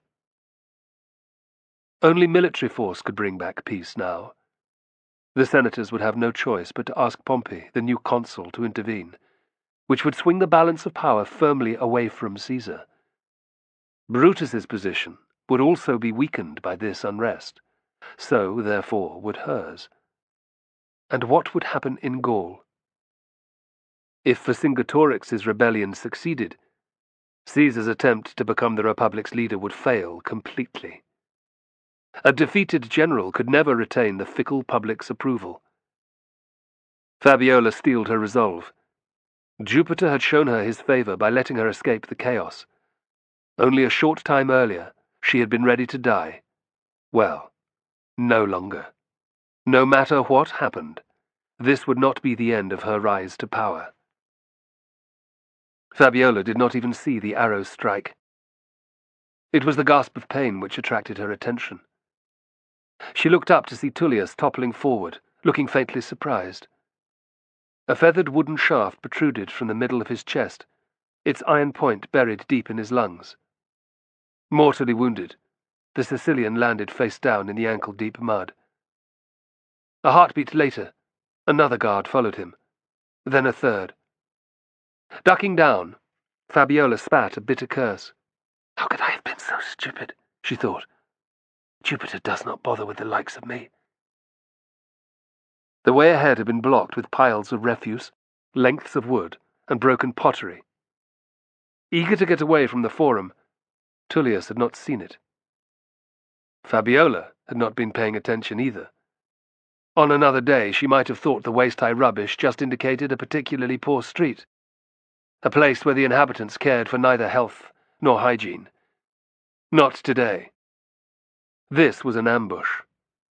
A fourth missile hissed through the air, taking the guard nearest to her through the neck. They could not go forwards or back. Certain death awaited in the forum. Eyes swiveling, Fabiola looked for the archer. One of her 5 remaining followers pointed. Then he screamed, clutching at the arrow jutting from his left eye. Falling to his knees, he tugged frantically at the shaft, and Fabiola heard metal scrape off bone as the barbs pulled free of the socket. His face, drenched in blood and aqueous fluid, the brave guard staggered upright, sobbing with pain. Now half-blind, he would be of little use in the impending fight.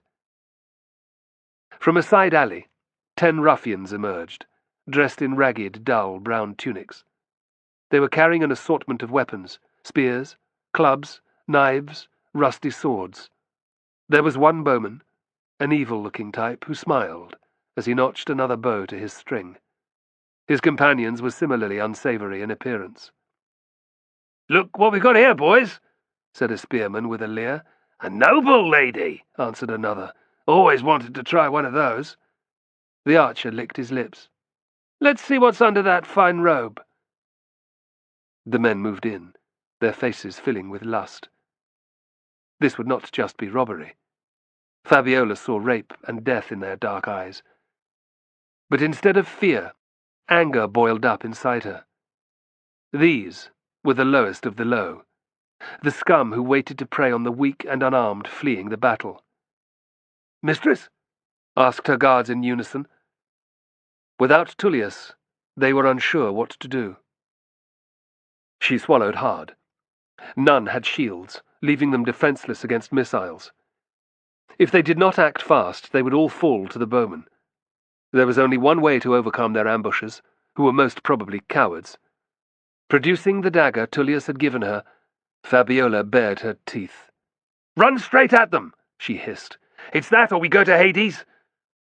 If this was the end that Jupiter had chosen for her, she would at least die well. Seeing her determination, the guards' courage rose. 4 raised their swords, and the one-eyed man unsheathed a knife. With his reduced ability to judge depth of field, a short weapon would be easier to fight with. In a heartbeat, the 5 were lined up beside her. Slaves or not, it was better to die fighting than to just be slain out of hand. A scream of rage and defiance left Fabiola's mouth. Raising her blade, she charged forward. Everything was falling apart. The gods had answered her. She was surely alone in the world. If death took her now, it would be a release. Her men roared in response and followed close behind. The battle was brief and brutal. Acting on a hunch that she would not be killed at once, Fabiola ran straight at the archer, who was drawing a bead on someone over her left shoulder. She felt a rush of air as his arrow shot past her cheek and a strangled cry from behind her as it landed. Then she was on him. There would only be one chance.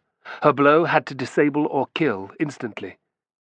Before the thug even drew breath, Fabiola had slammed her dagger deep into the point where his neck met his body.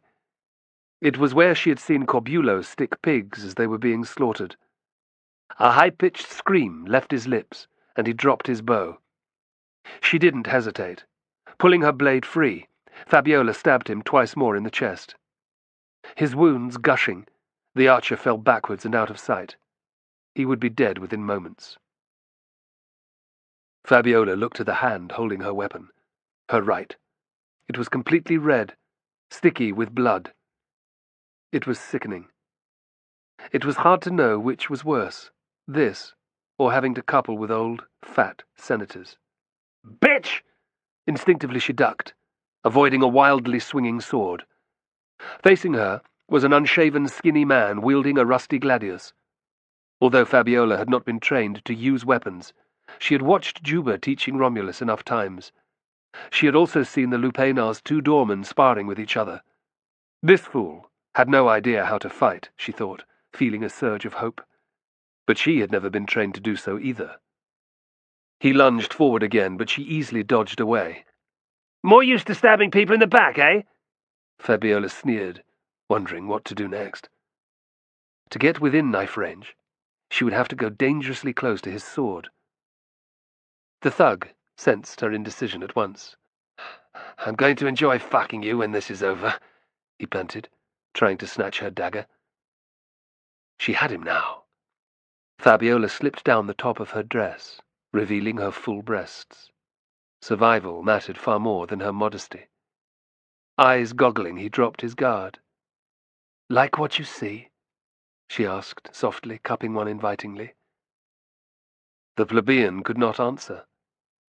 The only women he could afford were the worn-out whores who lived around the tombs on the Via Appia, toothless, diseased, half-drunk most of the time. In comparison, Fabiola was like a vision of a goddess. He licked his lips and moved a pace forward. Her smile changed to a she-wolf's snarl as he drew near enough. In her mind, this could have been Gemellus, or 100 others who had used her body. With a backward slash, Fabiola cut the man's throat wide open, taking the blade so deep it grated off the cartilage of his larynx. As he toppled over, Choking on his own blood, she grabbed his gladius. 2 weapons will be better than 1, she thought. When Fabiola had pulled up her dress and looked around, nearly all her men were down, but they had killed twice the number of their attackers. Strangely, the guard whose eye had been taken out was still fighting. Her heart filled with pride at his loyalty and courage. Screaming from a mixture of pain and battle rage, he had disabled 2 thugs, spilling one's intestines all over the ground and burying his dagger in the thigh of another. That left Fabiola and the injured slave against 2 of the lowlifes, who now looked decidedly less confident. The odds had improved, and her spirits lifted a fraction. "Jupiter is still watching over us. Do not turn away now," she pleaded. But Fabiola's hope vanished again as 4 more men emerged from the alleyway. Drawn by the sound of fighting, they cried out angrily when they saw their comrades lying dead and injured. Dismay was quickly replaced by lust at the realization that they only faced 2 enemies, one of whom was a beautiful young woman. "Mistress?" Fabiola turned to face her wounded guard. Runnels of clotted blood covered his left cheek. They had even run into his open mouth, staining his teeth red. But his remaining eye burned fiercely from the clean right side of his face. The effect was terrifying, and must have given him an advantage over the thugs. "What is it?" "When I'm dead." He paused, looking genuinely distressed.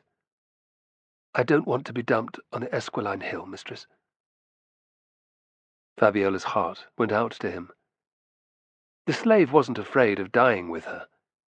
Instead, like many of his kind, he feared the indignity of being thrown into the city's open pits, along with excess waste and the bodies of animals and criminals. Like her brother, he had pride as well as courage. Sadly, she didn't even know the man's name. "If I survive and you do not," Fabiola declared, "then I swear before all the gods that you will have your own grave, with a memorial over it." She could not promise any more. The odds were still stacked against them. He stared at her from his good eye and nodded once.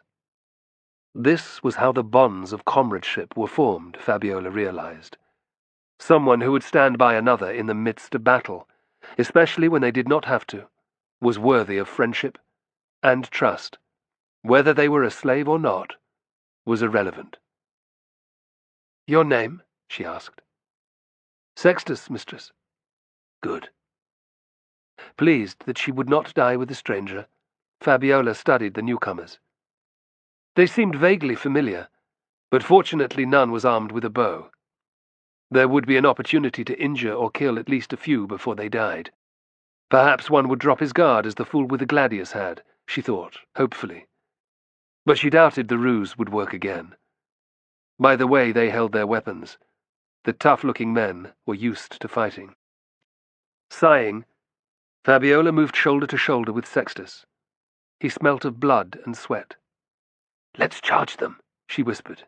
"If we break past, head into the alleyway. It will lead somewhere." "Be easier to defend as well, mistress," Sextus replied. "2 men can barely stand alongside each other in there." She was delighted by his insight. In such a narrow space, their attackers would not be able to overwhelm them with superior numbers. "Jupiter has preserved us both this far," she said, taking heart. "Now, we need Fortuna's help as well. The gods have never smiled on me, mistress. I'm a slave." Sextus's eye was world-weary. "But I'll die, rather than let these scum harm you." He hawked, and spat a gobbet of bloody phlegm in the thug's direction. There was no more time to talk. Angered by Sextus's action, and full of confidence again, their enemies moved forward purposefully. After all, they now outnumbered their victims by 3 to 1. Any fear of injury or death was overcome by their strong desire to rape Fabiola. How hard could it be for half a dozen fighters to overcome a blood-spattered young noblewoman and a badly wounded slave? Fabiola's newfound confidence began to desert her. Better armed and disciplined, the new arrivals were clearly more determined than their original attackers. Fear began to take root in her heart. Raising her gladius, she shuffled forward, trying to remember the practice moves she had once seen Romulus make. Sextus kept close behind her, probing forward with the spear he had picked up. One of the thugs laughed. It was an unpleasant, threatening sound. Fabiola remembered where she had seen him before. These were fugitivarii. Almost on cue, a burly figure with brown hair and deep-set eyes strolled from the alley. Dressed in a legionary's mail shirt, he had thick silver bands circling his wrists. Behind him were another 6 of his men, all heavily armed. The tip of Sextus's spear wavered at the sight. Fabiola's hand rose to her mouth in shock. Scaevola bowed mockingly. Her pulse became a trip hammer. This ambush had been planned. Chapter 7. Ambush. Margiana, winter 53-52 BC. It was the silence which first drew Romulus's attention. The fortlet that they had marched all day to reach was at the bottom of a gentle slope in a wide defile, meaning that sound carried up to anyone approaching from the west. Normal noises should have been audible. During daylight, every Roman camp was a hubbub of activity. There were smiths hammering out dents in sword blades, men shouting during weapons drill, or trumpets sounding the change of guard. Yet he could hear nothing. Not a sound. A frisson of fear caressed Romulus's spine. Since seeing the corpse on the cross, he had thought only of Fabiola and his mother. If Rome was descending into the total anarchy he had seen, what did that bode to his loved ones? Their fragile image in his mind, which he used to stay sane, had begun to disintegrate. This in turn brought him back to reality with a jolt. Footsore, and looking forward to a warm meal, his comrades appeared unaware. Even Novius's taunts had stopped. Clearly unconcerned, Darius and a junior officer were conferring about something. The column tramped onwards, passing a small inscribed stone tablet sticking out of the ground. There had been similar markers all along their route from the main fort.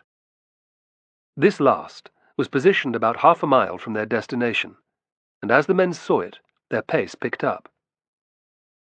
Romulus's jaw clenched. Why had no one else noticed? "I don't like it," he hissed to Brennus. The Gaul looked startled. Immediately his eyes narrowed, and he scanned their surroundings. Although nothing was visible, he did not relax. "What is it?" he murmured. "It's too damn quiet." Brennus cocked his head and listened. Apart from the noise of iron hobnails crunching off the frozen ground, he too could hear nothing. Suspicion flared in his blue eyes. "If you're going to say something, do it fast." He pointed at Darius. Very soon the Parthian officer would come into full view of the outpost. Uneasy, Romulus turned his head to the rear. Blinding light from the setting sun lit up the track, making it almost impossible to see. Yet there was no mistaking the figure on horseback that was watching the patrol from the high point of the defile. It was Scythian. Romulus blinked. When he looked again, the rider was gone.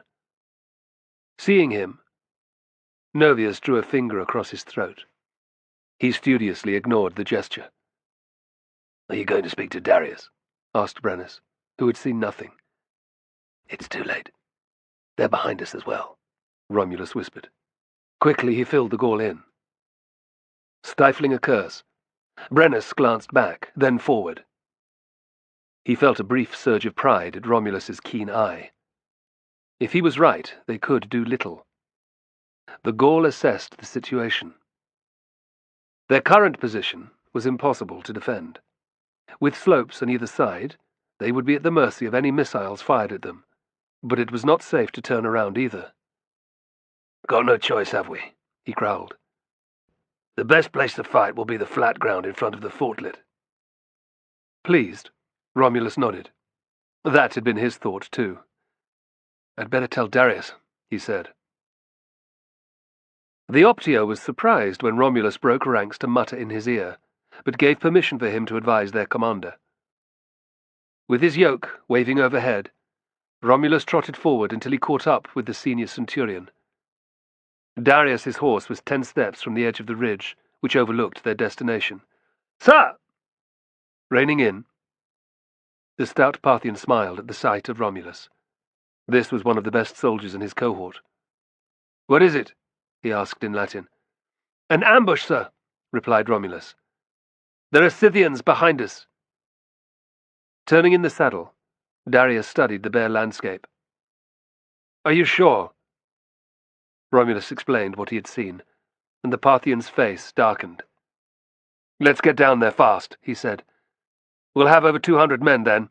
That'll see off the bastards. If they're not dead already," Romulus announced, deliberately speaking in Parthian. Everyone needed to be aware of the risks they faced. Darius's guards looked alarmed. "Explain yourself," Darius hissed. Romulus opened his mouth to do so when instinctively the senior centurion's horse stopped. It had reached a flat piece of rock, a place where a soldier might stop to glance back at his camp before beginning a journey, or where a weary patrol arriving after a long march could pause to savour their achievement. Behind them, the legionaries halted gratefully, grounding their yokes and shields while the opportunity presented itself. Together they gazed down at the fortlet, which was now only a short march away. The same playing card shape of all Roman forts, the small outpost had just one gate, at the front. A tall wooden watchtower was positioned in the centre, with an uninterrupted field of vision around the camp. There were defensive foci and wooden battlements, twice the height of a man. Inside, the low roof of a barracks could be seen. Romulus stared. The ramparts were clear of sentries. That meant one thing. Roman soldiers never deserted their posts. The garrison was dead. An experienced soldier, Darius also took in the situation at a glance. He looked questioningly at Romulus. "How did you know?" "I couldn't hear anything, sir," he explained. It made perfect sense. Darius scowled, but there was no time to be lost blaming himself for not noticing what one of his ordinary soldiers had. "Varham must know about this," he muttered, barking an order at his guards. At once, 2 turned their horses and rode off, separating as they did. In an attempt to outflank the enemy, one went directly south and the other north. The remaining warrior moved closer to the senior centurion, notching an arrow to his bow. "Damn it!" growled Darius. "We'll just go down there as if nothing's wrong. But I want everyone ready for combat. Advise the Optiones and Tesserarii, then resume your position." Romulus snapped off a salute and hurried to obey. Already warned by his Optio, the other junior officers began to move down the ranks, quietly ordering the men to prepare themselves. Surprise, dismay, and last of all anger filled the legionaries' faces. Novius looked most put out, as did his companions. "Well?" asked the Gaul. "We march on in," replied Romulus. "Check out the camp." Gripping their weapons tightly, the patrol marched along the track, down the incline towards the fortlet.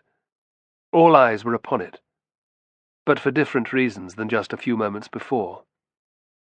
Now everyone could see that there was no smoke from cooking fires, no movement on the walkways. It resembled a graveyard. Closer in, Romulus saw that one of the front doors was leaning slightly ajar. This was final proof that things were amiss. Far from the rest of the legion, all outposts were under strict orders to keep their gates shut at all times. Yet there were no signs of violence, no damage to the exterior structure, no arrows or spears stuck in the timbers, no evidence of fire. Whatever had happened here had not been thanks to a direct assault. Darius had seen too. Immediately he ordered the Optiones to have the men make a protective screen in front of the entrance. Piling their yokes in a heap, The legionaries fanned outwards in a semicircle, 4 ranks deep. It was done efficiently, without fuss, and soon a solid wall of shields had formed. Above the silk-covered scooter were bronze bowl-crested helmets and steady, grim faces. Apart from the soldiers' lower legs, there was little for an enemy to attack, and, thanks to Tarquinius's tutoring, the front ranks always dropped to their knees when the threat of missiles was present. They were ready. To investigate, Darius hand-picked a squad of 6 men, including Romulus and Brennus. For reasons best known to himself, he also chose Novius and Optatus. The veterans leered at the friends as they leaned their pila against the timber wall. Javelins would be no good at close quarters. Instead, they all drew their gladii. Pulling his own blade free, the stout Parthian led them inside the camp. He was totally unaware of the tension between the men behind him. There was a brief delay. No one wanted to have his enemies at his back. Then, Romulus darted through the gate with Brennus, leaving the others too far away to try anything. Mouthing silent curses, Novius and Optatus followed. The dirt beneath their feet was hard-packed from the passage of men in and out of the fortlet, so their hobnailed caligae made no sound. A deathly silence greeted them. The atmosphere within was eerie, unnerving. Part of the garrison might be on patrol, but there should have been at least some soldiers visible. Not one was. "Where are they?" thought Romulus. Was it possible that they had abandoned the fortlet? Apart from the observation tower, a single barracks building, and a small latrine block, the only structures were an earth oven under the west wall and a number of altars to the gods positioned here and there. Large telltale dark stains marked the ground, bloody proof that all was not well. There were uneasy murmurs from the others at the sight. Hairs prickled on the back of Romulus's neck. There was death here, its presence suddenly overpowering. He looked up, expecting to see clouds of birds of prey hanging high overhead. There weren't many, though, and those present were probably just eyeing the refuse heaps that existed outside the camp. Why were there not more? Brennus could sense it too. Nostrils flaring, he reached up to touch the hilt of his longsword, which was hanging from his back. In open combat, it was still his favoured weapon. "What's that?" hissed Darius. They were now very near the barracks. They froze, ears pricked. A low sound reached them. There was no mistaking the moan of an injured man. A survivor. Using the tip of his sword, the Parthian flipped open the flimsy door. It made a hollow sound as it banged off the wall. Inside, the floor was slick with blood. Drag marks led towards the small rooms shared by the contubernia of 8 men. With only a half-century in this fort, there would be 5 such, and a larger chamber for the Optio in command. Wrinkling his face with distaste, Darius jerked his head at Romulus, Novius, and another soldier. "You 3 go left," he ordered. "We'll go right." Taking Optatus and the 5th Legionary, he entered. Brennus was left outside. Romulus gripped the bone handle of his sword tightly. "Jupiter, greatest and best," he thought. "Protect me." The narrow corridor echoed to the sound of their caligae as Romulus led the way, with the others 1 step behind. All held their shields high, their gladii ready. He was acutely aware of Novius at his unprotected back. "Don't worry, slave," hissed the veteran. "I want to see your face as you die." Romulus span round, glaring. He longed to end the vendetta right then. "Found anything?" bellowed Darius in an odd voice. The question broke the spell. "Not yet, sir," Romulus answered, turning back. His voice died in his throat as he reached the first chamber. There was no need to worry about being attacked. Each room was exactly the same. Their limbs at awkward angles, mangled corpses lay heaped untidily on top of each other. All the legionaries had been stripped naked, their mail shirts and faded russet tunics discarded on the floor alongside. Clotted blood lay in great pools around the still bodies and mounds of clothing. Even Novius looked disgusted. Who does this to an enemy? Scythians, Romulus said calmly. Tarquinius had told him about their barbaric customs. Fucking savages. Everybody was mutilated in the same manner. Beheaded, as well as partially skinned. Patches of skin were missing from chests, backs, and legs. And there was no sign of the soldiers' heads. Romulus knew why. According to Tarquinius, the Scythians measured a warrior's courage by the number of heads he carried back from battle. They also used the tops of enemy skulls as drinking vessels, covering them in leather and even gilding them inside, while skins were used as drying cloths and scalps as decorative handkerchiefs on their horses' bridles. Revulsion filled Romulus at this level of savagery. Breathing through his mouth, he realized that he could smell very little. Even though these men had clearly been dead for more than a day, the bitter cold had prevented much decay. Why did they carry them inside? Asked Novius. Romulus looked at him with scorn. The answer was obvious. Realization hit the veteran. So there would be no cloud of vultures overhead. He nodded. Suddenly, there was more at stake than their feud. As one, they turned and ran in search of Darius. They had marched into a trap. Now, it was surely about to be sprung. The trio found their commander on his knees in the Optio's quarters. He glanced up as they entered, his face twisted with fury. The junior officer lying cradled in his arms had not been treated in quite the same way as the others. Remarkably, he was still alive. A strong man in his 30s, the Optio had been scalped and entirely flayed. Barely conscious, uncontrollable shivers shook his bloody, ruined frame. He did not have long. Sir, Romulus began. They posed as a trading party. Got inside the gates and then produced hidden weapons, snarled Darius. Dirty Scythian dogs. That made sense, thought Romulus. But there was no time to waste. Sir, they hid the men in here so that the vultures would not warn us off. Of course, gasped the Parthian. And we just walked in like complete fools.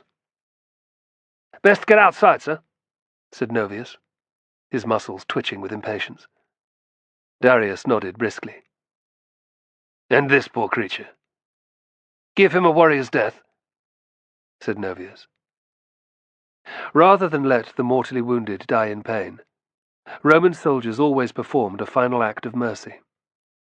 I'll do it, sir. Romulus's voice echoed loudly in the confined space. Novius and Optatus began to protest. Slaves could not perform this duty. A warning look from Darius quelled their objections. This man volunteered first, he said, thinking they also wanted the honor. Outside! The malevolent legionaries had no choice but to obey. Saluting resentfully, they left, followed by the other two soldiers. Do it quickly.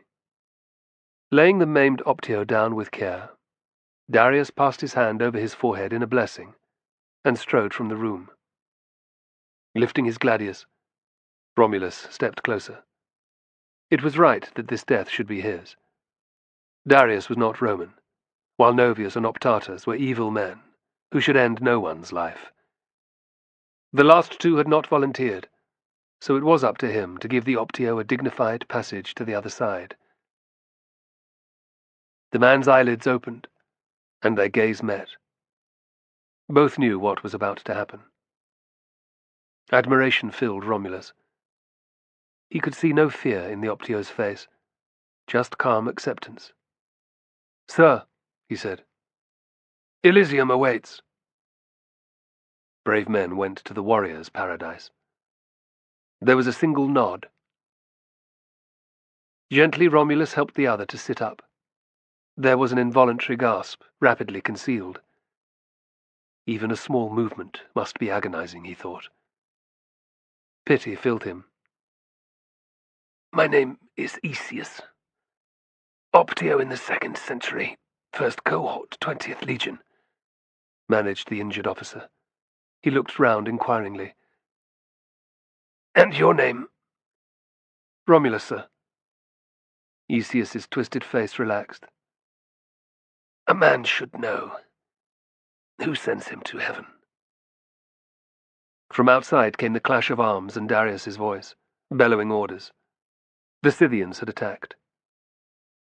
"Your comrades need you," said Esius. Romulus knelt and took hold of Esius's bloody forearm in the warrior's greeting. The weak Optio could barely return the grip, but Romulus saw that the gesture meant a lot. "Go well," he whispered.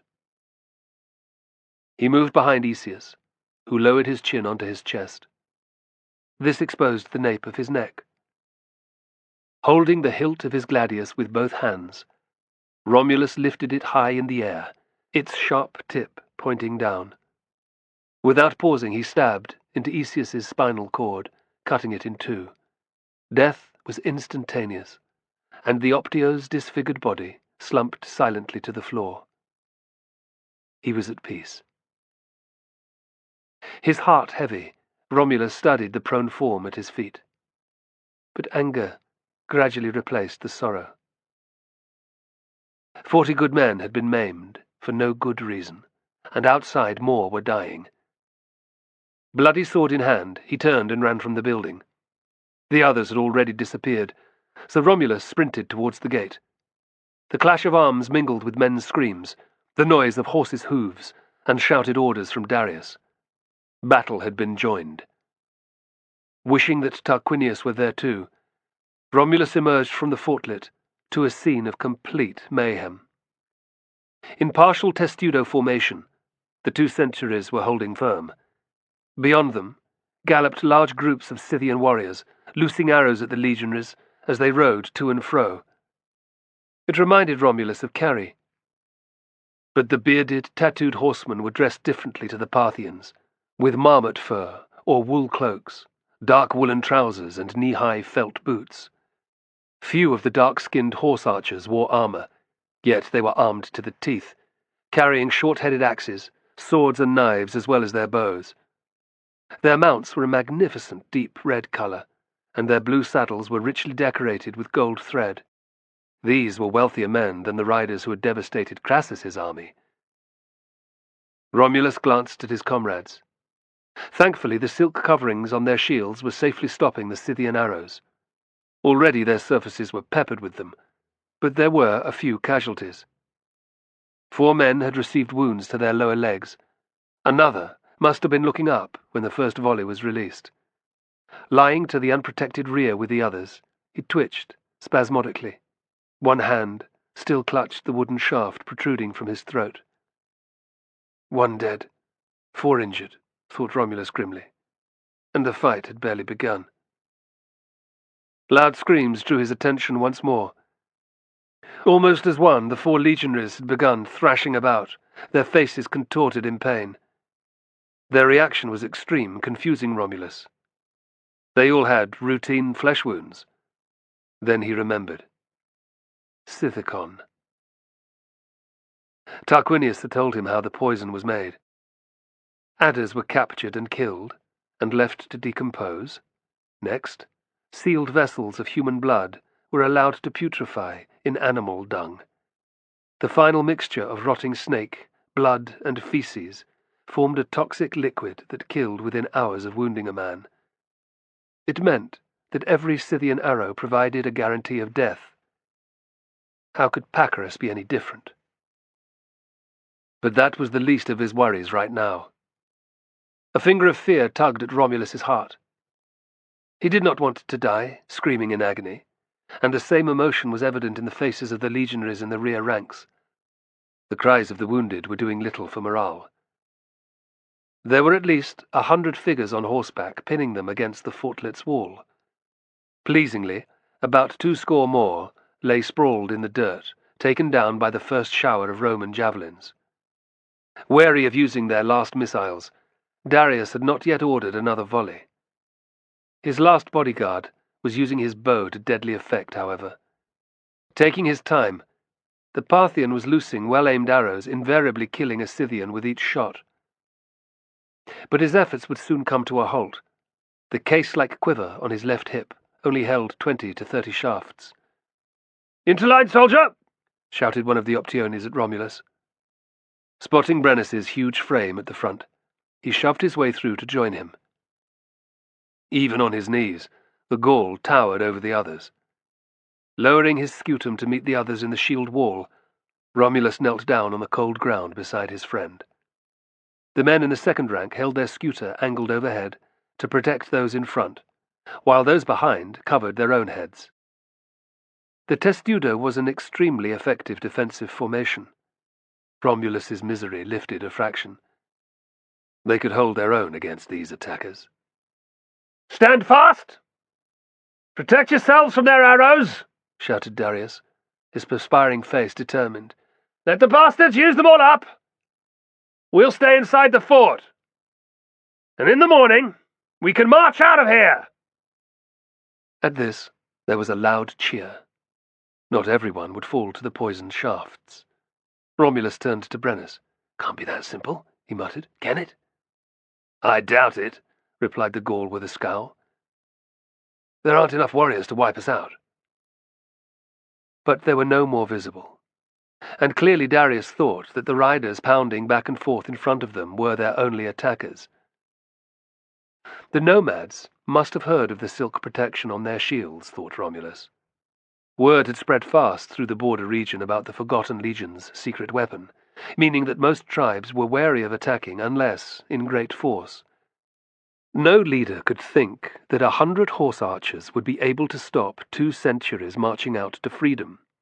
Slow them down, yes. Annihilate them, no.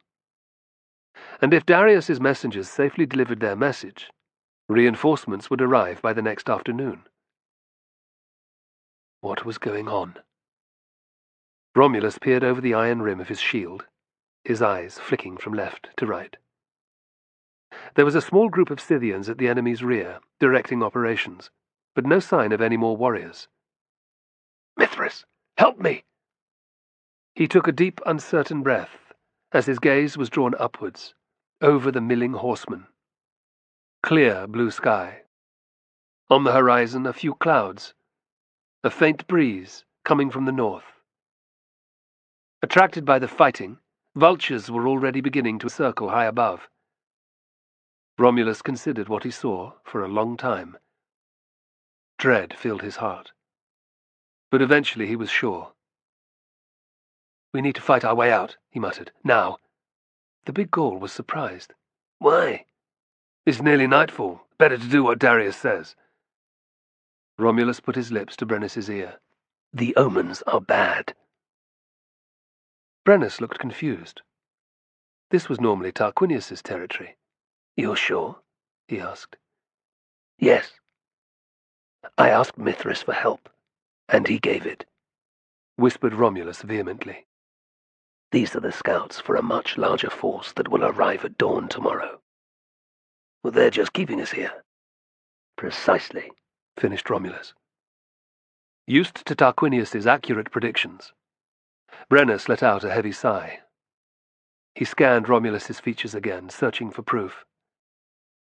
"I don't understand either," hissed Romulus. "But I saw a vision of Rome earlier too." The Gaul spat a curse. "Very well. Speak to Darius. Tell him what you saw."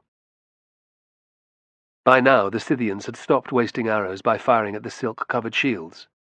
Instead, they were letting them fly in curving arcs that came down to the rear of the testudo. Pushing his way out, Romulus was greeted by the sight of the injured soldiers transfixed to the ground. The unfortunate men who had been treating them had also been hit. Now they would die too.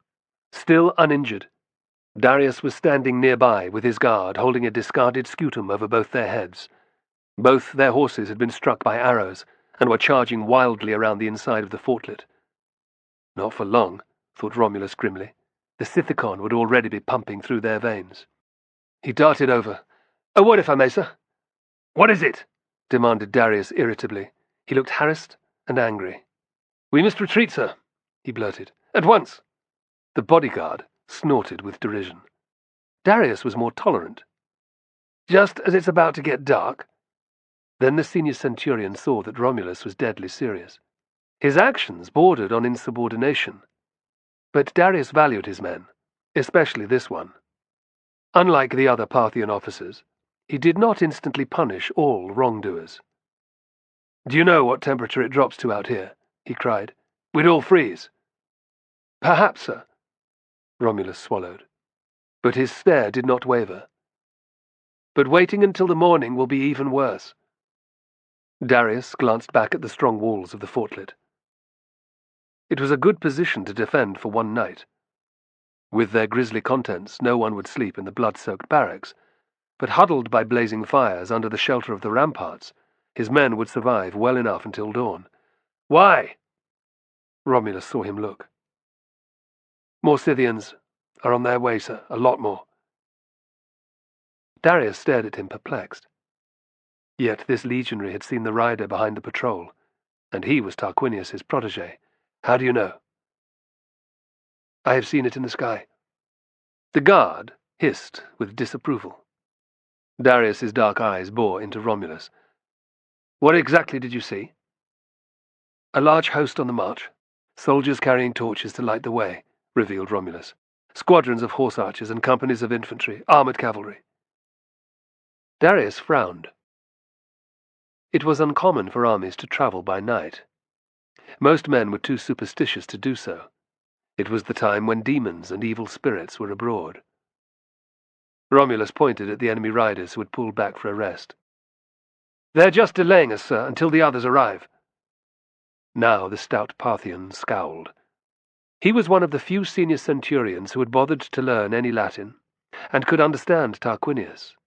He had a great deal of respect for the Haruspecs, even though he was a foreigner. But it seemed ridiculous that the young man standing before him could possess the same mystical ability. Romulus was a soldier, not a soothsayer. "Don't think I'm not grateful to you for spotting the Scythian lad," Darius growled. "Your action saved many lives." Flushing, Romulus stuck his head. "But you actually saw that warrior earlier," the Parthian went on, "whereas these others are a figment of your imagination." He began to protest. Darius's face hardened. "Scythians do not move during the hours of darkness, or make large-scale attacks in wintertime." "What about the attack at the Mithraeum?" Romulus countered. "Sir." Darius's eyes bulged with anger at the other's confidence. "Mithras showed me the Scythians," said Romulus, risking everything. "I prayed to him, and he answered." "How dare you?" the Parthian snarled. "Only initiates may worship Mithras, you insolent dog!" His guard laid a hand to his sword. Romulus hung his head. He had failed. Despite his friendly manner, their senior centurion was just another Parthian. "Consider yourself lucky not to be whipped, or worse," Darius snapped. "Resume your position." The guard smirked. Hiding his anger, Romulus stalked back to his place in the front rank. The fool, he thought. Darius was blinded by his refusal to admit that his god might favor a non-Parthian. Yet Romulus felt sure that this was where his vision had come from. "Keep your damn mouth shut, too!" Darius called out. "Not a word to anyone!" Under his shield nearby, Novius sniggered unpleasantly. To Romulus's disappointment, none of the veterans had been hit. Even if they survived the Scythian attack, he still had them to contend with. Brennus's reaction surprised Romulus. Instead of being furious, as he was, his friend simply shrugged. "The Scythian reinforcements will outnumber us more than 10 to 1, Romulus said. "We can't avoid our fate," replied Brennus solemnly. "A day when your friends need you. A day to stand and fight. No one could win such a battle, except Brennus." Would tomorrow be that day? Romulus suspected he knew the reason behind Brennus's calm. Ever since Tarquinius had revealed the Druid's prediction to the Gaul, he had secretly worried about losing his friend here, in Margiana. Mithras had shown Tarquinius that there was a road back to Rome. But was it for all three of them? His stomach knotted. Romulus considered the sky once more. What he had seen had changed utterly. The cloud patterns, wind speed and birds visible, now made no sense at all. Perhaps he and Brennus would die here, while Tarquinius survived. Romulus's head spun until it hurt.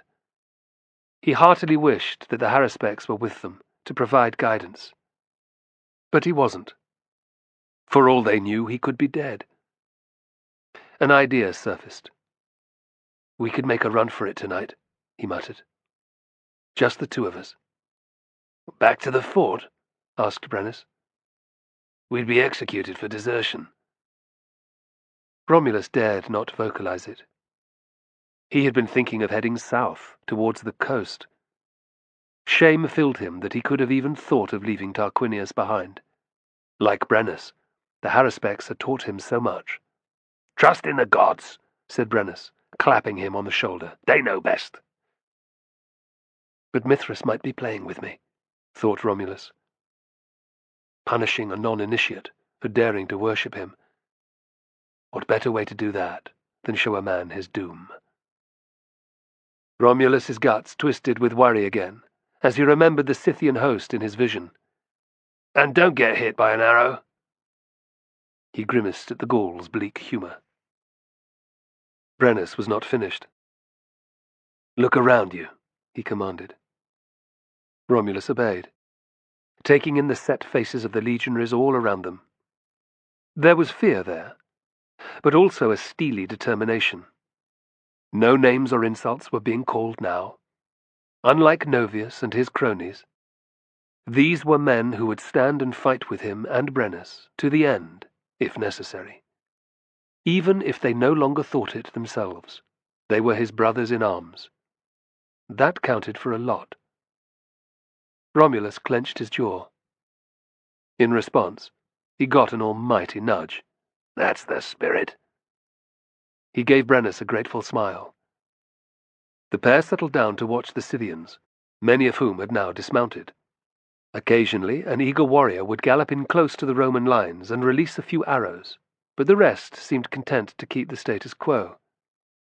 Using brushwood, some had even started fires. Darkness was beginning to fall, and the air was chilling rapidly. It would not be long before the temperature dropped far below freezing. Knowing this, Darius withdrew his men inside the fortlet and closed the gate. Once sentries were in place on the ramparts, and fires had been started, there was not much else to be done. Dawn would decide their fate. Few men slept well. Knowing what lay in the nearby barracks didn't help. Neither did the piercing cold, which was just kept at bay by the fires and their woolen blankets. Nightmares, numb fingers and toes were inevitable, as were aching, painful muscles. Yet they were warm enough to stay alive. That was all the legionaries needed. Romulus lay awake for hours, while beside him the Gaul snored loudly. Brennus had offered to keep watch, but the young soldier was so wound up that he had refused. Eventually, weariness began to get the better of him, though, and his lids slowly closed. He plunged straight into a nightmare that played out his vision of Rome again in horrifying detail. Mobs of armed plebeians and gladiators ran hither and thither, attacking anyone in sight. Bodies lay scattered in crimson piles. Swords rose and fell. Men clutched at gaping wounds. Screams competed with the clash of metal on metal, and the air was filled with smoke. Flames licked up the sides of the Senate building itself. Finally Romulus saw Fabiola. Surrounded by a few bodyguards, his twin was caught up in the midst of it. Her face was terrified. His body covered in a cold sweat. Romulus's eyes jerked open. The images had been terrifyingly vivid. Was Mithras playing another cruel trick on him? Was it just a dream? Or was it real? He stiffened. There was movement nearby. It was not Brenner's. He still lay alongside, deeply asleep. Careful not to lose his night vision by looking at the embers of the fire, Romulus turned his head. The small movement saved his life. With a great leap, Optatus landed on top of him, stabbing at his face with an arrow. Romulus grabbed the burly veteran's arms, a reflex action, and they rolled over, struggling for control of the shaft. Starlight revealed a dark liquid coating the arrow's hooked point, and terror constricted Romulus's throat. It was a Scythian arrow. And Optatus was far stronger than he. Chapter 8. Despair. Rome, winter 53-52 BC. With leering faces, the Fugitivarii shuffled closer. Sextus dodged forward, trying to gut one of them with his spear. His attempt failed. Instead, he just missed losing an arm to a cut from a shrewdly wielded sword. Such daring moves were too risky, so he and Fabiola moved back to back. It made little difference. At once, their enemies began to encircle them. Fabiola's heart sank. The narrow street was deserted. Even if there had been someone about, who would intervene against such determined lowlife? Rome had no official force to keep the peace. The natural result of this was surely the rioting in the Forum Romanum. Fabiola cursed. What had she been thinking? To leave the safety of the house earlier. After his previous humiliation at her hands, Scaevola would be less than merciful. And there was nowhere to flee. Not that Fabiola would run. That was what cowards did. A sudden rush by the thugs, and it was all over. Fabiola managed to bury her blade in the thigh of one, and Sextus to pierce the throat of another. But the remainder swarmed in, knocking the pair to the ground in a flurry of blows. As Fabiola struggled to rise, a sword hilt connected with her head. She collapsed, semi-conscious. Sextus was less lucky, suffering a heavy beating before being trussed up like a hen for the pot. But he was not killed. Scaevola had seen how good the injured slave was with the weapon. Selling him to a gladiator school would be most profitable. The Fugitivarii clustered eagerly around Fabiola, lustful eyes drinking in her beauty. "Get her up," Scaevola ordered. His order was obeyed instantly. With the strong arm under each of hers, Fabiola found herself hanging between two of the biggest men, head lolling to one side. Her long black hair fell over her face. The chief Fugitivarius grabbed a handful of Fabiola's tresses. With a brutal tug upwards, he revealed her stunning features. Fabiola moaned in pain and opened her eyes. "Lady," said Scaevola with a cruel smile, "we meet again. And your lover's still not here to protect you." She looked at him with utter scorn. "He wasn't at the Latifundium either," said the Fugitivarius regretfully. "We came looking for you both the day after you'd left for Rome. Didn't we, lads?" His men growled in acknowledgement. Seeing her eyes widen, Scaevola smiled cruelly. "Warned you, didn't I? Nobody crosses me without getting paid back." Fabiola struggled to keep her voice even. "What did you do?" "Attack just before dawn. It's the best time," he revealed with delight. "Killed your pet gladiators, torched the buildings, and took all your slaves to sell on. Best of the lot, though.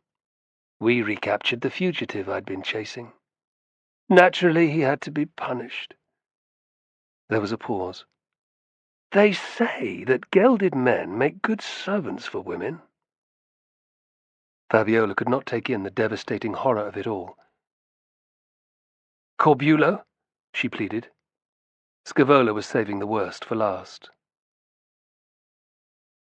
"The old bastard was stubborn," he said admiringly. "Most fools talk quickly with their feet in a fire. Not him. It wasn't until we broke his arms and legs that he started talking." "No!" Fabiola screamed, trying to break free. "Corbulo had done nothing!" "He knew where you were," responded the Fugitivarius. "That was enough." "You'll all rot in Hades for this," Fabiola spat, tears running down her cheeks. "And Brutus will send you there." Scaevola made a face. "I can't see him anywhere." "Can anyone else?" Chuckling, his men shook their heads. "Shame. We'll have to hunt down the whoreson later. The only good supporter of Caesar is a dead one." Fabiola was dumbstruck. "What have I done to deserve this, great Jupiter?" "So it's just us, I'm afraid," Scaevola said, teasingly. Letting go of her hair, he took hold of the neck of her dress with both hands and tore it to the waist. The view this allowed drew gasps from his followers. Used to men seeing her naked, Fabiola ignored them. But her inner rage knew no bounds. On the ground beside them, Sextus writhed uselessly. Looking into her eyes, Scaevola caressed her full breasts. "Like that," he whispered. The young woman did not give him the dignity of a reply. Real terror was now growing inside her. His hand dropped, stroking her flat belly. It was all Fabiola could do not to pull away, but she knew that would only increase the chief Fugitivarius's enjoyment. Next, her torn dress was pulled off completely and dropped into the bloody mud. Fabiola's underclothes followed. The two thugs holding her shifted from foot to foot, peering at her beautiful body. Scaevola's own eyes widened at the sight.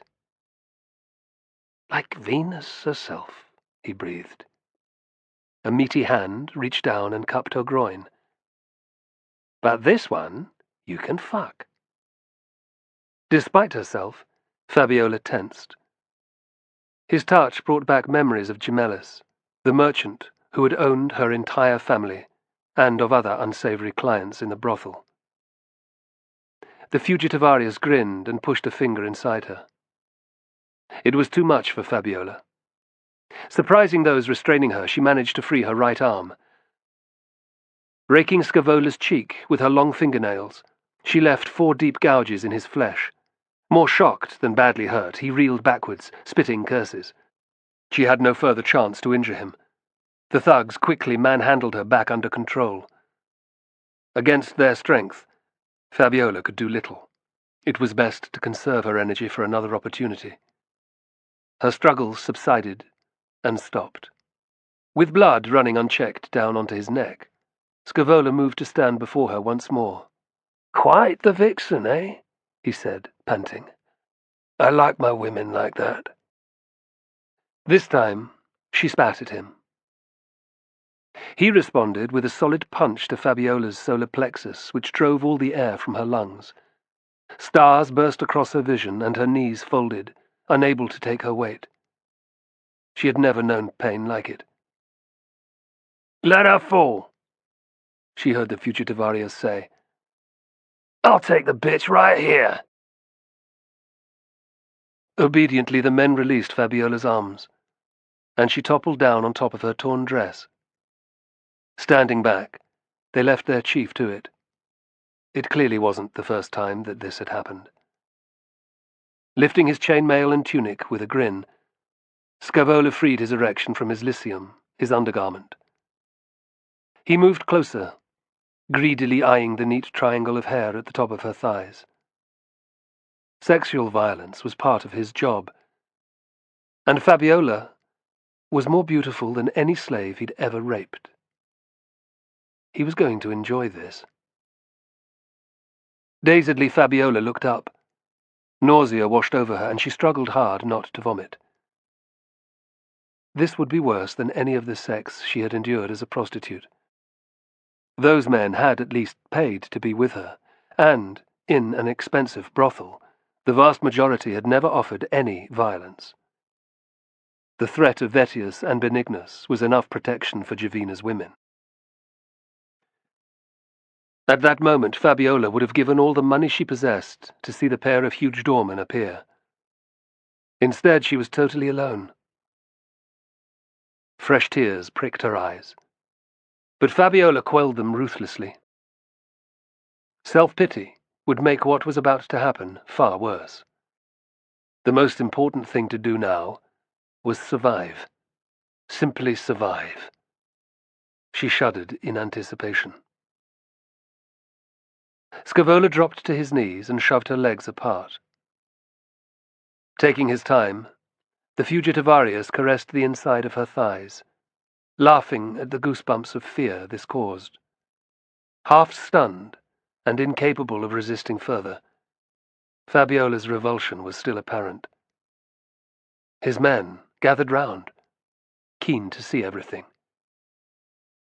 Scaevola could control himself no longer. With an animal grunt, he moved closer, the tip of his erection nudged forward, searching. Fabiola turned her head away so she did not have to look at his face. This was what her mother had endured for years.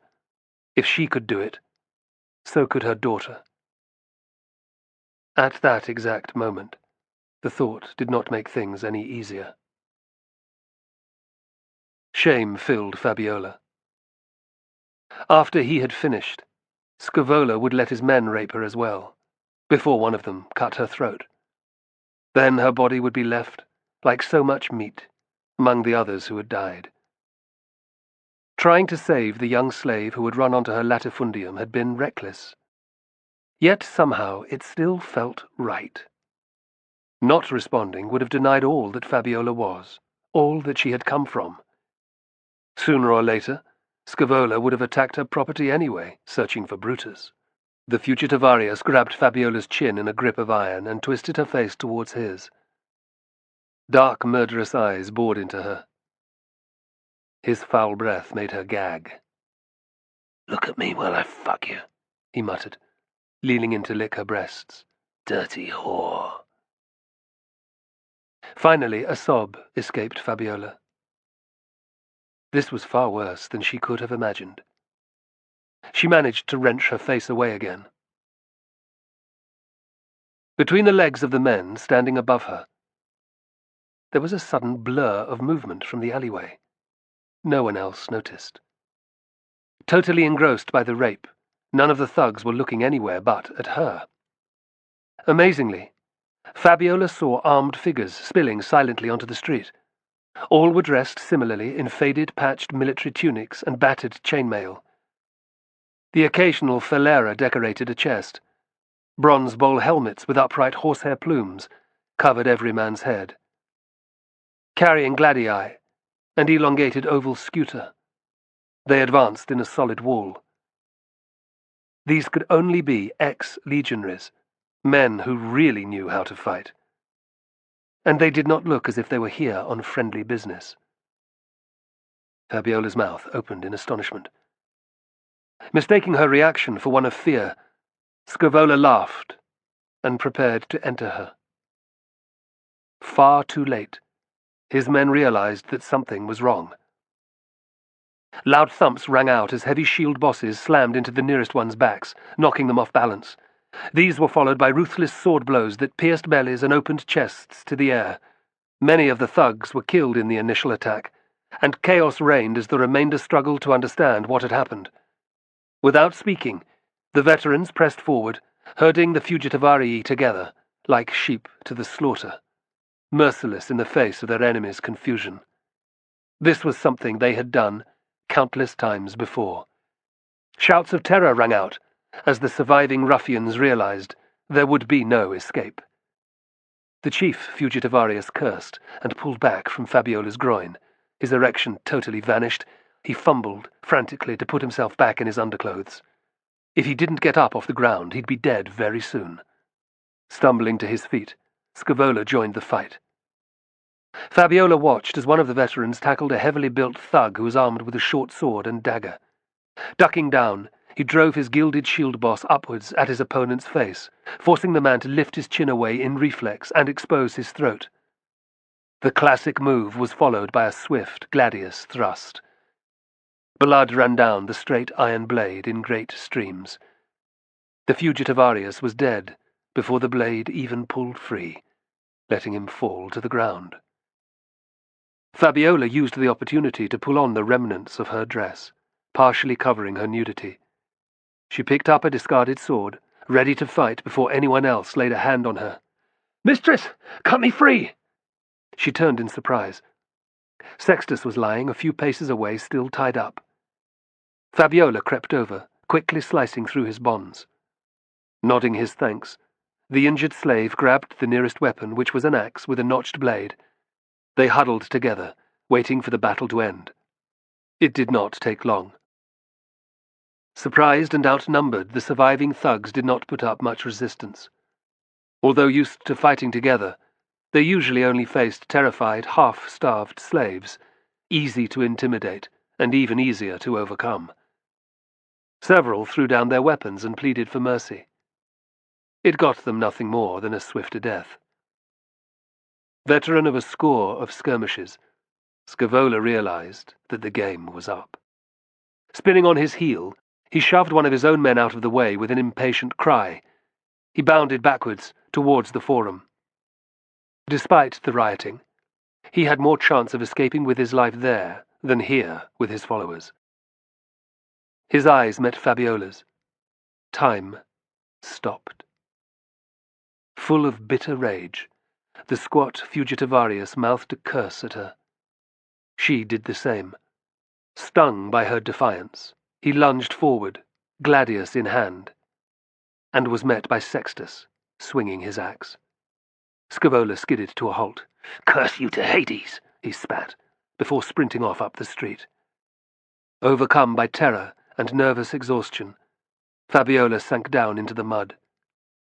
Sextus moved to stand protectively over her, his one eye bright with battle rage.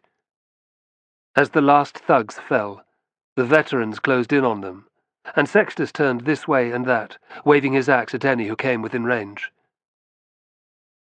Fabiola closed her eyes. Their rescuers might prove to be nothing more than another group of would-be rapists. But they did not move any closer.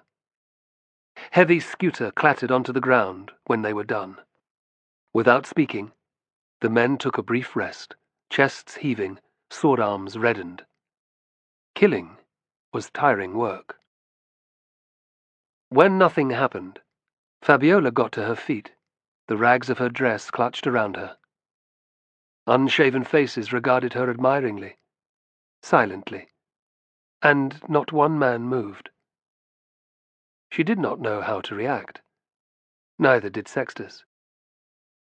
Finally, one of the veterans surrounding them gave a shrill whistle. To Fabiola's utter surprise, Secundus emerged from the alleyway.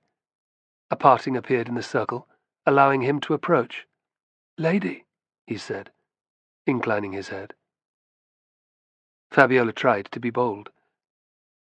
"You have my thanks," she said, rewarding him with a beaming smile. "What happened?"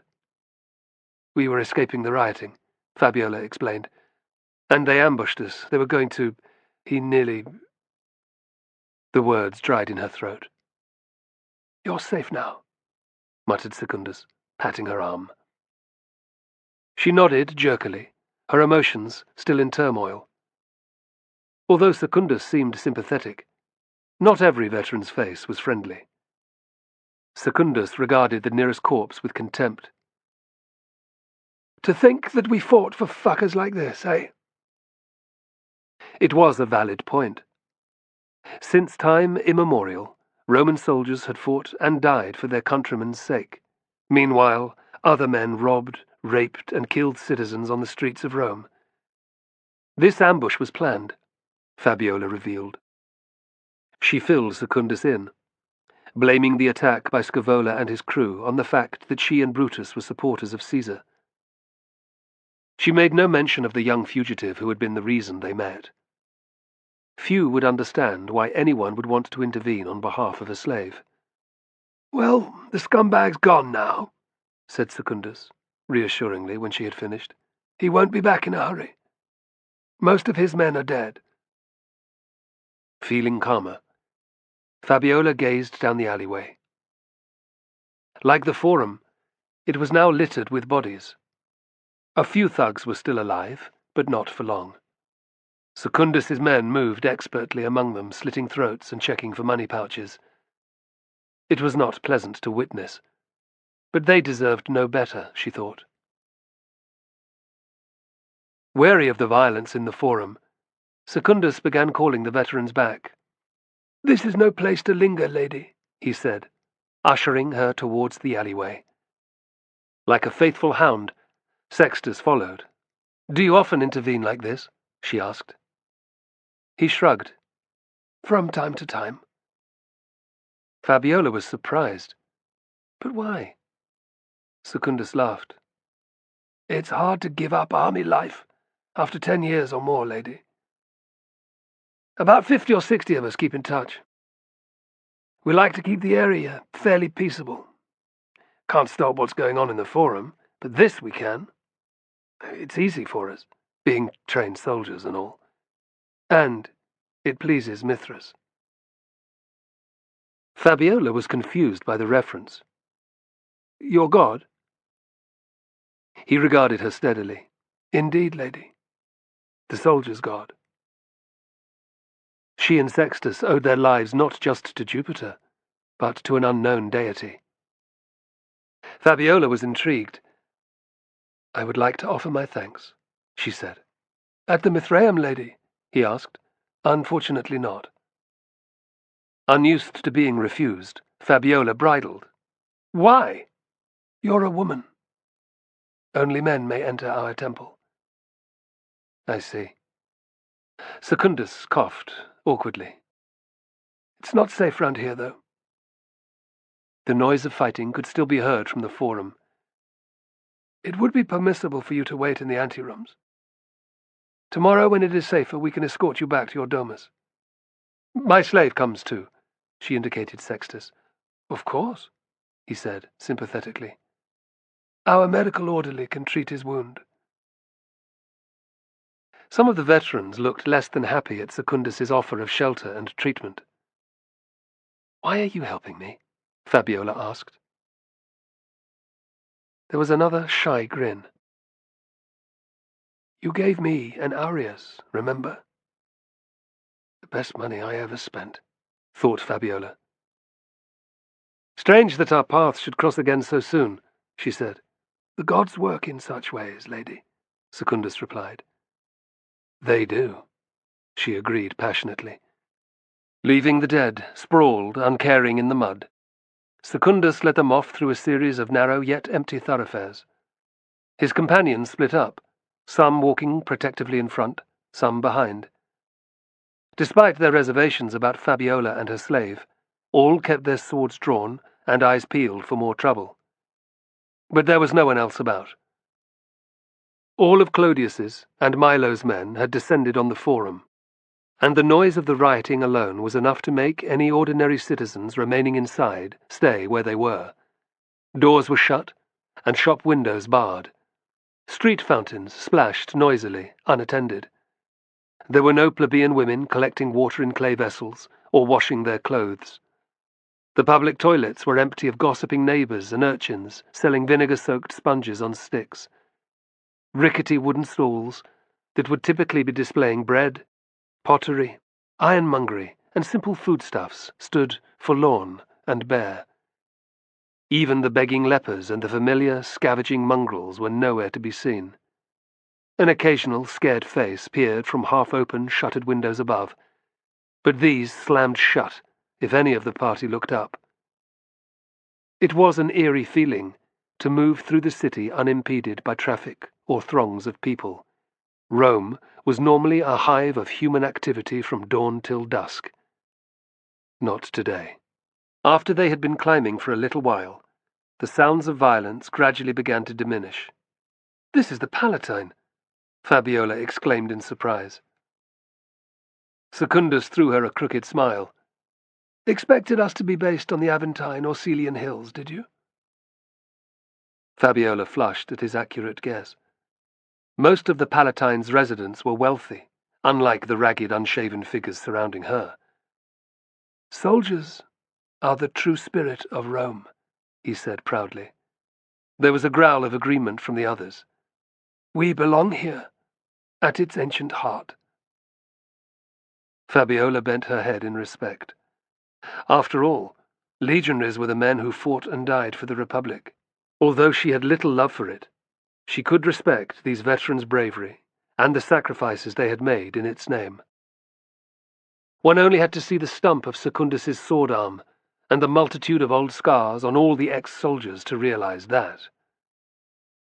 Flesh had been hacked off, blood lost, and comrades slain, while the rich who dwelled around here had given little, if anything, for their state.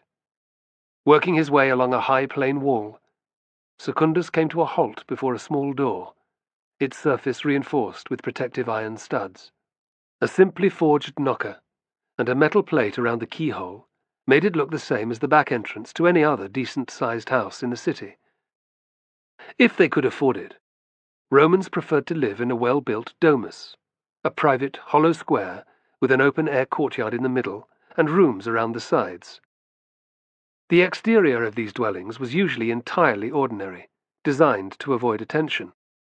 Inside, they could be luxurious, like that of Brutus, or garish in the extreme, as Gemellus's had been.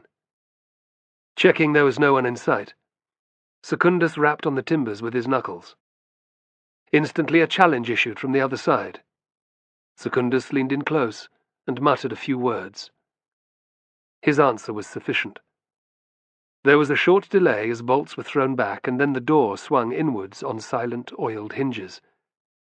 Framed in the portal was a powerfully built figure in a russet-brown military tunic, carrying a drawn gladius. With close-cropped hair and a scar running from his right ear to his chin, this had to be another ex-soldier. Recognizing Secundus, he sheathed his sword and thumped his clenched right fist off his chest in salute. Returning the gesture, Secundus led the way into the atrium. Fabiola and Sextus were close behind, followed by the rest of the group. The guard's eyes narrowed at the sight of the two strangers, one a woman, the other grievously wounded. But he said nothing. As the last man entered, the portal shut with a quiet click, blocking out the daylight. With the doors to the tablinum closed, the only illumination in the wide hallway running from left to right was from oil lamps in regularly placed wall brackets. Flickering yellow flames lit up a number of brightly painted statues, the most prominent of which was a cloaked deity crouched over a reclining bull. Shadows cast by his Phrygian cap prevented the god's face from being seen, but the dagger in his right hand showed clear intent. Like all animals in shrines, the massive ox was about to be sacrificed. "Mithras," announced Secundus reverently. "The father." As one, his men bowed their heads. Feeling more than a little fear, Fabiola shivered. Although they had only entered the first chamber in the building, there was more power palpable here than in the cellae at the great temple on the Capitoline Hill. If she was lucky, and Mithras willing, some information about Romulus might be revealed. Unlike the falsehoods uttered by the soothsayers and the uncertainties found inside temples, a sign given in a place like this might carry divine authority. Fabiola snapped back to the present. Do not lose focus, she thought. There would be time to pray later. Bowing respectfully to the sculpture, she indicated Sextus's gaping, ruined eye. "He needs treatment," she said. Her slave had not uttered a single word of complaint thus far, but his teeth were gritted in pain. The adrenaline rush of combat had subsided, and now waves of pain were radiating outwards, filling his skull with thousands of stabbing needles. Secundus pointed to their left. "The valetudinarium's down there." "Who owns this house?" Fabiola asked. This was a far cry from the type of accommodation most citizens could afford. "Better than an army barracks, eh?" laughed Secundus. "It belonged to a legate, lady. One of us." She frowned. "Belonged? Poor bastard was thrown from his horse 2 years ago," he answered. "Left no family either." "And you seized his property?" It was not unheard of for this to happen. In the current uncertain political climate, those who acted with confidence often got away with totally illegal acts. It was how Claudius and Milo had conducted their business for years. He regarded her sternly. "We're veterans, not thieves, lady." "Of course," Fabiola muttered. "I'm sorry." "The domus belongs to Mithras now," he said simply. "So you live here?" "We have that privilege," Secundus answered. "This is the most hallowed ground in Rome. It has to be protected." Leaving his men and the statue of Mithras behind, Secundus took them along the corridor and around what would be the corner of the central courtyard. Beneath their feet was a simple but well-laid mosaic, its pattern the typical Roman concentric circles, waves, and swirls. Few of the many rooms they passed seemed to be occupied, their open doors often revealing bare walls and floors, devoid of furniture. Secundus finally came to a halt before a chamber which smelt strongly of vinegar, the main cleaning agent used by Roman surgeons. "Janus!" he cried. Ushering Sextus in, Fabiola entered the valetudinarium, the soldiers' hospital. As she would learn later, it was laid out just as it would have been inside a tent in a marching camp. A low desk near the doorway formed the reception area. On a wall behind were wooden shelves covered with rolls of calfskin, pots, beakers, and metal instruments. Open chests on the floor were full of rolled blankets and dressings. Neat lines of low cots lined the back of the large room. All were unoccupied. Near them stood a battered table surrounded by a number of oil lamps on crudely fashioned iron stands. Thick ropes hung from each of its legs, and while clean, its surface was covered in dark, circular stains. They looked rather like old blood. Standing up from his leather stool in the corner, a thin-faced man wearing a worn military tunic decorated with 2 falerae bowed his head courteously at Fabiola. Like all the soldiers, he wore a belt and a sheathed dagger. The studs of his caligae clashed gently off the floor as he approached. Respect filled Fabiola. Every single one of Secundus's men might initially look like a vagrant, but they all carried themselves with a quiet dignity. "What's that?" she asked, nodding at the table. "The operating theatre," replied the brown-haired medical orderly. Fabiola's stomach clenched at the thought of being tied down and cut open. Janus ushered Sextus towards it. "An arrow?" His voice was low, authoritative. "Yes," muttered the slave, bending his head to allow a proper examination. "I pulled it out myself." Janus clicked his tongue disapprovingly, his fingers already probing the area for further damage. Secundus saw Fabiola's surprise. "The barbs scrape off flesh as they come out. Makes a ragged and very distinctive wound," he explained. "Knives or swords come out more cleanly." She winced. "Romulus." "In the legions, we see them all, lady," Secundus murmured. "War is a savage business." Her composure cracked even more. Secundus grew concerned. "What is it?" For some reason, Fabiola felt unable to conceal the truth. The gods had brought Secundus into her life twice in just a few days. As a veteran, he would understand. "My brother was at Kerry," she explained. He shot her a surprised glance. "How did that come to pass? Did he belong to Crassus?" Of course he knew her past, that she had been a slave. Fabiola peered anxiously at Janus and Sextus, but they were out of earshot. The orderly had made her slave lie down on the table and was cleaning the blood from his face with a wet cloth. "No. He escaped from the Ludus Magnus and joined the army." "A slave? In the legions?" barked Secundus. "That's forbidden on pain of death." Romulus had not been discovered and executed for that reason, thought Fabiola. As crafty as she, her twin would have found a way. "He was with a Gaul," she went on. "A champion gladiator." "I see," the veteran answered thoughtfully. "Might have joined a mercenary cohort then. They're not as picky." "Romulus was a brave man," Fabiola snapped, bridling at his words. "As good as any damn legionary." "My words were hasty," he admitted, colouring. "If he is like you, he must have had the heart of a lion." Unwilling to let it go, Fabiola pointed at Sextus. "Look, he's a slave. Yet he fought for me when badly wounded. So did the others before they were killed." Secundus lifted his hands in a placating gesture. "I am not. What do you think?" He looked her in the eyes. "Slaves are permitted to worship Mithras, with us, as equals."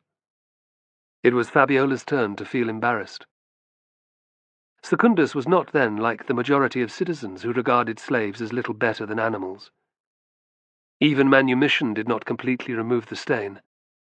By now she was well used to the patronizing stares given her by many nobles who knew her past. Fabiola secretly hoped that any children the gods might grant her would not suffer the same discrimination. "What do you mean?" "Our religion's main tenets are truth, honor, and courage. Those are qualities anyone can possess, whether they are a consul or a low-born slave. Mithras sees all men in the same light, as brothers." It was an alien and incredible concept, one Fabiola had never heard of. Naturally, it appealed to her immensely. In Rome, slaves were permitted to worship the gods. But the idea of recognizing them as equals to their masters was unthinkable. Their position in society remained the same, the very bottom. The only people who could perhaps have changed that, the well-fed priests and acolytes in the city's temples, were no more than mouthpieces of the state. They never expressed such revolutionary thoughts. That might upset the status quo, which allowed an elite class of tens of thousands, as well as the ordinary citizens, to rule over hundreds of times that number of slaves. To hear that a god, a warrior god, could see past the stigma of slavery was truly amazing. Fabiola's gaze lifted to that of Secundus. "What about women?" she asked. "Can we join?" "No," he answered. "It is not permitted." "Why not?" Secundus's jaw hardened at her audacity. "We are soldiers. Women are not." "I fought today," she said hotly. "It's not the same, lady," he snapped. "Do not presume too much on our hospitality." Chapter 9. Omens.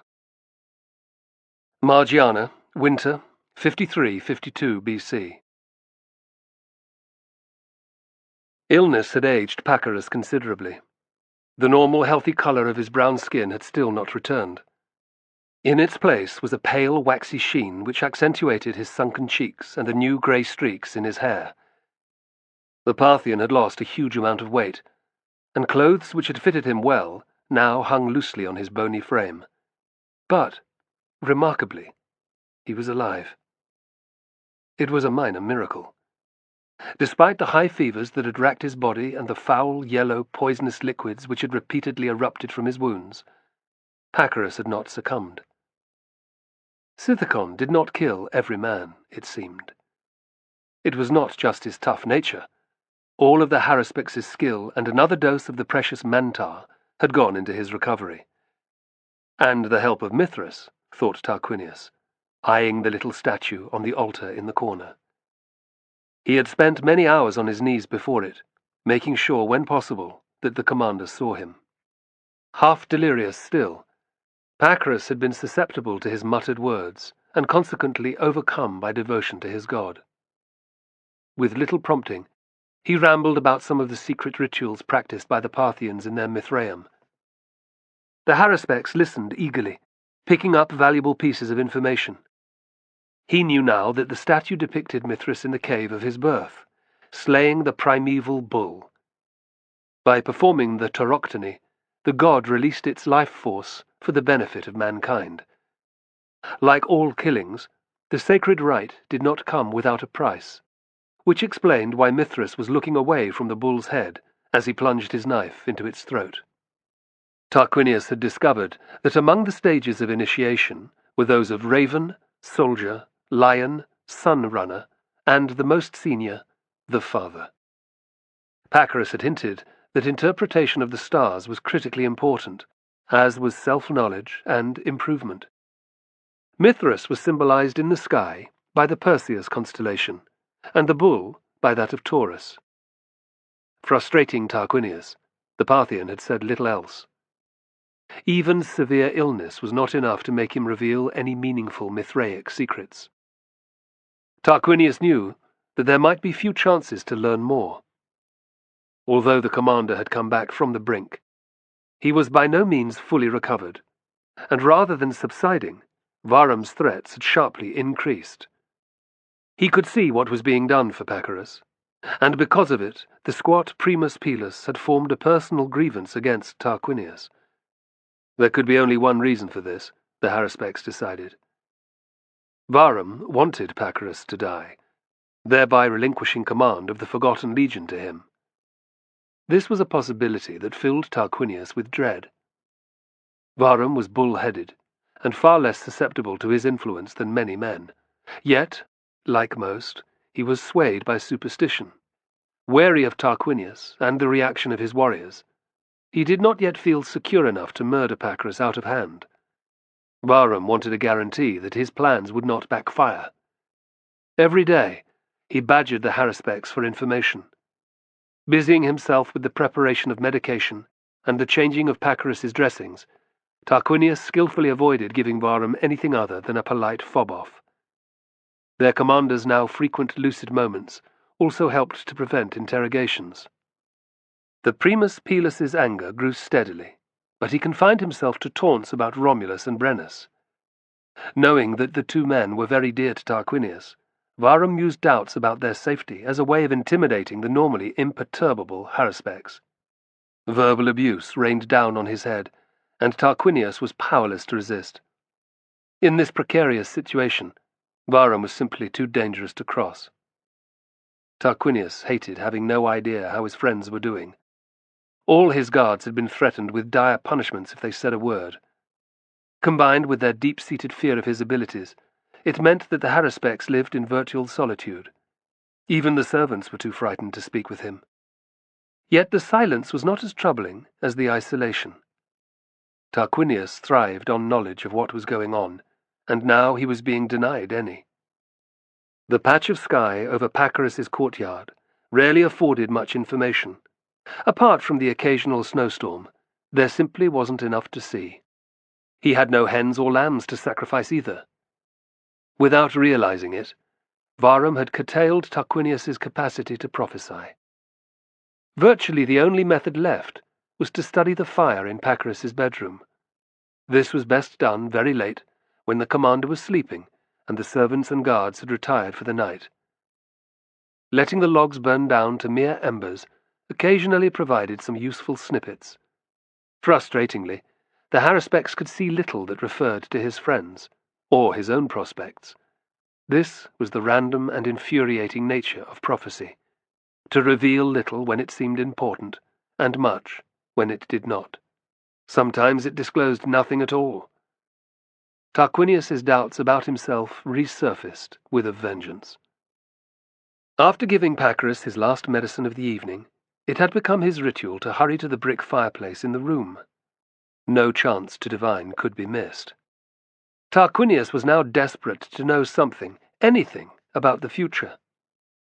It was perhaps this eagerness that caused the slip in his normal attention to detail one night. The instant that the Parthian commander's lids closed in sleep, Tarquinius tiptoed away from the bed. But he forgot to bolt the door. Squatting on his haunches by the fire, he sighed with anticipation. Tonight would be different. He could feel it in his bones. There was one large log still burning. Surrounded by the charred shapes of others, it was glowing a deep red-orange colour. Tarquinius studied it carefully for a long time. The smouldering wood was dry and well-seasoned, with few knots, just the type he liked. It was time. An all-too-familiar feeling took hold. Recognizing it as fear, Tarquinius gritted his teeth. This could not go on. He inhaled deeply, then again. Feeling calmer, he reached down for a poker and tapped the piece of timber with it. His action released a torrent of sparks. They wafted up the chimney in lazy streams, singly and in groups. The smallest went out very quickly, but bigger ones continued to glow as they were carried upwards by the hot air. The Harrispex's pupils constricted as he studied their pattern, counting his pulse to judge the time each took to disappear. At last, an image of Romulus. Tarquinius's breath caught in his chest. The young soldier looked troubled and unsure. Brennus was by his side, his normally jovial expression absent. Both were wearing their crested bronze helmets and dressed in full chainmail. Their scuta were raised, and a javelin was ready in each man's right fist. Plainly, they were nowhere near the security of the fort. Around them, the scenery was unclear, any distinctive features covered in snow. There were other legionaries present too, at least 1 or 2 centuries. Tarquinius frowned. A fast-moving flash of red contrasted against the white landscape, then another. The shapes were gone before he could decide what they were. Battle standards? Horsemen? Or just his imagination? The Harrispex was left with a lingering sense of unease. He leaned, closer to the fire, concentrating hard, and jerked back, repulsed. A barrack-room floor, awash with blood. What did it mean? The image disappeared as the log broke in half. Gentle crackling sounds rose as the 2 pieces fell. The fire's heart flared brighter as it seized control of the new fuel, and a new wave of sparks was released. Tarquinius had long ago learned to let unclear, disturbing scenes go. Often they could not be interpreted at all, so there was little point in remaining anxious. He relaxed, pleased by the movement in the fireplace. There would be something useful in this. Lips moving silently, he focused his entire attention on what he was seeing. A Parthian warrior sat astride a horse, which was panicking as an enraged elephant charged it. The man's face was turned away, so he could not be recognized. Behind him, a battle raged between Roman legionaries and a dark-skinned enemy armed with all manner of strange weapons. The Harrispex was intrigued by the rider and the host's alien appearance. Intent on gaining an understanding of what was being shown, he did not hear the door open behind him. "Varum," he muttered. "Is it Varum?" "What sorcery are you up to?" Tarquinius froze at the sound of the Primus Pelus's voice. The realization that he had not locked the door crashed down on him. Complacency can kill, he thought grimly. It was something he had taught Romulus, yet here he was, doing the same himself. Without looking back, Tarquinius shoved the poker hard against the chunks of wood, pushing them down into the ash at the bottom of the fireplace. Starved of air, they would go out fast. No more sparks. "I was just tending the fire," he replied. "Liar!" Varum hissed. "You said my name." Tarquinius stood and turned to face the Primus Pilus, who was accompanied by a trio of muscular warriors carrying spears and ropes. Tonight, Varum meant business. "Pacorus will wake," he said loudly, cursing the fact that he had not kept his thoughts silent. "Leave him be." Bahram smiled. But there was no humour in his face. We don't want to trouble him unnecessarily. He's making his move, thought the Haruspex with alarm. And my comment has given him more ammunition. It's been a long day, he said, raising his voice even further. Hasn't it, sir? Their commander did not move a muscle. Tarquinius moved towards the bed, but Bahram blocked his way. Don't play it smart with me, you arrogant son of a whore! The barrel-chested Parthian was incandescent with rage now. What did you see? I told you, answered Tarquinius earnestly, keen that the Primus Pilus should believe him. Who knew what he was really capable of? Nothing. Bahram went icy calm. Everyone in the whole camp knew that the Haruspex was no charlatan. Pacorus and Tarquinius had both been careful not to tell anyone about the lack of results from his haruspicy. In the Primus Pilus's eyes, this was obstruction, pure and simple. Fine, he said, his anger at last outweighing his fear. He snapped his fingers at the warriors. Tie him up! Tarquinius flinched. Swiftly his wrists were bound together. A leather gag was wedged into his mouth and tied around the back of his head. Is this what was different about tonight? Tarquinius thought bitterly. There had been no inkling that this would happen.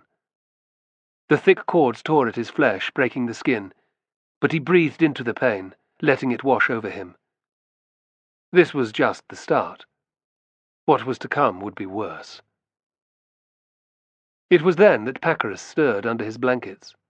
His eyes, heavy-lidded from the sleeping draught that Tarquinius had given him, opened. Not totally confident in his authority, Bahram paused. His men did likewise. The Haruspex sent up a prayer to Mithras. Wake up! Pacorus's lids closed again, and he rolled over, turning his back to them. The Primus Pilus's face twisted with pleasure, and he jerked a thumb at the door. Feeling incredibly weary, the Haruspex let himself be dragged outside. Even Pacorus's guards had disappeared from their posts. The gods were in a cruel mood. There would be no easy divination tonight. Just pain, and possibly death. Initially, Bahram didn't even ask any questions. This was about revenge, as well as information gathering. He waited patiently as his men tied Tarquinius's wrists to an iron ring positioned high up on a pillar in the courtyard. Then he made a simple gesture with his hand. The beating that followed lasted for a long time. The three warriors changed places when their right arms grew tired from wielding the whip. After 100 lashes, Tarquinius lost count of the total. He lapsed in and out of consciousness, his tunic and flesh torn to tatters by the long, thin strip of leather with its weighted iron tip. Thick lines of blood ran down his back and onto his legs, congealing around his feet. Tidal waves of agony swamped his whole body. If the gag hadn't prevented him, he would have bitten through his bottom lip. But he could not stop the involuntary shudders racking him, which made Bahram laugh. "Where's your power now, soothsayer?" he taunted. Only the icy wind, blowing through the courtyard, provided Tarquinius with some relief, numbing his wounds somewhat. Its effect was also deadly. Through the haze of pain, the Haruspex knew that if the ordeal continued for much longer, the cold and his injuries would kill him. Without the thick clothing that his tormentors were wearing, no man could last more than a few hours outside. Bahram knew it too. Dimly, Tarquinius felt himself being taken down and carried inside. Without ceremony, he was dumped by the fire, which released fresh torrents of suffering. While one of the guards stoked the blaze, the others rubbed his feet and arms with blankets until he could feel them again. The Haruspex's extremities tingled and stung as sensation returned to them, and his spirits sank. The ministering that he was receiving proved that his suffering was not over. Bahram was obviously desperate for information, and would not stop until he got it. "Ready to talk now?" Tarquinius opened his eyes to find the Primus Pilus by his side. Varum undid the gag so that he could speak. "What do you want to know?" he whispered. Varum's lips curved upwards in triumph. "Everything," he replied. "About my future." "Your future?" Tarquinius croaked. "And that of Pacorus?" Nodding, the Primus Pilus grew bolder. "Who should lead the Forgotten Legion now?" he murmured. "Surely not that cripple in the bed." In that instant it was all clear. The haruspex swallowed, his mouth bone dry. With the increasing possibility that Pacorus might survive, Varum's hopes were beginning to disappear. His hand was being forced, and now the ambitious Primus Pilus wanted a sign so he could seize command of the Forgotten Legion. If Tarquinius gave it to him, Pacorus would die, and if he did not... Behind the squat Parthian, the blaze was coming back to life. With new logs to consume, flames darted back and forth, searching for the best place to climb upwards. Following the haruspex's gaze, Varum's face grew eager. Neither spoke for some moments. In the white light, the rider whom Tarquinius had seen before reappeared. This time, he got a clear look at his visage. It was definitely Varum, missing his right hand. He looked terrified. With huge effort, the haruspex kept his expression blank. He could not reveal this without losing his own life. Varum's temper was ferocious. "Well?" His sense dulled by the pain. Tarquinius could not think of a good response. He shook his head. Snarling with rage, the Primus Pilus smashed him full across the face with a clenched fist. The haruspex felt his nose break. Blood filled his mouth, and he coughed up a great gobbet onto the carpet. "It is unclear," he muttered, his teeth stained red. "Lately, I have been able to see nothing." Disbelief twisted Varum's face. In his bed, just a few steps away, Pacorus slept on. "Take him outside again." The warriors hurried to obey. Hauling Tarquinius upright, they dragged him towards the door. "Wait!" They heard the distinctive noise of a dagger being unsheathed. There was a long pause. Looking over his shoulder at what Varum was doing, one of the guards laughed. Nausea filled Tarquinius. The Primus Pilus's cruelty knew no bounds. Measured steps came closer. When the heated blade touched the deepest of the cuts on his back, the haruspex could help himself no longer. A moan ripped free of his mouth. Pacorus stirred, and Varum realized that he had gone too far inside the chamber. Taking his hand away, he ushered his guards and their burden through the door. Tarquinius was tied to the iron ring once more, and the red-hot tip was pressed into his flesh over and over again. Varum leaned in constantly, whispering in the haruspex's ear, "Tell me, and I'll stop." Desperate to end his own suffering, Tarquinius could not. Except for two details, his normally acute mind had gone blank. Previously, he had seen that Pacorus's role in his and his friend's future was vital, and tonight the fire had shown that the Primus Pilus's life might be in danger. Revealing either of these to Varum was foolish in the extreme, and he could come up with nothing else. So the torture would go on. Thankfully, the freezing temperature cooled the dagger quickly, but the Primus Pilus went straight back inside to the fire. Weakness overcame Tarquinius, and he sagged down, unable to hold himself upright any longer. The rope binding his wrists tightened cruelly, but by now he didn't even feel that. The pain from the whipping and his burns was threatening to overwhelm him. Content to wait until their master returned, the guards lounged nearby, chatting idly.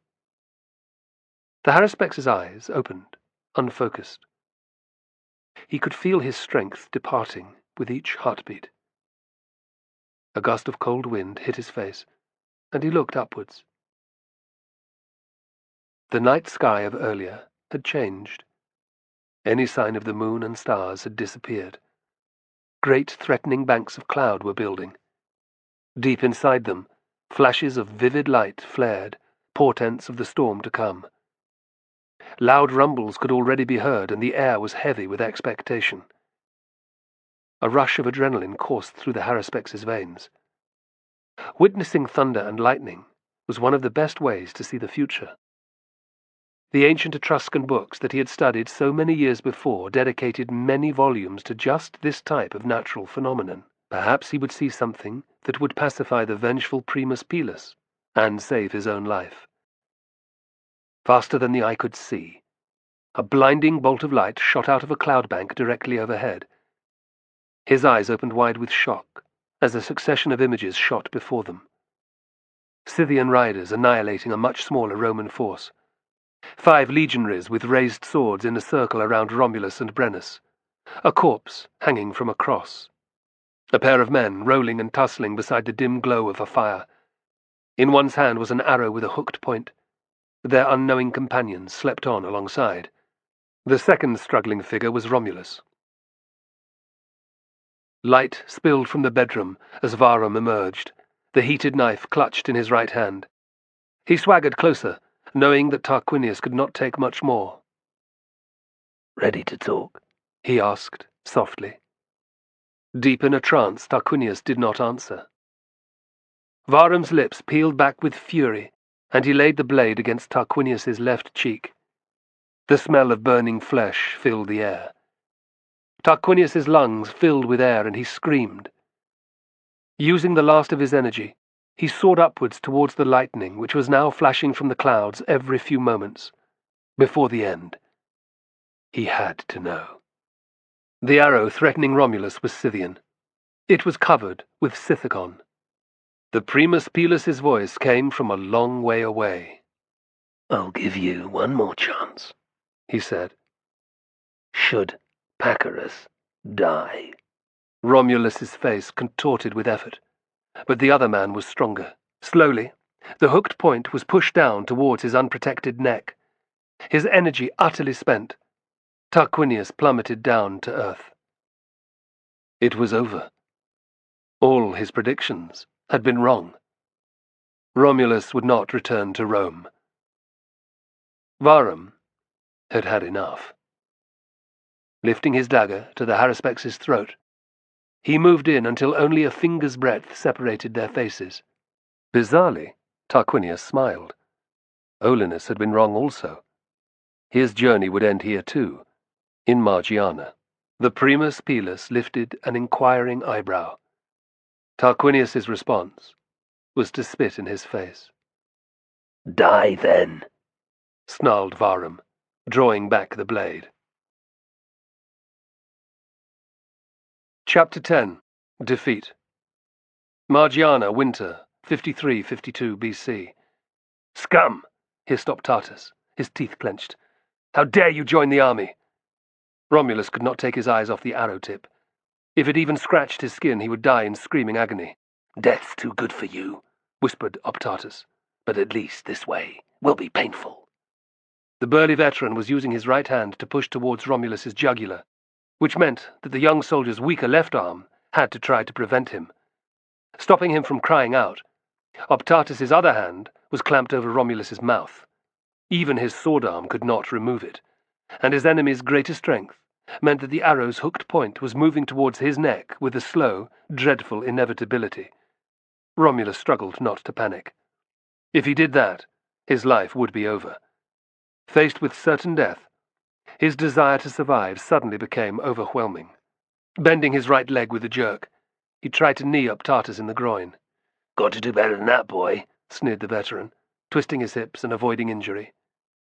Frantic, Romulus turned his head from side to side. His sword was just out of reach, as was the fire. Optatus grinned viciously and leaned down on the arrow. Desperation filled every fibre of Romulus's being. By stretching out, It might be possible to kick over a burning log, and the noise of that might wake Brennus. He would hurt himself badly, but he could think of nothing else. Marching with burns to one foot could be no worse than death, Romulus thought grimly. The notion of staying alive until at least dawn was enough. Managing to hold the barbed point a few fingers' width from his neck, he wriggled around, reaching out with his left sandal. It was no use, and terror filled Romulus once more. Sensing this, the big veteran grimaced with effort and put all of his strength into stabbing Romulus with the lethal metal tip. Then his face changed. In a heartbeat, it went from surprised to relaxed, and he slumped down on top of Romulus, a dead weight. The arrow point buried itself in the ground less than a handspan from the young soldier's left ear. Staring at the shaft, Romulus's eyes bulged with horror. Death had been so close. Optatus was pulled off with a great heave to reveal Brennus's grinning face crouched over him. "Looked like you needed a little help," he whispered, wiping blood off the hilt of his longsword. "You've only knocked him unconscious," whispered Romulus, aghast at Brennus's restraint. "This is a Scythian arrow. The bastard was trying to kill me." "I know," replied the Gaul with an apologetic shrug. "But we need all the men here to have a chance of breaking out." He kicked Optatus. "Even him." The veterans might not know it, but Brennus was right, thought Romulus bitterly. Checking that Darius and the officers were still asleep, they dragged Optatus's bulk back to the space he was sharing with Novius and the others. Shaken, the little legionary jumped up as they dumped Optatus's body beside their fire. "Wake up!" he hissed at Ammius and Primitivus. Their faces befuddled by sleep, his comrades jerked both upright. Romulus and Brennus used their swords to cover both. Novius regarded the pair warily. Now it was they who had the advantage, 2 against 3, but he was the only one ready to fight. "He's not dead," said Brennus coldly. Novius's face registered surprise, then shock. He knelt and laid a hand to Optatus's neck. Finding a pulse, he nodded at Ammius and Primitivus. Both looked very relieved. "The scumbag should be, though," added Romulus, throwing down the Scythian arrow. "This is what he came visiting with." Ammius flinched, and Romulus saw that they had all known about it. Novius's expression turned calculating. "Why didn't you kill him?" Romulus and Brennus did not answer. "Whatever it was won't save your skins," Novius sneered. "Being nice doesn't entitle you to mercy." "Dirty slaves," said Primitivus contemptuously. Brennus growled deep in his throat, wishing he had not held back. Romulus's anger boiled up, but he did not respond. Keeping silent about the possible Scythian attack was about the only advantage they had. "Might as well get what rest we can," he said to Brennus. He turned and walked away silently, the Gaul by his side. "Fools," said the little legionary with a smirk of satisfaction. "They'll be dead before we get back to the fort." While it was still dark, Darius had the men stand to. The moon had set, but the crystal-clear sky overhead was bright with stars. In the freezing air, no sound could be heard from the enemy camp. A party was sent out to gather as many javelins as possible. Although the Roman peeler often bent on impact, some inevitably failed to find a target. With the Scythian sentries either asleep or unaware of the creeping soldiers, the mission was a qualified success. 30 legionaries soon had a second pilum again. Grateful that the long night was over, the 2 sentries waited for Darius's orders. Brennus and Romulus took the time to stretch and rub their chilled muscles thoroughly. Many who saw them did the same. It was techniques like this which gave men the edge in battle. Darius was in a better mood as he addressed his soldiers. "Leave your yokes behind. Without them, this should be simple," he whispered. "We'll use the wedge formation to smash through to the track west. Remember your comrades who died here." He pointed at the barracks. Kill as many Scythians as you can. But don't stop. Teeth flashed in the darkness as men smiled wolfishly. They stamped their feet in anticipation.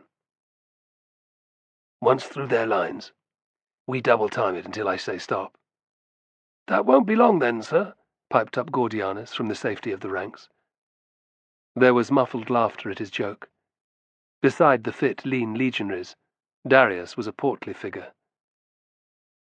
The senior centurion had the grace to smile. I can run when needs must, he answered.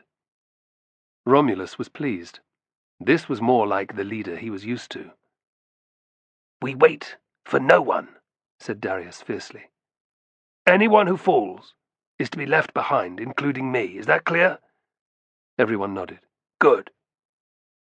Darius strode into the middle of the men, his guard by his side. Form up outside the gate. Making as little noise as possible, the legionaries walked out of the fortlet. Without fuss, they positioned themselves into a large V-shape, with Romulus and Brennus at the apex. Not even Novius had protested when the pair demanded this honor. He did not realize it was to show the other soldiers that the two friends were no cowards. The wedge was a useful attacking formation, and with men like these at the front, it had more chance of success.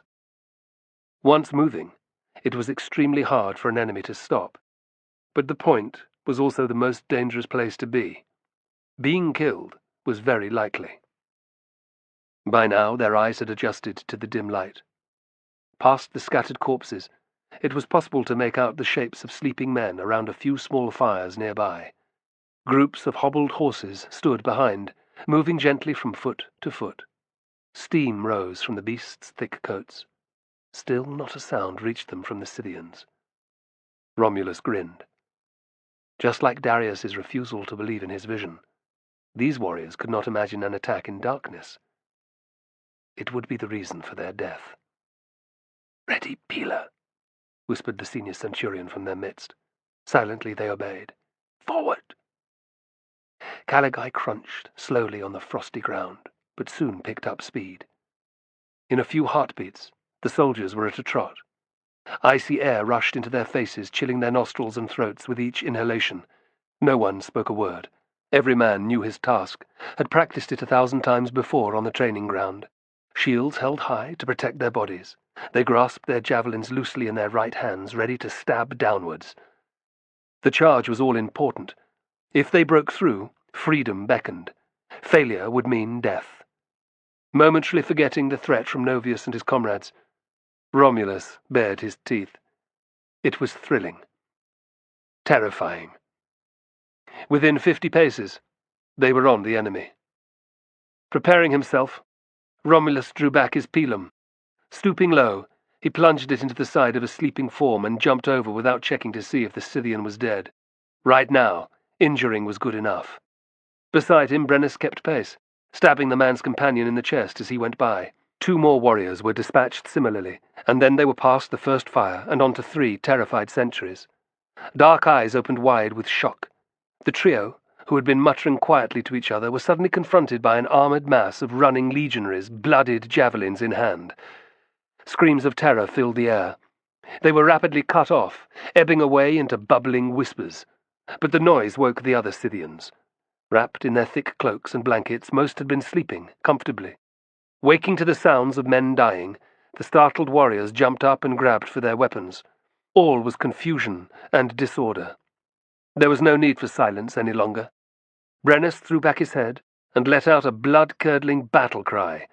In response, the legionaries yelled a deafening roar of defiance. The element of speed and surprise was vital, thought Romulus, as they pounded on.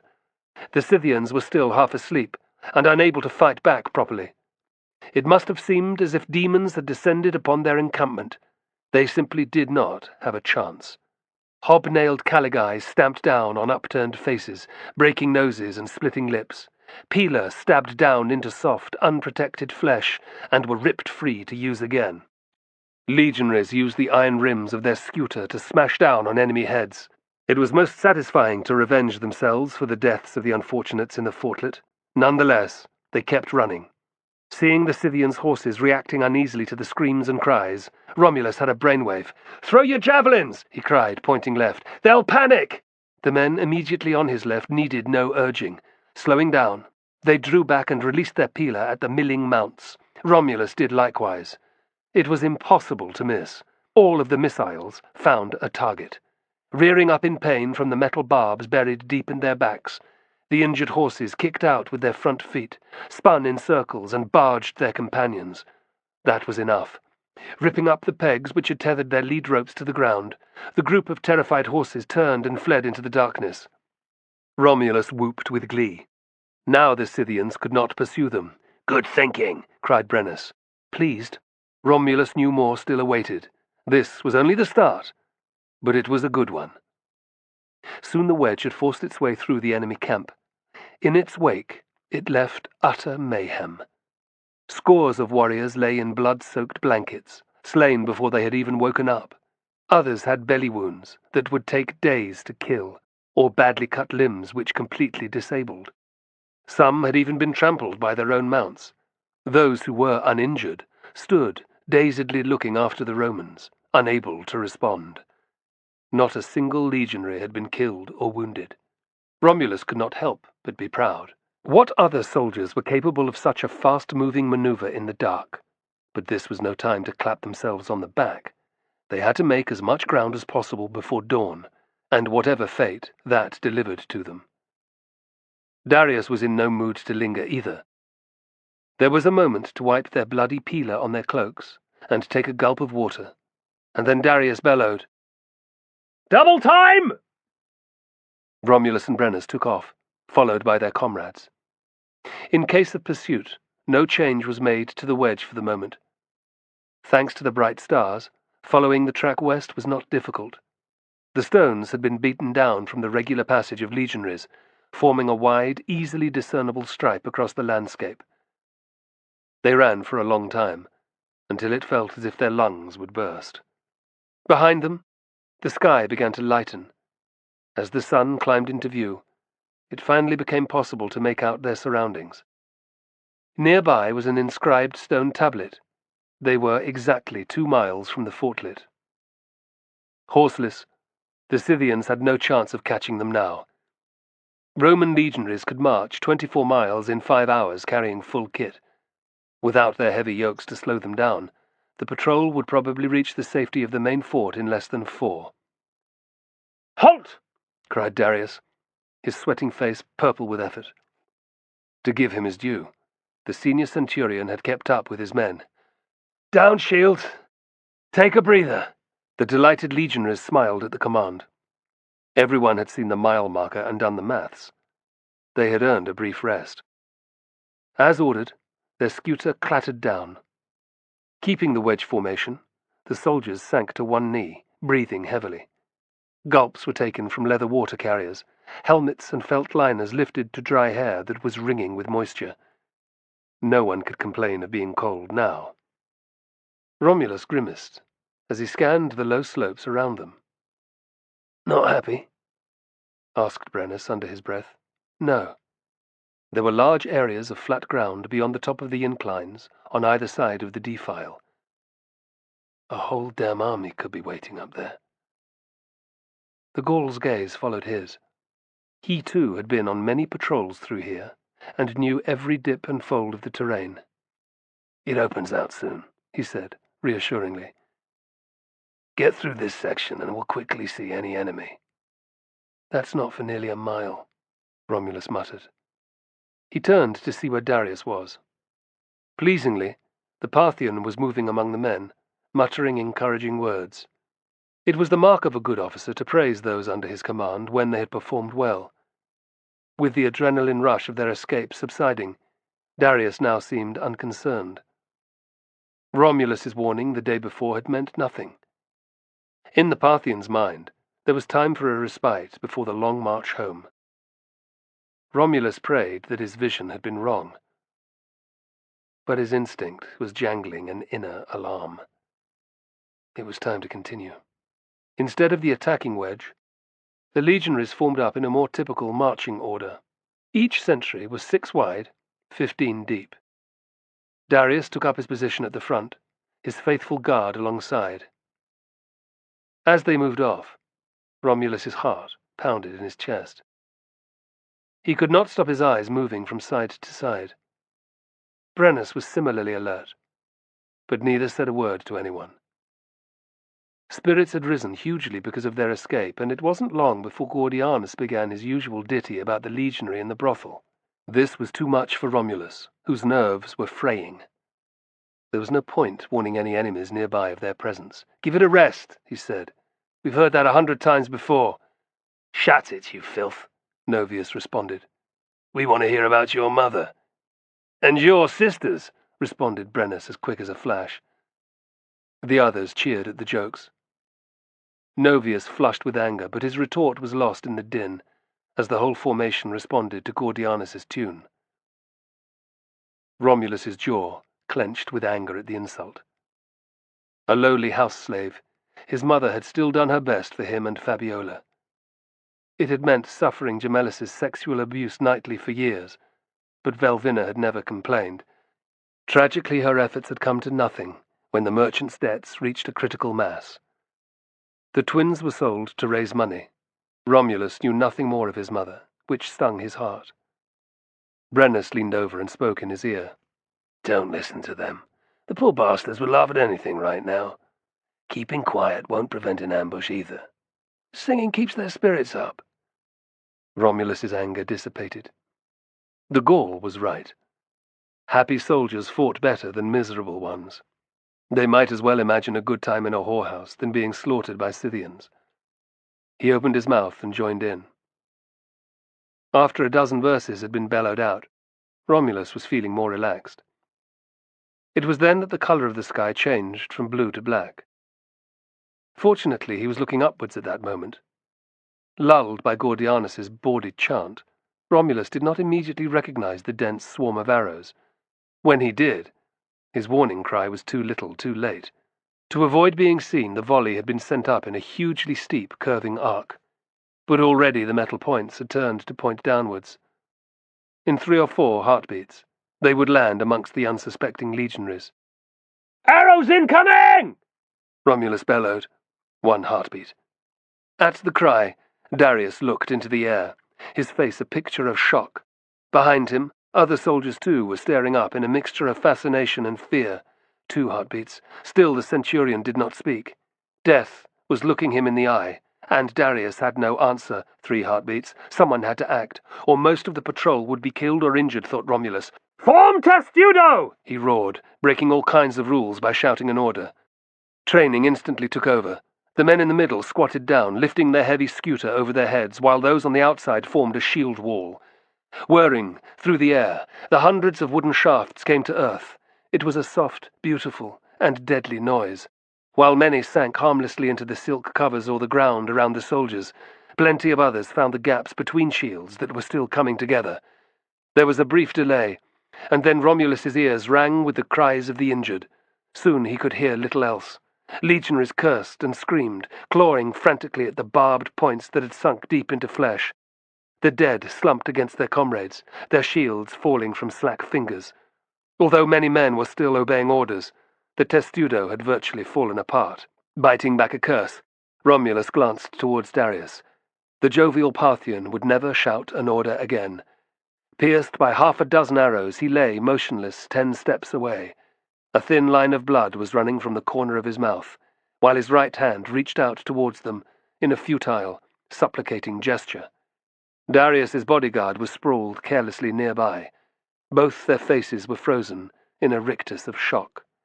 But the attack had just started. More arrows shot up into the sky from either side of them. At last came a quick response. "Form testudo!"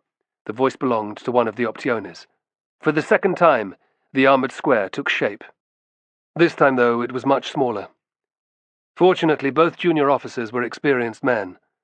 Screaming orders and with liberal use of their long staffs, they forced the able-bodied men away from the uneven footing that was the injured and slain. It made no sense to trip up on one's comrade and end up dead as a result. Romulus could not look at the pathetic sight of those they left behind, yet the Optiones knew what they were doing. The plaintive cries for help from the blinded and maimed had to be ignored. In the heat of battle, the best action to take was that which preserved the lives of most. Knowing what was about to happen, some of the wounded grabbed their shields and tried to cover as much of their bodies as possible. It wasn't enough. They still died when the second volley landed. By the time the last arrows had fallen, there was nothing more than a bloody pile of feathered corpses beside the testudo. Brennus did a quick head count. "This is not good," he said, scowling. "Lost nearly 50 men already." Romulus nodded, watching the slopes on either side. Any moment now, he thought. As if answering his call, hundreds of warriors emerged into view. Clad in the same manner as the riders the Romans had butchered early that morning, these were also Scythians. There were infantry, archers on foot, and on horseback. My dream was accurate, Romulus thought with bitter amazement. This force was more than enough to annihilate what remained of the 2 centuries. What little trust he had had in Mithras withered away. "We're fucked," cried Novius, who was still unscathed. An inarticulate moan of dread rose from the men. It was hard to argue, but Romulus was damned if he would just let himself be killed. "What now, sir?" He bawled at the older of the 2 Optiones. By virtue of his years served, he was now the commander. The junior officers looked uncertainly at each other. The legionaries waited. Brennus's smile had disappeared to be replaced by a steely-eyed, fixed stare. "Is this my time?" he wondered. "If it is, great Belinus grant protection to Romulus, and let me die well." The young soldier knew Brennus's look from experience. It meant that Scythians would die, many of them. But even the huge Gaul could not kill all the warriors who were swarming down around the testudo, blocking off any escape avenue. "Form wedge!" cried the senior Optio at last. What had worked before might do so again. "Drive through them, and we've got a chance." His men needed no prompting. If they did not act fast, they would be surrounded completely. "Middle ranks! Keep your shields up! Forward!" The desperate soldiers obeyed, instinctively moving at double time. 100 paces in front, Scythian foot soldiers were already forming up in deep lines. Romulus eyed the dark-skinned enemy warriors, who were lightly armed compared to the legionaries, mostly wearing felt hats. Few had chainmail or metal helmets. Their only protection was the small round or crescent shields they carried. Armed with spears, swords, and axes, they would pose little obstacle to the fast-moving wedge. "Those won't stop us," Brennus panted. "They're just light infantry." His friend was correct. Confusion filled Romulus. Perhaps his dream did not mean their annihilation after all. If they broke through, nothing stood between them and the fort. What kind of trick was Mithras playing? They closed in on the Scythians, who immediately launched their spears. The man to Romulus's right was too slow in lifting his scutum, and the next instant a broad iron blade had taken him through the neck. Without making a sound, he dropped, forcing the men behind him to jump over his body. No one tried to help him. The wound was mortal. Other casualties were similarly ignored. Now, as never before, speed was of the essence. The legionaries loosed a volley of pila at 20 paces, causing dozens of casualties. On they ran. Romulus fixed his gaze on a bearded, tattooed Scythian with a domed iron helmet. 20 steps separated them, then 10. "For the Forgotten Legion!" roared Brennus. "Forgotten Legion!" At the top of his voice, every man answered back. It was the unifying cry for all of them, thought Romulus. They were truly Rome's lost soldiers, fighting for their very survival at the ends of the earth. Did anyone at home care about them now? Probably not. All they had was each other, and that wasn't enough. Gritting his teeth, Romulus took a better hold of his horizontal scutum grip. With its heavy iron boss, the Roman shield was a good battering ram. His target shifted uneasily, suddenly aware that the point of the wedge was heading straight for him. It was too late. Romulus punched upwards with his scutum, smashing the Scythian's nose. As he reeled back in agony, Romulus's gladius took him in the chest, and the warrior fell from view. The ranks behind were ready, however, and Romulus's vision was immediately filled with snarling, bearded faces. Lowering his shield again, Romulus let the wedge's momentum carry him forward. Although he could only make out Brennus and another legionary on either side, there were about 100 men pushing behind them. Swinging his sword wildly, a screaming Scythian threw himself at Romulus, who took the blow on the metal rim of his scutum. As his enemy raised his arm to repeat the blow, Romulus leaned forward and shoved his gladius deep into the man's armpit. He knew the damage it would cause, sliding between ribs to slice lungs and large blood vessels, perhaps even the heart. The Scythian's mouth gaped like a fish, and a gush of arterial blood followed the blade out. Romulus grimaced with satisfaction as the corpse fell to the ground. 2 down, he thought wearily. A few hundred to go. Yet, judging from the loud roars of encouragement from the men at the back, the wedge was still moving forward. He pushed on. A pair of similar-looking heavy-set men, brothers, possibly, threw themselves at Romulus next. One grabbed the edge of his shield with his bare hands, pulling it down, while the other stabbed forward with the long dagger. Romulus twisted to one side, barely avoiding the blade. A powerful slash followed, sliding off the cheek-piece of his helmet and opening a shallow cut under his right eye. The first Scythian was still trying to wrest the scutum from him, so Romulus just let go. He couldn't fight 2 enemies at once. Staggering under the unexpected weight of the heavy shield, the man was unbalanced and fell backwards. That left his brother with the dagger, who smiled now that Romulus had no scutum. Dodging forward, he angled his blade at the young soldier's unprotected lower legs. Romulus had to react fast. The Scythian was too close to stab with his gladius, so he used his shield hand, his left, to punch the other in the side of the head. As the man went down, half-stunned, Romulus reversed his grip on the gladius. Gripping its bone hilt with both fists, he turned the blade and plunged it into the Scythian's back. Iron grated off his ribs as it slid through to pierce a kidney. An animal scream of pain rang out, and Romulus stooped, twisting the blade slightly to make sure. Struggling to his feet, the second warrior saw his brother writhing on the ground. Rage distorted his face as he threw himself bodily at Romulus. It was a fatal mistake. Using one of Brennus's moves, Romulus let go of his sword with his left hand and stood, smashing the Scythian across the face with a stiff forearm. It brought him enough time to regain his gladius and step forward, dispatching his swaying enemy with a simple forward thrust. Romulus turned his head, checking the situation on either side. On his right, Brennus was wading through Scythians like a man possessed. His sheer size intimidated before he even came to blows with each warrior. But the Gaul also possessed great skill with weapons. Romulus watched with awe as Brennus barged into a large Scythian, pushing him back several steps, and knocking over 2 men in the ranks behind. While the warrior tried to defend himself, Brennus stabbed him in the belly. The Scythian fell, and the Gaul leaped over him, cracking the bottom of his shield off the head of another man. Knocking the warrior unconscious, the blow also opened a deep cut in his scalp. Romulus knew exactly why. There was no end to Brennus's tricks. As in the ludus, the rim of his scutum had been sharpened. "We're nearly through!" yelled Gordianus from his left, pointing with a bloody gladius. Romulus grinned. Just 3 ranks stood between them and the road west. They redoubled their efforts.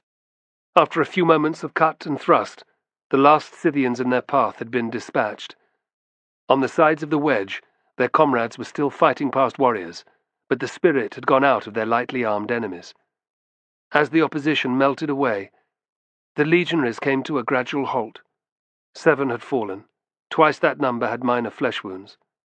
But there were still 90 men who could march. Chests heaving, faces purple with effort, they stopped to savour the view. "Bear track never looked so inviting," said Gordianus, wiping his brow. "Well done, lad." Full of gratitude at the other's acceptance, Romulus did not reply. Gordianus saw Brennus's worried look. "What is it?" he asked. Above the screams of the injured, and the battle cries of the Scythian infantry to their rear, Romulus heard the sound of pounding hooves. His skin crawled, remembering Carrie. "Cavalry," he said in a monotone. Alarmed, Gordianus's eyes darted back to the track in front, which was still empty. Questions from the other legionaries filled the air, but Romulus ignored them. They could all hear it now. Brennus stood calmly, thinking of his wife and son who had died without him being there to defend them, of his uncle, who had died saving him, of his cousin, whose life Brennus had failed to save. Only death could assuage the guilt he felt over these losses, and if he saved Romulus's life while doing so, he would not have died in vain. When the first horsemen came into view, Brennus actually smiled. They were followed by at least 200 more, wearing polished scale armor that covered their bodies right down to their thighs. The Scythians were armed with lances, short-headed axes, swords, and recurved composite bows. Maximizing the full dramatic effect of their appearance, the riders reined in their red-colored horses and stopped. About 250 paces of snow-covered ground separated them from the battered Roman soldiers. Enough distance to reach a full charge. I have accurately predicted the future, thought Romulus bitterly. But I did not see this. Nearby, Novius blanched. What chance had they now? He was not alone in his reaction. Finally taking in what awaited them, Romulus's spirits plummeted. The divination was my best, and last. We will surely die now, with infantry and archers about to engage them from behind, and the cavalry blocking their way forward. There was nowhere to go, except to Elysium. From somewhere, Romulus summoned the dregs of his faith in the warrior god. Mithras, do not forsake us. We are worthy of your favor. How did those bastards get here? Shouted the older Optio. Scythia lay to the southeast, with a long range of mountains between it and Margiana. The communicating passes would be blocked by snow for months. There was only one answer. They came around the peaks, sir, replied Romulus. Only that could explain the Scythians' presence in midwinter. Why now? Demanded the Optio. To catch us unawares, Brennus said. Who would expect an attack of this size at this time of year? The gods must be angry, spat Gordianus, making the sign against evil. Without anger, he glanced at Romulus. They were now comrades again. Have we some hope? Hardly any, he answered. Fearful mutters rose as this passed back through the ranks. Let's hope that Darius's riders made it back then, said Gordianus, or the whole legion could be in danger. Behind the wedge, the massed ranks of Scythians were closing in. Simultaneously, the lead cavalryman flicked his reins, forcing his horse into a walk. The trot would be next, followed by the canter. Their fate was about to be sealed. What are your orders, sir? Asked Romulus. The Optio looked uncertain. Normally there was a centurion present to tell him what to do. If the horses get any speed up, they'll cut us to pieces, sir, said Romulus. The Optio's eyes flickered from side to side. On the heights were yet more warriors, with archers ranked behind, except that way meant fighting uphill, while being showered with arrows. Let's hit them quickly, sir, said Romulus. That way there's a chance of smashing through. Charge them? Queried the Optio disbelievingly. Yes, sir. Romulus glanced back at his frightened-looking comrades. Being hit at the gallop by the approaching horses would undoubtedly break them, and if that happened, the Scythian infantry would soon finish the job. Now, he urged. Unused to such pressure, the Optio hesitated. Brennus's grip on his sword tightened. Romulus's idea was the best, the sole choice. If their erstwhile commander did not act, he would intervene, lethally, if necessary. Ignoring the confused junior officer, Gordianus turned to his comrades. He too thought Romulus was right. "We've only one chance," he shouted. "There's no way back, or on either side." "Well, what should we do?" cried a voice a few ranks back. "Charge those fucking horses!" cried Gordianus, "before they reach top speed!" The men looked dismayed, but did not protest. Gordianus seized the moment. "Let's do it!" A defiant roar rose into the air. Novius and his cronies alone looked unhappy. Romulus did not delay any longer. "Form wedge!" he screamed. "Charge!" The dull-witted Optio had no time to respond. Desperate to survive, the legionaries launched themselves forward, carrying him with them. Romulus kept his position at the front of the wedge, Brennus was pounding along on his right, and Gordianus on his left. Soon they were running at full tilt, their shields held high against Scythian arrows. Those behind could not run and hold their scooter over their heads, which meant speed was vital. Once the mounted archers started releasing, the men in the middle would begin to die. The Scythians responded to the Roman charge by urging their horses into a canter. All had arrows already fitted to their bowstrings. To a man, they drew back and prepared to release. Less than 100 paces separated the two sides. Arrows shot up in graceful arcs and whistled down amongst the legionaries. The man directly behind Brennus went down, shot through the cheek. More shafts thumped into Romulus and Gordianus's shields, making them awkward to carry, but there was no chance to rip them out. The veteran began muttering a prayer to Mars, the god of war. Sweat ran down Romulus's face and into the cut below his right eye. The salt stung, and he used the pain to focus himself. Some of the legionaries still had javelins left, he thought. Hit any of the Scythians, and they'll fall off. Open up the formation. Maybe give us enough room to get through. Mithras, protect us. Give us the strength to survive. 50 paces. Ready, Pila! He yelled. At my command! Loose at will! Brennus smiled proudly. Romulus was turning into a leader. Used to obeying orders, all those with javelins cocked their right arms back. Throwing while running was something they had all been trained to do. Another flurry of arrows landed. Men made soft, choking noises as metal points skewered their throats. They screamed as eyeballs ruptured. Others were hit in the lower legs, where their shields left them exposed.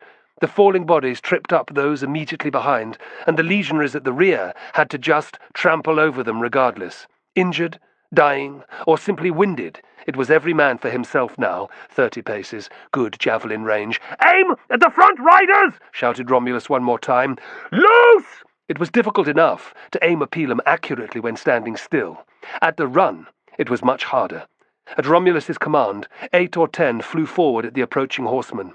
Most landed short. Just 2 found their mark, both striking the tattooed lead rider in the chest. Killed instantly, he toppled sideways and fell off. His body was trampled at once by the horses behind. Gordianus cheered. As Romulus had hoped, the dead man's mount turned away from the Roman wedge, eager to escape. Now there was a small gap in the enemy ranks. He aimed straight for it, but the other Scythians kept up a relentless fire of arrows. At 20 paces they were hardly able to miss the unfortunate legionaries. With every step, men dropped into the snow, their blood staining it a deep red. Someone tried to speak, but the words were unintelligible. Romulus turned his head. Gordianus had been hit at the top of his left shoulder, just above where his chainmail shirt ended. The veteran's face was stunned. He tried again to speak, but couldn't. His hand rose to the wooden shaft, protruding from his flesh, then fell away. Gordianus knew that pulling out the arrow would only kill him quicker. Grief filled Romulus, but there was nothing he could do. Gordianus was a dead man. Dropping his gladius, the veteran leaned over and firmly gripped Romulus's shoulder with his right hand. His lips framed 2 silent words. My friend. With a leaden heart, Romulus nodded. With the last of his strength, Gordianus pushed him away. As he did, a Scythian spear took him in his exposed left side. At such close range, it punched straight through the chainmail. Gordianus's eyes opened wide, and he slumped to his knees. Unable to watch, Romulus turned away. Steady, lad, Brennus shouted. I'm still here! But the battle was not going well. Horsemen were sweeping down the sides of the shrunken wedge, loosing arrows from point-blank range. Their effect was terrifying and devastating. There was no let-up in the onslaught either. With a tight turning circle, the horses were simply riding around, repeating their attacks time and again. By now the wedge had ground to a halt. With every casualty, another gap was created in the shield wall, making it even harder to stop the Scythian arrows and spears. Romulus judged that fewer than 40 legionaries remained uninjured, and they were rapidly losing the will to fight. Then he saw why. A horde of infantry was closing in from the rear to seal their fate. Romulus shook his head. Mithras had turned his face away. Of Jupiter there was no sign. This was where they would die. It's over, he said wearily. It's never over, roared Brennus, grabbing a pilum from a dead soldier at his feet. He hurled it at an approaching rider. His effort was magnificent, hitting the Scythian in the chest with such force that he was thrown backwards off his mount. Almost immediately another replaced him. The Gaul scowled. To Romulus it just seemed another example of how the gods had discarded them. Brennus's mouth opened in a sudden warning. His hand reached up to grab the hilt of his longsword. There was a heavy impact, and Romulus's vision doubled. Blinding pain filled his head, and his knees crumpled, letting him fall to the ground. "No!" cried Brennus. "You stupid bastard!" It was the last thing Romulus heard. Chapter 11. The Warrior God. Rome, winter 53-52 BC. Although angered by Secundus's response to her question, Fabiola wisely kept her counsel. Her safety was quite fragile. "I apologize," she muttered. An awkward silence fell, and Fabiola turned to see how Sextus was doing. His treatment was nearly over. Once Janus had removed all dirt and metal fragments from the eye socket, he had washed it out with acetum. Now there was a neat cloth bandage in place over the gaping hole. His face clean, Sextus was drinking from a small clay cup. Janus saw her looking. "Papaverum," he said, cleaning his hands in a bowl of water. "One of the most powerful painkillers." "How is it made?"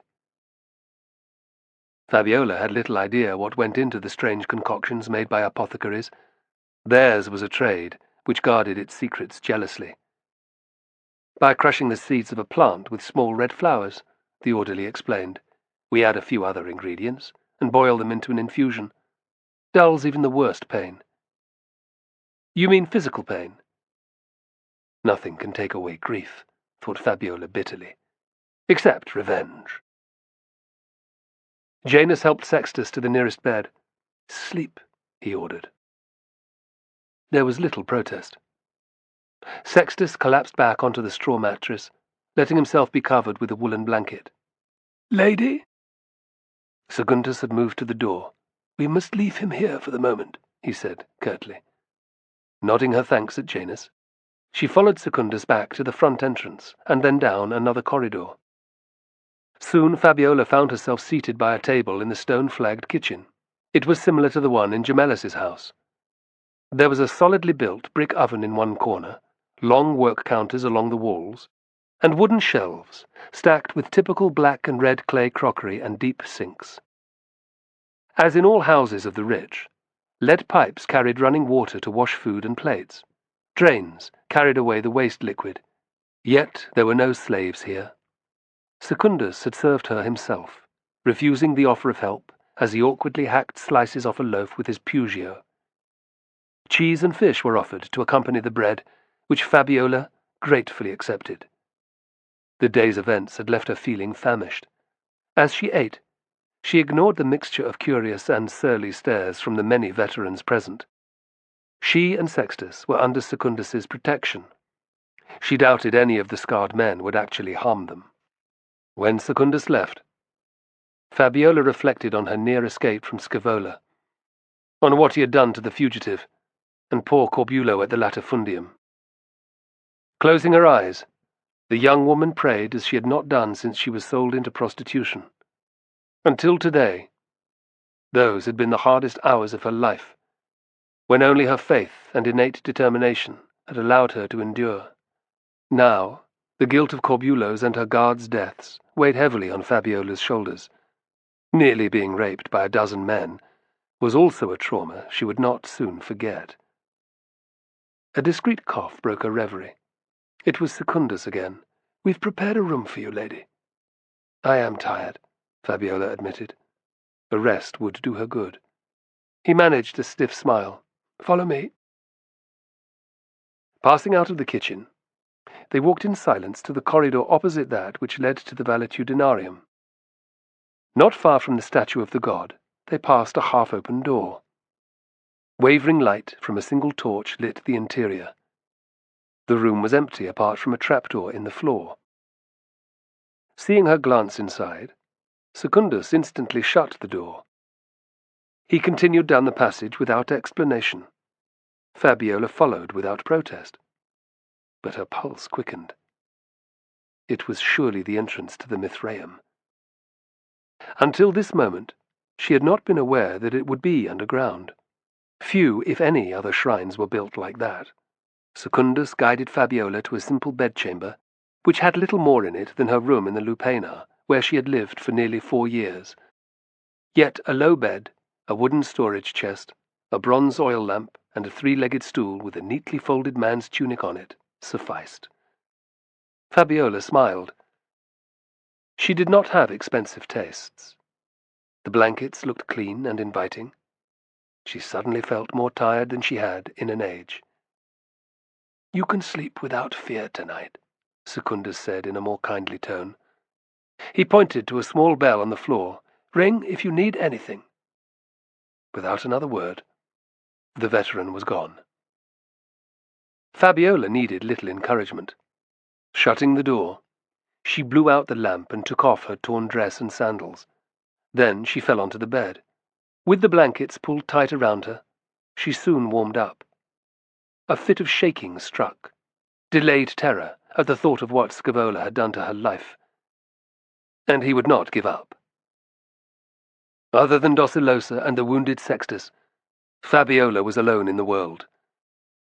The fear was overwhelming, but her exhaustion was greater. She fell into a deep sleep. Thankfully, there were no bad dreams. Yet, when she awoke, it was with a real sense of panic. Wondering where she was, Fabiola sat up. Memories flooded back in a succession of disturbing images. Clodius's corpse being displayed in the Forum, the ensuing riot, ambush by the fugitive Arii, her men's deaths, Scaevola. What had happened at the Latifundium? Fabiola shuddered, trying and failing to forget. Somehow she knew that night had fallen.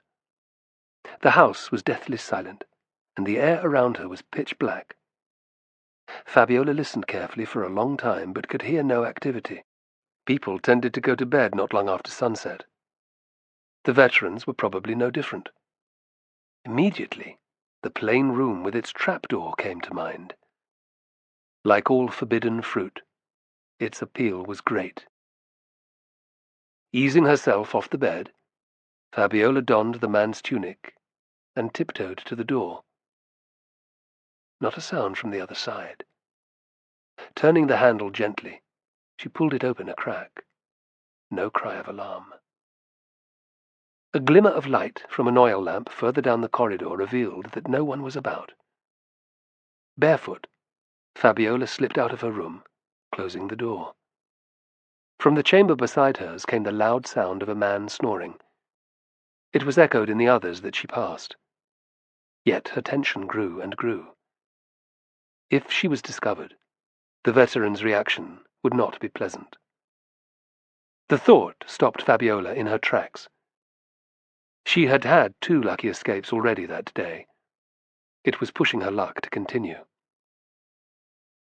Down the dim passageway in the atrium, she saw the large statue of Mithras, cloaked and mysterious. The bull he was crouched over had its head raised and was looking straight at her, knowingly. Disconcerted, Fabiola shivered. Then curiosity and a reluctance to admit defeat got the better of her. Involuntarily, her feet began to move again across the cool mosaic floor. Soon she had reached the door which Secundus had closed. A quick glance to either side was enough to tell Fabiola that no one had heard her. The sole witness was the bull, and it did not speak. Thankfully the portal was not locked, nor did its hinges creak as she pushed it open. Inside, the room was totally dark. Yet Fabiola did not dare to find flints to ignite a lamp. Once she was in the Mithraeum, perhaps, but not before. If any of the veterans happened to see a light burning in here, her game would be up. She pushed the door to, almost closing it. Just the slightest glimmer from the corridor came through the tiny crack that she left between its edge and the frame. Fabiola hoped it would be enough. Sliding her bare feet cautiously across the tiles, she moved to where the middle of the chamber should be. On her hands and knees in the utter blackness, she searched with her fingertips. To her frustration, only the finest irregularities between the tiny pieces of tile which formed the mosaic were apparent. When Fabiola stopped, the only sounds were her own breathing and her rapid heartbeat. It was unnerving, and she had to pause a number of times to calm herself. For what seemed like an eternity, she found nothing. At last, her fingers closed on an iron ring. Careful probing revealed that it was attached to the middle of a rectangular stone slab. A rush of relief flooded her. Yet goosebumps rose on her skin as she lifted the trap door, allowing a current of cool air to rise from the depths, bringing with it the smells of stale incense and men's body odor. This was hallowed ground, and she was forbidden from entering it. Yet even if she had wanted to, there was no going back now. The draw of what she might find was too much. Mithras awaited. Taking a deep breath, Fabiola slid her legs over the edge, praying the drop would not be far. It wasn't. The staircase was steep and narrow, each step carved from a single piece of smooth stone. As long as Fabiola took care, she would not fall. It was just a case of descending into the utter darkness. Running her fingertips along the wall, she could feel no plasterwork. It was extremely difficult to determine where the joints between each slab were, if there were any at all. Whoever had built the hidden structure had been a master of engineering. Only the faint slap of Fabiola's feet on the stone broke the silence. It felt quite terrifying, just as she imagined a descent into Hades might be. Keeping her mind occupied by counting the steps, Fabiola had reached 84 by the bottom. The Mithraeum was deep underground. The walls had not opened out at all either, meaning she was in a narrow passageway. It led forward, beyond her touch. Now Fabiola's fear grew too great to continue without illumination. Who knew what lay down here? She searched along the wall for a metal bracket or an oil lamp. When her fingers closed on the familiar shape of a bronze bowl, Fabiola almost cried out with relief.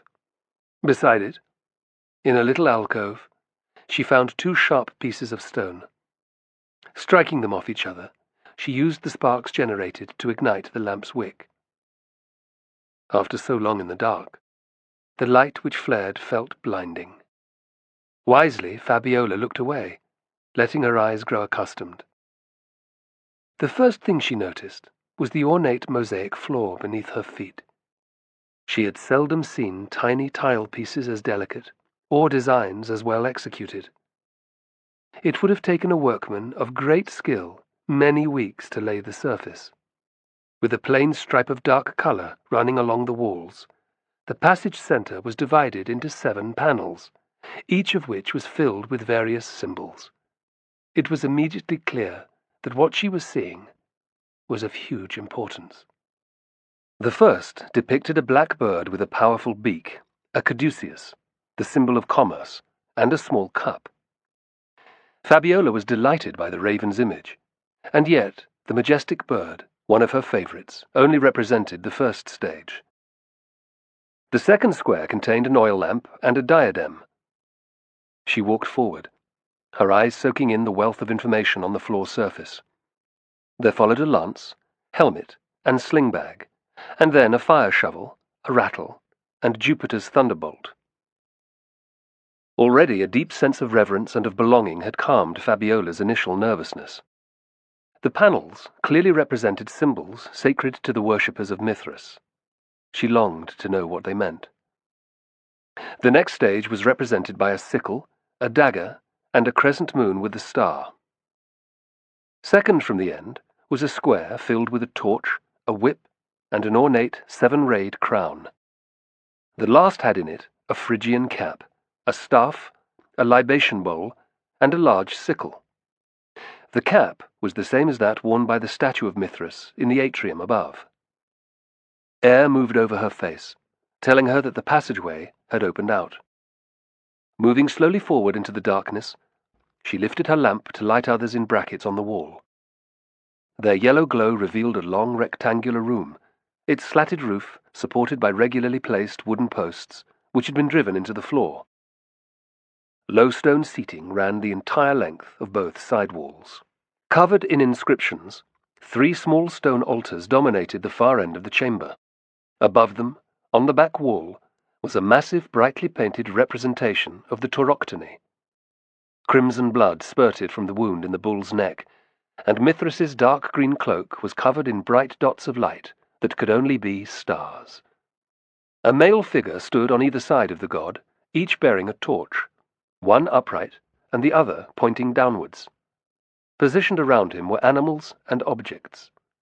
Fabiola made out a raven, a cup, and a lion.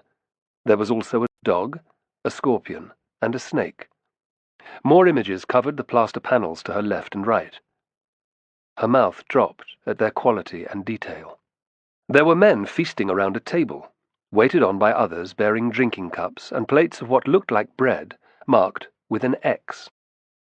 In others she could see Mithras in his Phrygian cap, holding hands with an imposing golden figure, wearing the 7-rayed crown. Was this the sun? The same godlike creature was in many of the pictures, seated with Mithras behind the dead bull's body, standing in a horse-drawn chariot, accepting gifts from lesser mortals. Even the floor was decorated. Its tiles were divided into 12 squares, depicting a variety of animals and symbols: twin children, a ram, a bull, a scales, and a scorpion, among others. By now, Fabiola was reeling with the wealth of information she had just been exposed to. She tiptoed across the mosaic, beginning to feel very self-conscious. Although there was no one else in the chamber, it felt as if there were. Her nerves returned, making her palms sweaty. Standing before the trio of altars, Fabiola looked up at Mithras. Had a woman ever stood here in this way? Should she leave? Blood pounded in her ears, but nothing struck her down. Her eyes were caught by a small phial which was standing on the central plinth. Made of expensive blue glass, it had a delicately wrought top in the shape of a lion's head. Her hand reached out and picked it up. This is the moment of truth, Fabiola decided, pulling out the stopper.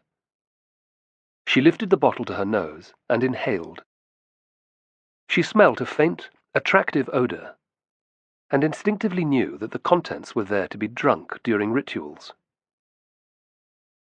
This is my sacred time, Fabiola thought fiercely. Mithras will understand. Or he will poison me. It was time to place her trust completely in the warrior deity. Her heart raced for a few beats, but Fabiola allowed the sensation of calm that pervaded the chamber to regain control once more. Surely the god had brought her here. Who was she to resist?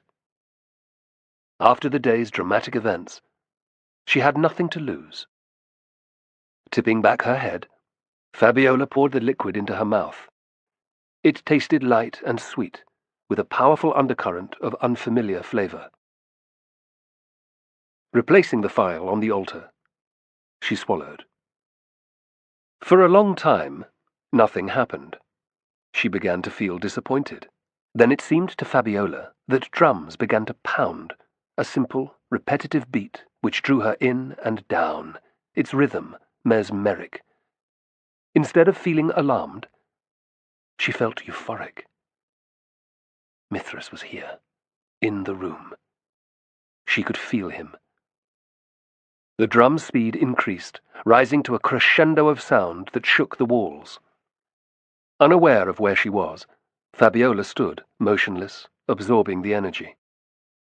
Gradually the pounding died away, to be replaced by another, quieter sequence. She felt herself falling. But there was no impact of the hard floor against her back.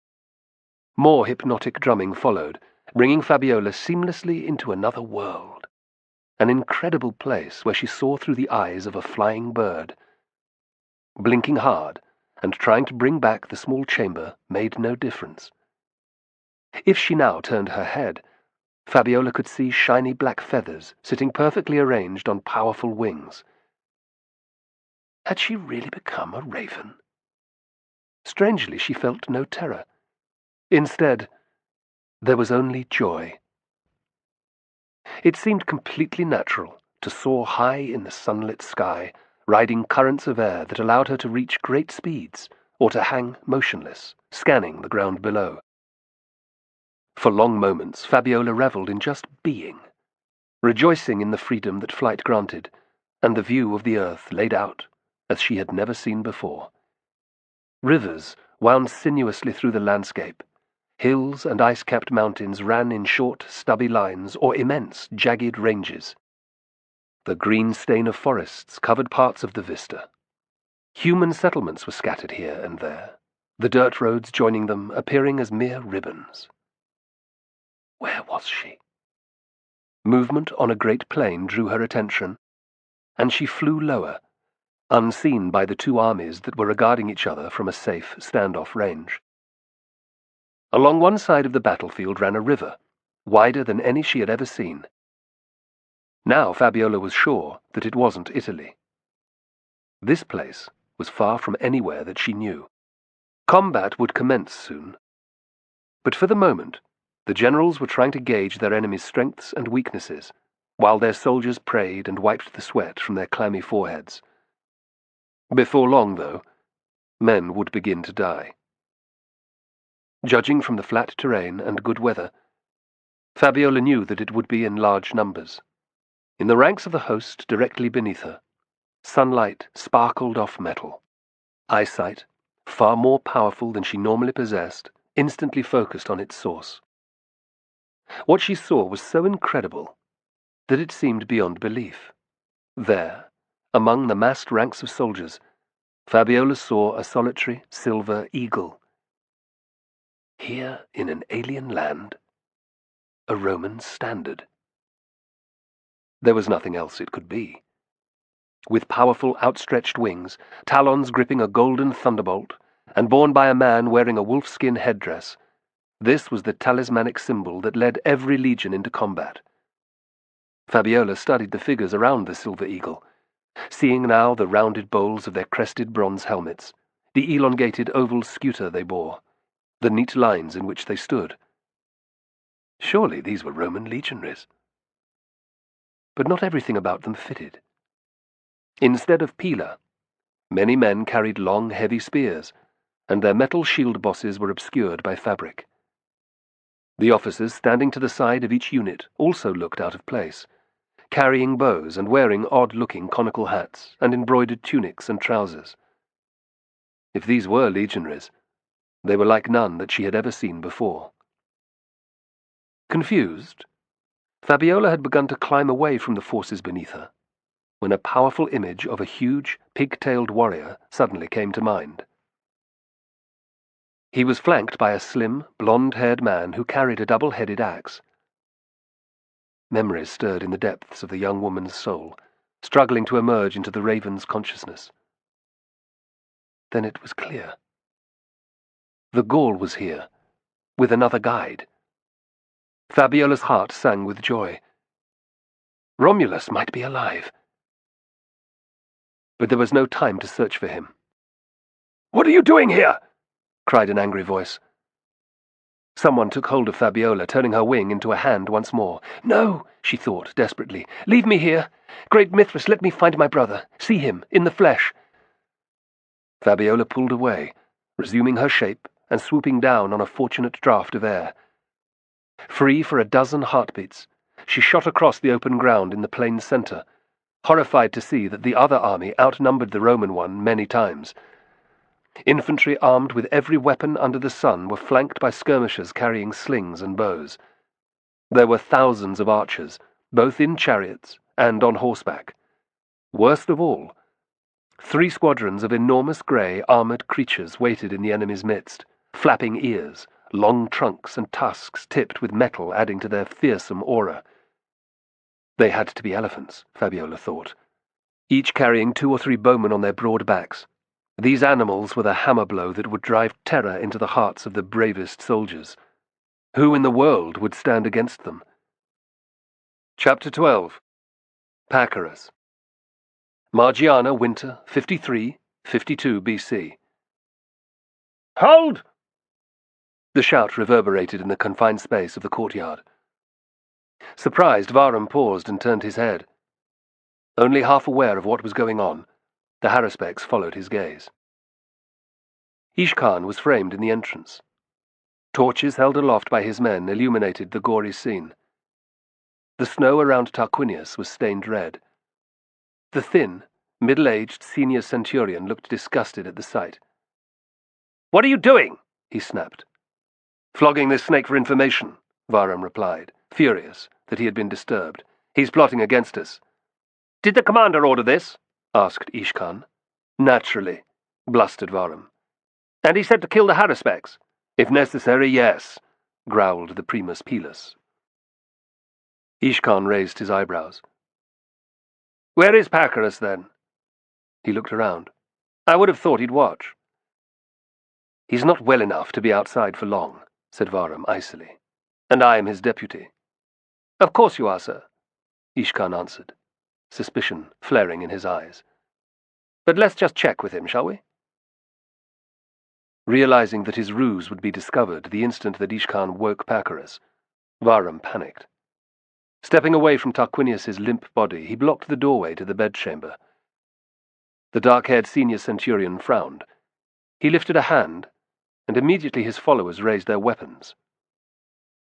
Varum's trio of men looked to him for directions, but there were at least a dozen warriors with Ishkan, all of whom were armed with bows. Unless they wanted to die, there was nothing to do but see how the standoff panned out. They relaxed, keeping their hands away from their sword hilts. Outmaneuvered, the primus pilus scowled and stood to one side.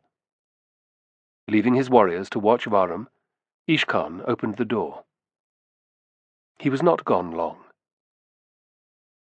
Covered by a blanket, and supported by the senior centurion, a shivering Pacorus emerged into the light. Varum cursed under his breath. Things were getting out of control.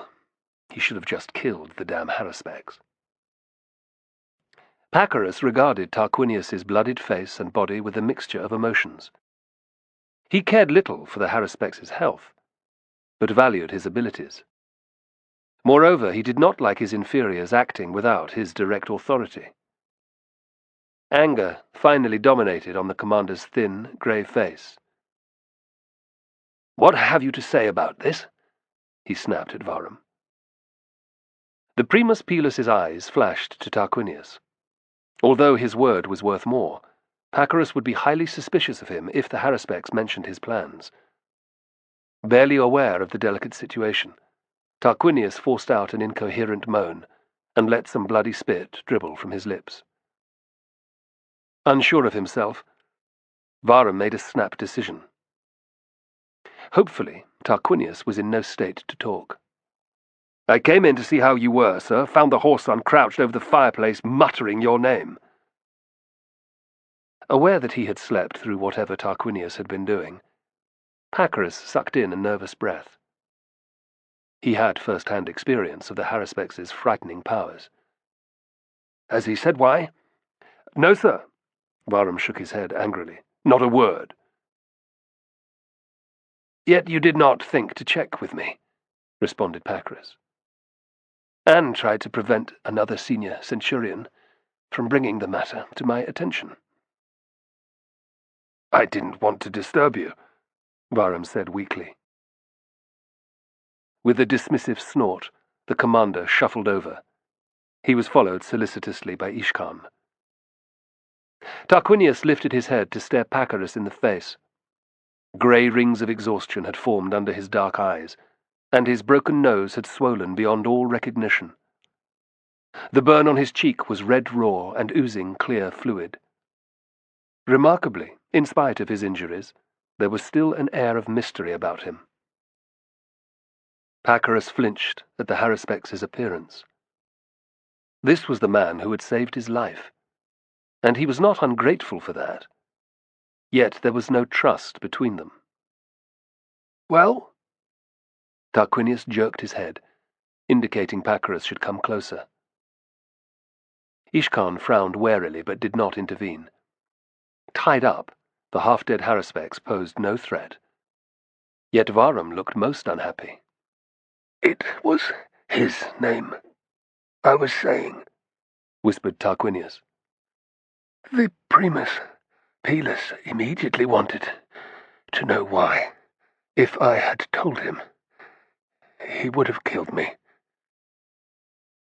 "Looks like he was going to do that anyway," Pacorus answered dryly. "Yes, sir," gasped the Haruspex. "And I was just about to break when Ishkan arrived.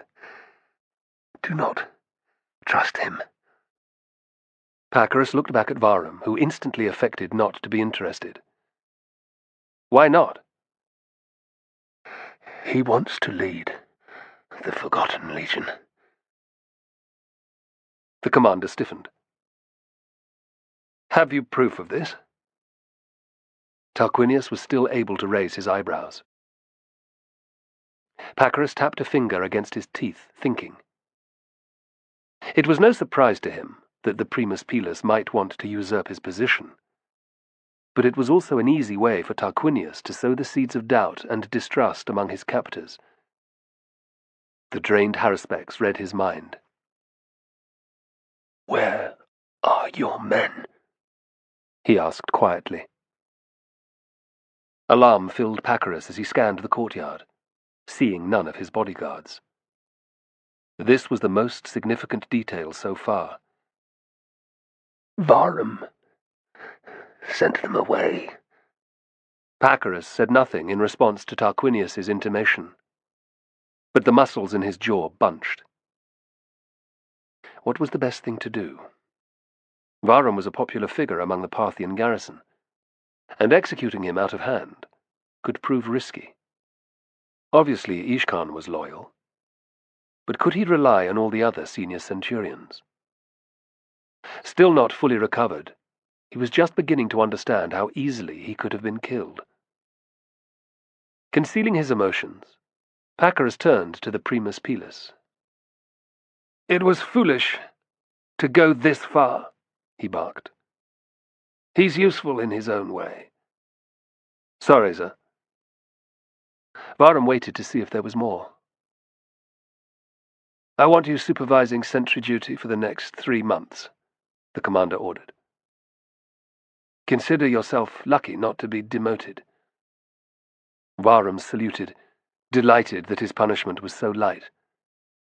Tarquinius had revealed nothing, and now he could continue to plot against Pacorus. They were interrupted by the sound of running feet in the avenue outside. A sentry's challenge rang out, and was answered. Then the front gate creaked open. Pacorus stared at Ishkan, who shrugged. Varum looked similarly puzzled. Above, the storm had abated. Tarquinius could determine nothing of relevance in what he saw. They were all in the dark. A few moments later, a cloaked legionary emerged into the courtyard accompanied by one of the Parthian warriors who guarded Pacorus's quarters. Both saluted and stood to attention. "What is it?" cried Pacorus impatiently. "This is one of the sentries from the main gate, sir," said the Parthian. "Some of Darius's men have returned." A cold sweat broke out on Tarquinius's forehead. Like him, Romulus and Brennus served in Darius's cohort. Where had they been? Confused, the commander turned to Varum. "I sent out a patrol 2 days ago, sir," explained the Primus Pilus. "There had been no word from the fortlet to the east." Satisfied, Pacorus indicated that the legionary should speak. "3 men have just got back, sir," he faltered. "Messengers?" "No, sir." There was a pause. "Survivors?" All the senior officers gasped. Tarquinius managed to stay silent, but his gaze was locked on the sentry. When they got to the fortlet, the garrison had already been massacred, sir. More Scythian raiders, apparently. Tarquinius's mind was suddenly filled with the image he had seen of a barrack-room floor covered in blood, and of the red flashes against the snowy landscape. Scythians always rode red-coloured horses. His misery deepened. They said that Darius sent 2 riders back with the news, the soldier went on. We've heard nothing, interrupted Varum. They'll have been intercepted, said Ishkan grimly. Nervous, the sentry waited. Go on, demanded Pacorus. Same lot attacked the patrol, sir. Annihilated it at dawn the next day as it was trying to retreat here. Leaving 3 soldiers out of 2 centuries, sir, answered Varum. And Darius, is he here? The sentry shook his head. No, sir. Pacorus scowled. Nearly 160 men dead, and now Darius, one of his best officers. How many Scythians? He asked. The question had to be repeated. They said a few thousand, sir, said the fearful sentry at last. All the colour left Pacorus's face. Mithras above, he muttered, wishing he were fully recovered. It's the middle of winter, Varum ranted. The mountain passes to Scythia are blocked with snow. Where are they? Pacorus demanded. These survivors. The duty optio sent them to the valetudinarium, sir, replied the sentry. They're suffering from exposure and frostbite. I don't give a damn, screamed the commander, his face going puce. Bring them here, at once. The sentry and the Parthian warrior scuttled from sight, grateful not to have been punished. This cannot go unanswered, Pacorus growled, waving Varum and Ishkan into his chamber. Almost as an afterthought, he looked back at Tarquinius. Cut those ropes, he ordered Ishkan's men. Carry him in here. The haruspex gritted his teeth as he was borne none too gently inside and laid by the fire for the 2nd time. While his body was torn and bruised, and his mind exhausted, he was anxious to hear all the news from the returned legionaries. Yet every breath, shallow or deep, hurt. Using all his powers of concentration, Tarquinius managed to keep himself alert while the Parthians waited. Pacorus quickly sat down on his bed, while Ishkan and Varum took their places on stools outside. Their low muttering filled the air. Some response would have to be made to the Scythian incursion, and fast.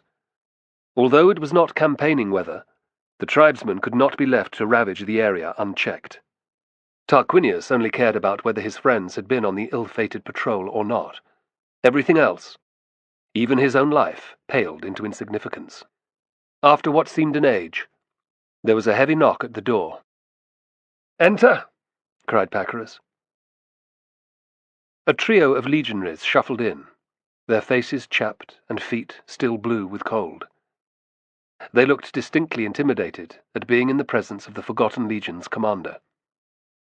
Most low-rankers never came face to face with Pacorus, except to be punished.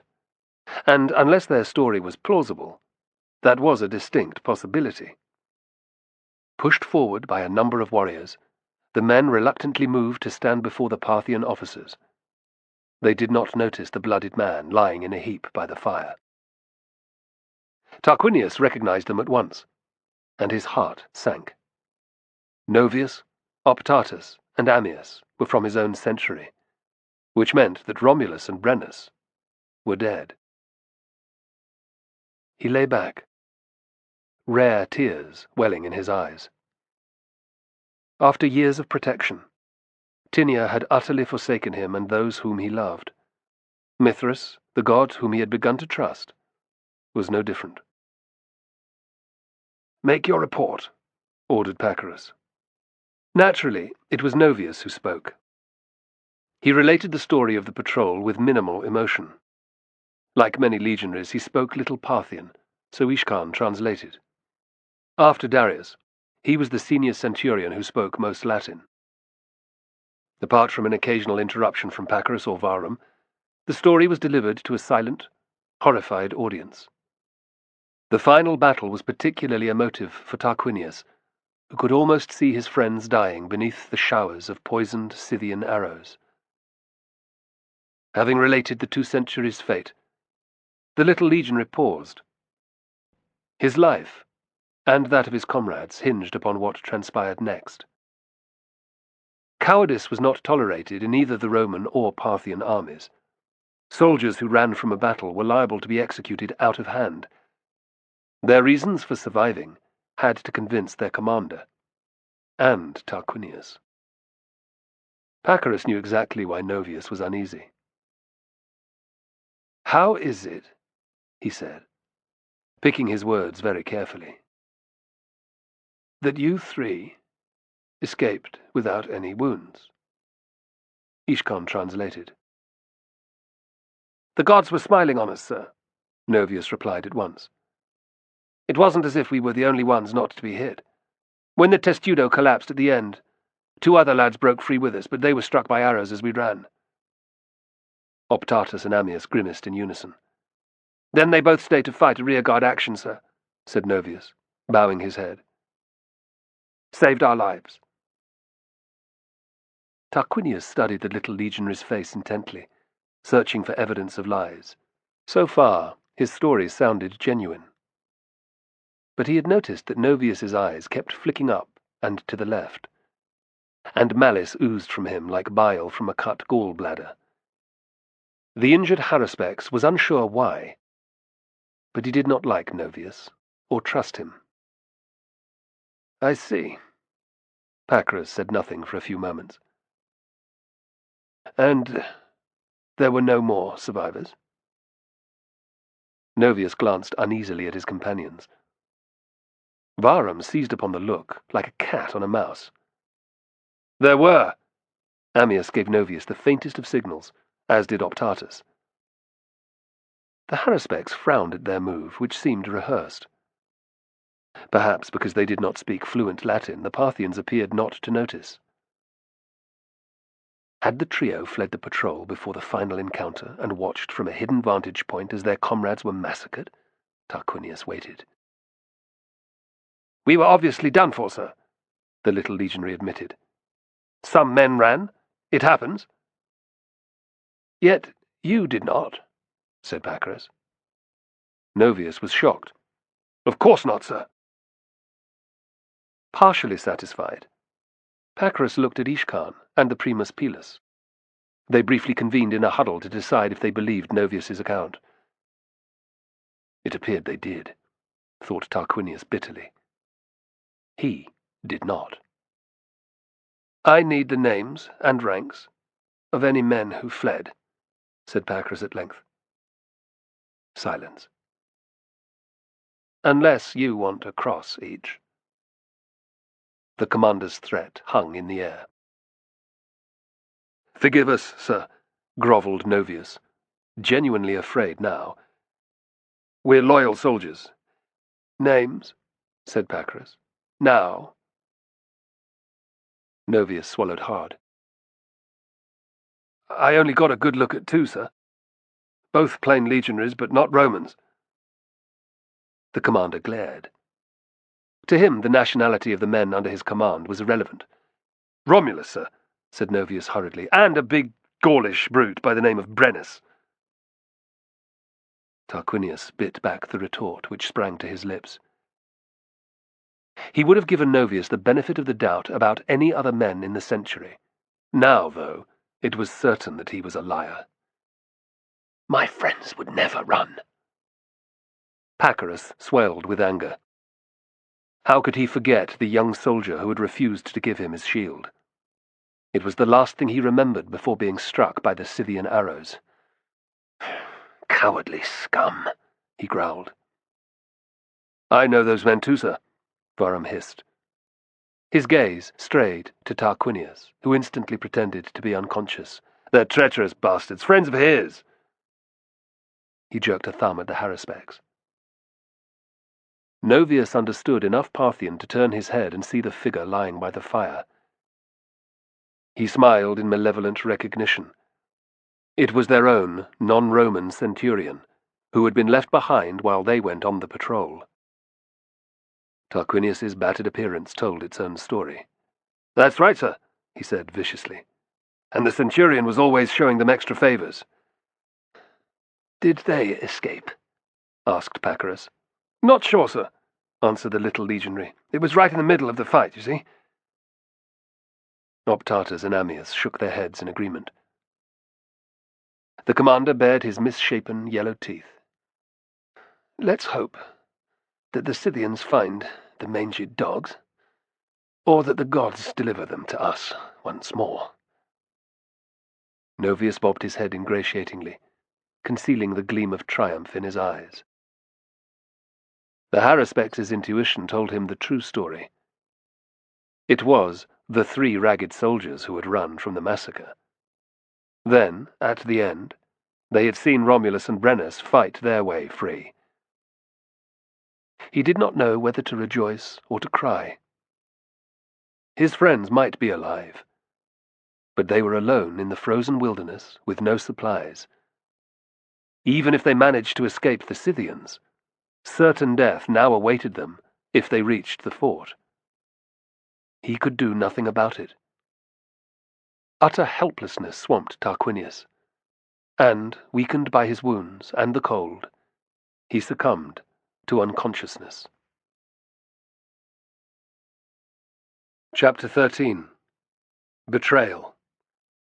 Margiana winter 53-52 BC. Romulus's first awareness was of the terrible pain that filled his head.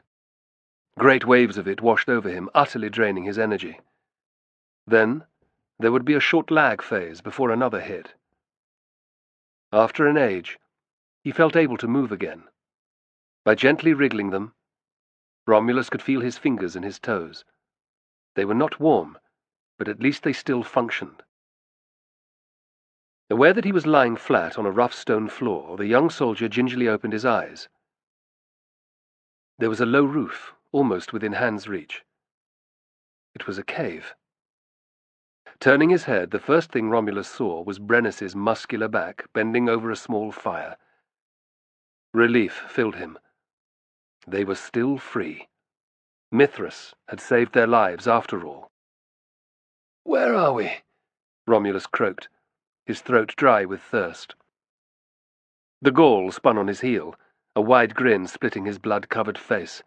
"Belenus be thanked," he cried. "I wasn't sure if your skull had been cracked." Romulus lifted a hand to the back of his head and probed gently. "I don't think so," he replied, wincing as his fingers found a fist-sized lump just above the hairline. "It's damn painful, though."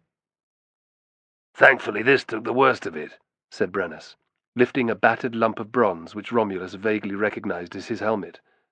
"I had difficulty getting it off." "What happened?" "It was Primitivus," revealed Brennus, his breath visible in the chill air. "It crept up and hit you from behind. I slew the fool immediately, but you'd already gone down." The veterans would stop at nothing. Romulus shook his head in confusion, releasing another wave of agony. "Are you injured?" "No," said the Gaul. "This is Primitivus's blood." Romulus was very relieved. "How in Hades did we get away?" "With Primitivus gone, Novius and his mates tried to make a break for it. 2 or 3 others ran too," said Brennus. "It distracted many of the Scythians. The remainder were busy attacking what few of our lot weren't killed or injured. Somehow I was sure that it wasn't my time to die. I wasn't sure you were dead either, so I fell down and pulled Primitivus on top of me. The enemy cavalry drove forward, leaving us on open ground. The fighting went on for some time, and no one was looking back. It was just a matter of carrying you over the nearest rise and out of view. After taking a breather, I went up into the broken ground. I found this cave about half a mile away." The young soldier could only marvel at his friend's strength. The distance Brennus had mentioned so casually would have crippled any other man. What about the rest? The Gaul's face darkened. Gone, he said heavily. I looked back once, and there were maybe 15 men still standing. But the Scythians were swarming around them like rats. They had no chance. Romulus closed his eyes. Even though the legionaries had recently made them outcasts, he felt genuine grief. They had been serving in the same century for over 6 months, and in the same army for over 2 years. It wasn't for nothing, growled Brennus. They bought us enough time to escape. That makes it even worse. Our burden is heavier because of it, Brennus agreed, remembering his uncle's sacrifice. Just think what the Scythians will do to the bodies. Don't think about that. Our getting away means that the gods have not totally forgotten us. We live to fight another day. True, admitted Romulus. What about Novius and the others? Did they make it? Brennus's face darkened. I don't know, he said. Let's hope not. Without blankets, food, or equipment, the friends had no choice but to leave the small cave behind. All it provided was shelter and slight relief from the bitter weather. And news of the Scythian incursion had to be carried back quickly. The raiders would attack again soon, perhaps even at the fort. Using the bright stars to guide their path, they tracked steadily west. There was no sign of the enemy, meaning their escape had probably gone unseen. It was just as well. Brennus had retained his longsword, but all Romulus had to defend himself with was his Pugio. Neither had shields. An encounter with the fierce warriors would have only one outcome. The rest in the cave did not sustain Romulus for long on the freezing, difficult march. With his pounding headache, the young soldier was very grateful for Brennus's broad shoulder to lean on. As time passed, his strength returned somewhat, as did his determination. Besides, marching was the best way to keep even slightly warm. Under their cloaks, their chainmail was an icy dead weight, while their exposed lower legs were chilled to the bone. Sweat condensed instantly on their brows, and the air was so cold that every breath hurt. When the outline of the crucifix finally appeared, Romulus felt great relief. Reaching it meant that their suffering was nearly over. But by starlight, the frozen body was even more terrifying. It was impossible not to stare at it as they walked past. Flesh now picked from his bones, the legionary was little more than a skeleton. Even his internal organs had been consumed by the hungry vultures. Teeth grinned from a lipless mouth. Empty eye sockets seemed to watch their every step. This time, though, Romulus saw nothing beyond the bare bones. But the memory of what he'd seen before burned brightly in his mind. Tarquinius had also seen a path home. "Mithras," he prayed, "help me return to Rome." Brennus made the sign against evil. "Not a good way to go, eh?" Romulus shook his head, making his headache worse than ever. "No bastard is ever going to do that to me." "Nor me," swore Brennus. Yet crucifixion was one of the punishments they might receive on their return. It was impossible to predict how the volatile Primus Pilus would react to their cataclysmic news. "What should we do?" "Trust the gods," Brennus advised. "Tell the truth. We've done nothing wrong." Romulus sighed, unable to think of anything else. Brennus's faith carried him through situations like they were in now. Normally, Romulus struggled with this simple approach. Here, in God-forsaken Margiana, death seemed the only certainty in life. But they had survived the ambush, and he gave Mithras the full credit for that. Otherwise, Brennus would have fought to the death. Afterwards, both of them would have been beheaded by the Scythians.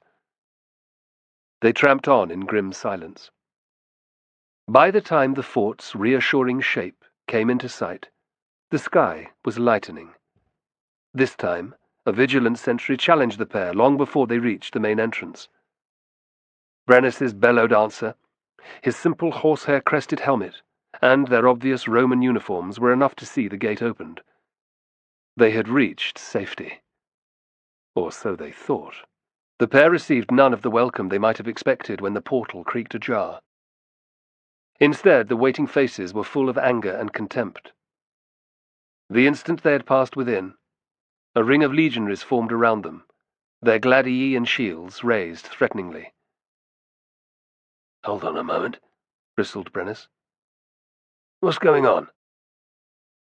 "The Scythians out there are the damn enemy, not us," added Romulus. "Really?" spat a grizzled soldier with one eye. "Cowards!" "What?" responded Romulus disbelievingly. "Brennus fought his way free. He saved my life." "Liar!" shouted another sentry. "You ran and left your comrades to die," cried a third. "Novius got back before us," Romulus whispered to Brennus, horrified. "The scabby shitbag." And Brennus escaped because the gods told him to, he told himself. The Gaul gave him a resigned nod. Things were going from bad to worse. "Well, of course they fled," said the one-eyed man viciously. "They're fucking slaves." "I've never run from anyone," began Brennus angrily. Then an image of his burning village came to mind. "I left my wife and child to die." The memory was a weeping sore in his soul. He fell silent. A chorus of sneers met his weak protest, and the Gaul hung his head. Romulus was about to say more, but one look at the hard, closed faces all around was enough for the words to die in his throat. His pounding head made it even harder to concentrate, so he sealed his lips. "Do not desert us, Mithras," Romulus thought desperately. "Not now." "Well, we should just kill them," shouted a voice from the back. "Get it over with." At this, the friends gripped their weapons and prepared to fight to the death. "Quiet!" barked the Optio in charge. "Pacrus wants to see this pair immediately. He'll have something tasty for them up his sleeve, no doubt." Cruel laughter filled the air. Romulus and Brennus looked at each other numbly. It seemed that their commander had survived, which meant that Tarquinius was still alive. Given their hostile reception, though, they might never see him again. "Take their weapons," said the Optio briskly. "Tie their arms." Eager to obey, men swarmed in and stripped the friends of Longsword and Pugio. Neither fought back. Defenseless, their wrists were tightly bound behind their backs with thick rope. Urged on with kicks and taunts, they were frog-marched towards the headquarters. The fort was just beginning to come alive for the day. A cock cried repeatedly from his roost near the stables for the mules. The smell of baking bread reached them from the ovens. Legionaries were emerging from their barracks, yawning and stretching. Throats were being cleared. Phlegm spat on the frozen ground. Queues formed outside the latrines. Men joked and laughed with each other. Few took any notice of the small party going past, until the one-eyed soldier took it upon himself to let everyone know. "Look who it is, boys!" he roared. "The escaped slaves!" The Optio turned and glared, but it was too late. The harm had been done. Sleep-filled faces twisted with anger, and insults were hurled through the air. More than one gob of spit flew in their direction. Over and over, the same phrases were repeated, and Romulus burned with anger and shame to hear them. "Cowards! You left your friends to die! Crucify them!" Men swarmed onto the Via Praetoria, surrounding the Optio and his men. Jostling and shoving, they tried to reach the prisoners. The sentries did not put up much resistance. Romulus shrank away from the mauling hands.